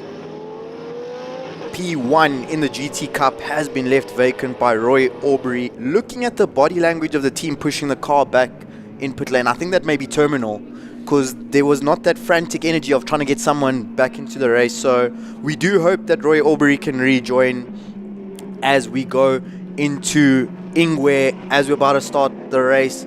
under starters orders, rolling start. Letlaka and Giancarlo side by side. Familiares and Hammond side by side. As you just get confirmation from our pit lane team that Roy Aubrey is out of the race. He has taken his helmet off, so tough break there for Roy Aubrey, who will come out victorious in the GT Cup.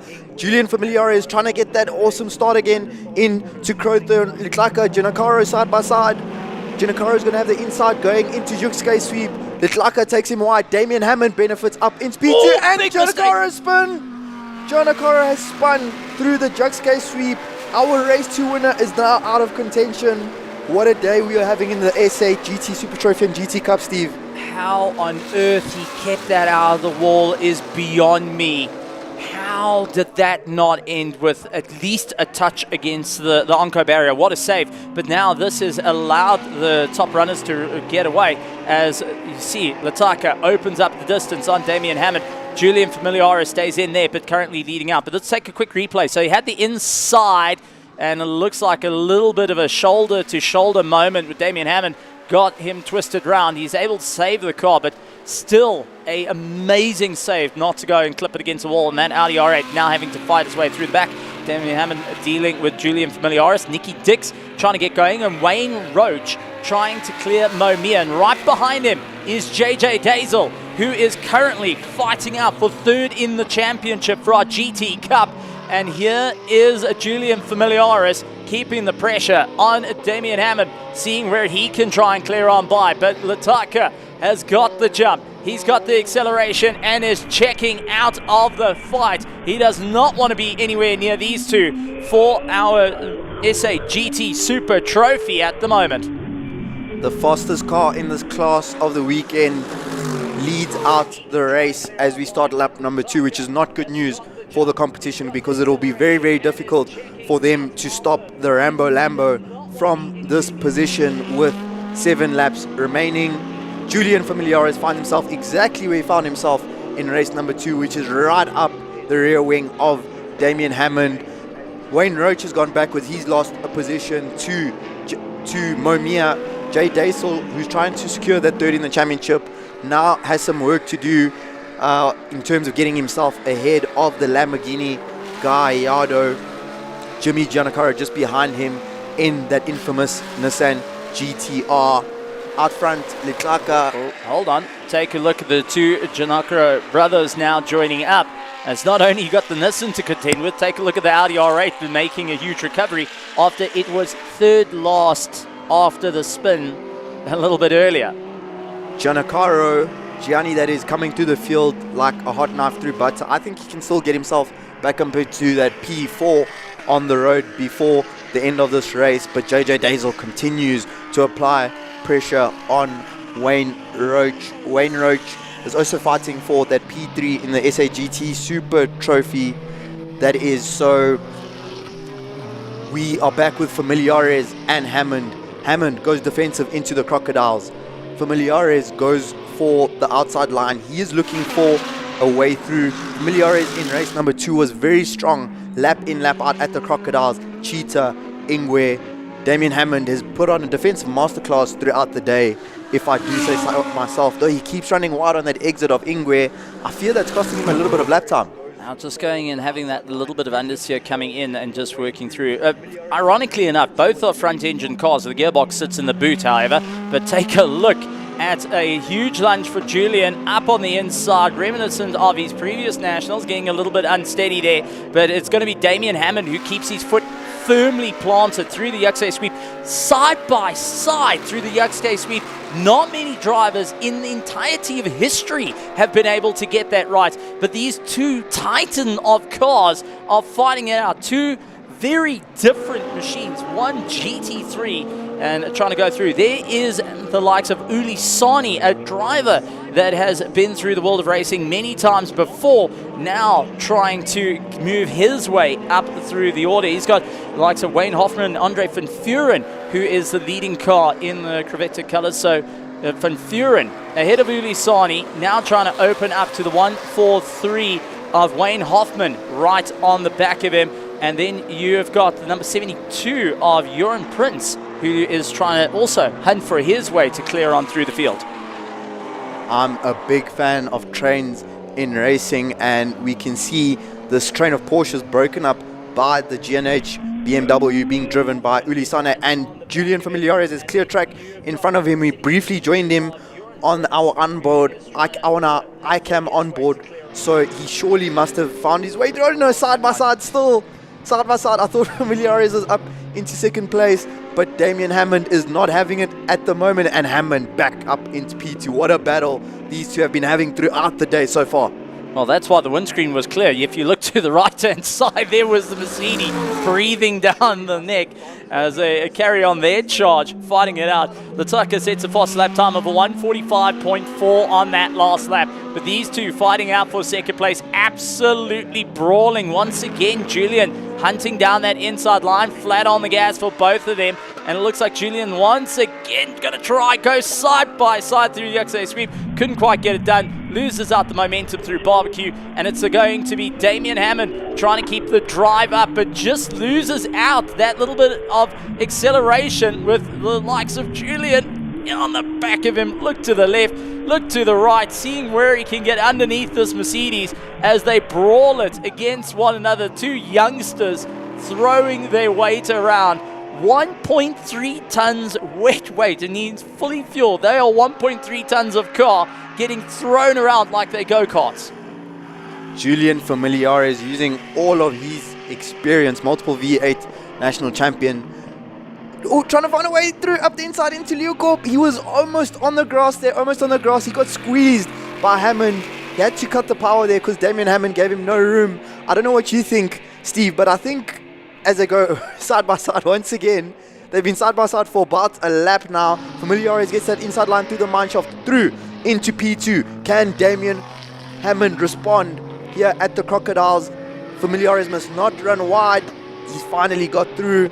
What a battle, what a battle. I was just about to say that I think Familiares was being a bit too kind to Hammond in terms of giving him room through Crowthorne, because we saw Giancarlo in race number 2 went alongside him, went past him, then just opened the steering wheel all the way to the outside curb. Familiares looking at the rear view mirror.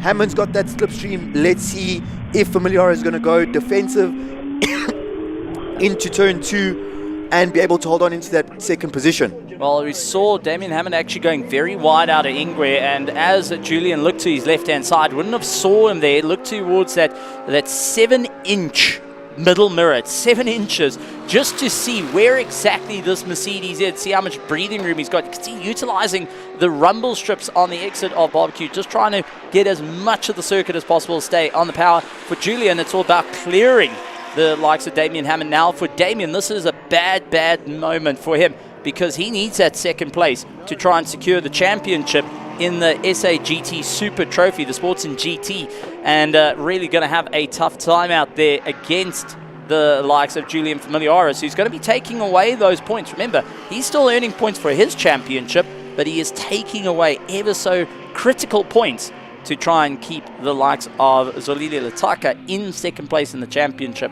And for the likes of Damien Hammond, it's all out and going. Nicky Dix currently leads out our Porsches and for our GT Cup, and he's got Mo Mia trying to hunt him down. There is 2 hugely amazing classics, likes of George Vakamidis all over Andre van der Merwe as they're fighting their way through. Andre in the Jedi that was rebuilt and was, crashed out in Kyalami many years ago, rebuilt from the ashes, and is now on a great one. It was previously owned by Peter Jenkins, who made that name, the Jedi, more and more famous in the historic scene. Andre van der Merwe, who has been one of those major races, the top front end of our historic racing, with George Vakamidis as well, going and joining in for the racing. A great name in the world of motorsport, going and pioneering the classics. And they say they love to bring these cars out to Kyalami to bring a bit of history back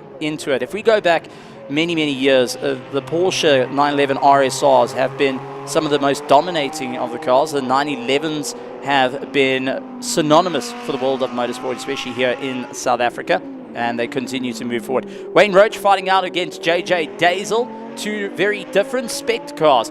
Wayne Roach in a Gallardo that was a road car converted race car, and JJ Dazel in a cup car going and fighting it out, having their own different ways to really have an incredible time. And it's honestly phenomenal to see different eras of vehicles coming out and racing. I mean, this is early 2000s right here that we're getting to see out on circuit. A bit of nostalgia for many that are fans of Porsche and Lamborghini.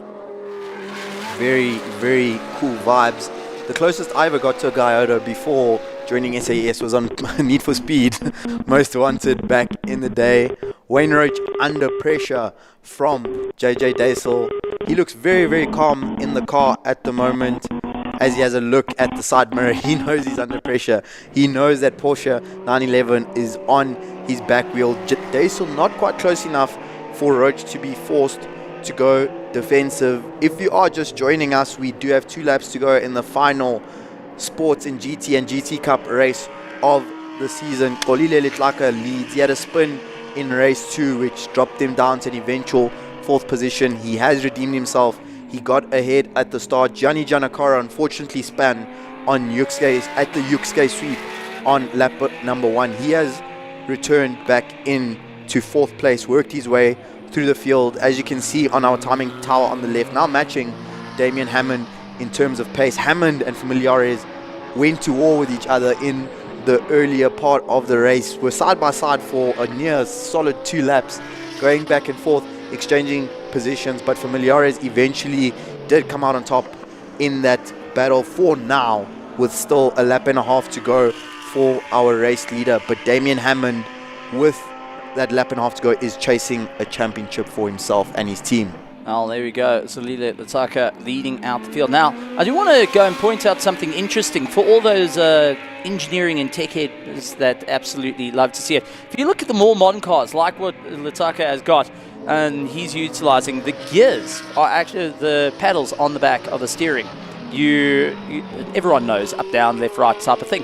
But if you look on the older spec cars, the paddles are actually away from the steering wheel and don't move at all. So your steering is completely independent of the gears. They'll see they're a lot wider so drivers can still grab hold of them. But as engineering has grown through the years, they've been able to integrate the paddles onto the steering. And the best way of looking at it, we just saw on board with the likes of Lataka, go on board with Wayne Roach, and you'll see his gear shift paddles don't move. They are completely independent.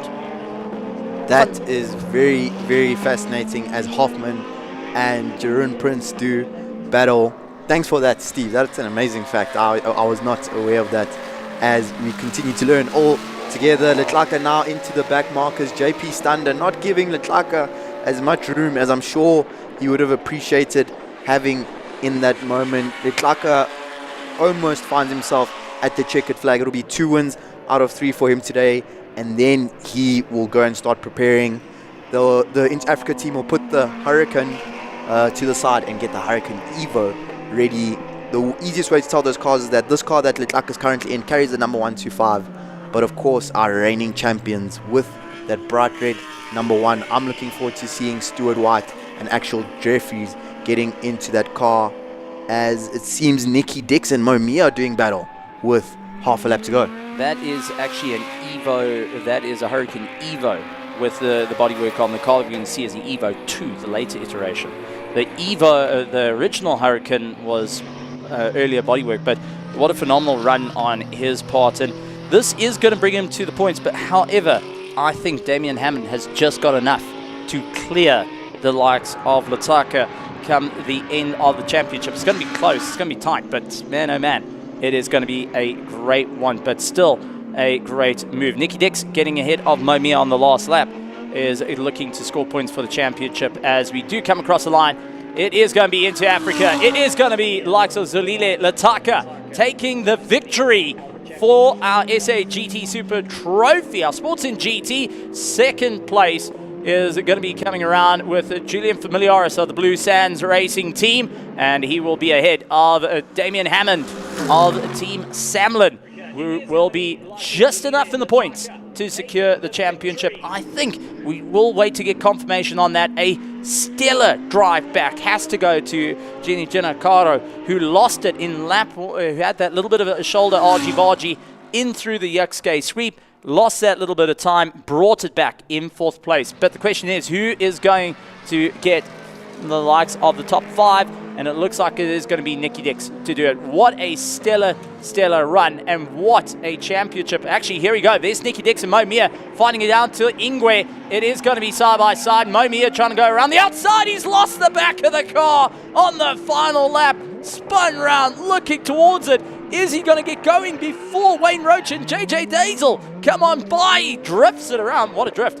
And manages to just finish up behind Nikki Dix. But what a way to go out in style. Have to respect Mo Mia sending it. He licked the stamp, Steve, and he sent it a la Daniel Ricciardo. It's the last racing lap of the season. Why not, as we go to have a look at a replay at that moment? Nikki Dix goes defensive into Ingwe. You think Mo Mia was a little bit offline there, maybe got into a less grippy part of the track, or a bit happy with the trigger finger there? That was definitely right foot down, and Rhea said no as it snapped around so quickly on him. And there we go.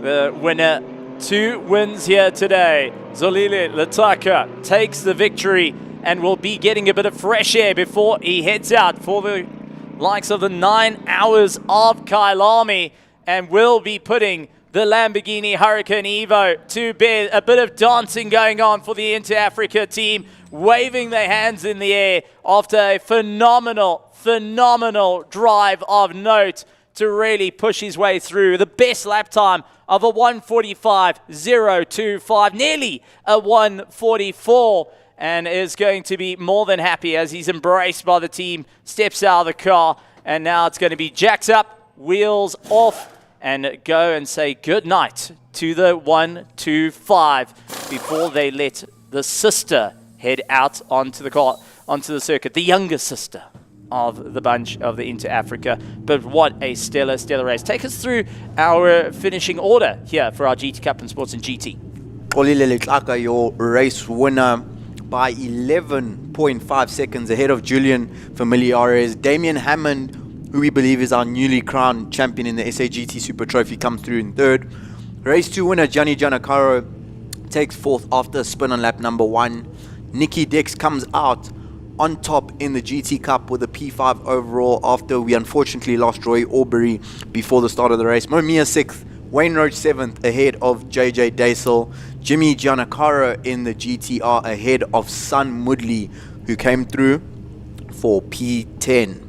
So with that being said, absolutely a great stuff for our drivers going and showing off what they can do. And that brings us to the end of our sprint racing, folks. As we gear up, we go and shift gears to a little bit of a longer drive. We're going to have our 1 hour dash and our 9 hours of Kyalami coming up as our next race. The cars will be heading out onto the circuit here at Kyalami, and if you haven't joined us live and you want to come through, tickets are still available. Kids under 12 get in free. We've got fan zones, we've got DJs, we've got so much happening here at Kyalami. We've got our grid walk that's going to be happening, where the members of the public get to go and experience the machinery. They get to take photos with them right there on the circuit. It is warm here in Midrand Kyalami. It is absolutely incredible. I'm incredibly excited for this championship, and we get to see some great stellar signups like Leighton Free, Joseph Illerine, and Marius Jackson. They're going to be out in this 82 Porsche over here that has been putting on a phenomenal show. 2 youngsters that are fighting and setting their names across the waters. Leighton Free, man, myth, the legend, coming back to South Africa to go and join up. Marius Jackson, who's been racing all over the world in endurance racing, building up a bit of time, and previously a major lover to the Audi, but was swayed by the Porsche 992. So with that being said, we'll all be back in a few moments with some absolute racing, and we'll be coming back with our program a little bit later on. So don't go away. 5 minutes to 12, the cars will head onto the circuit, and our grid walk at 10 past 12 right here at Kyalami, South Africa. Don't go anywhere on the likes of Prime Media on the app and YouTube. Also live here at Kyalami.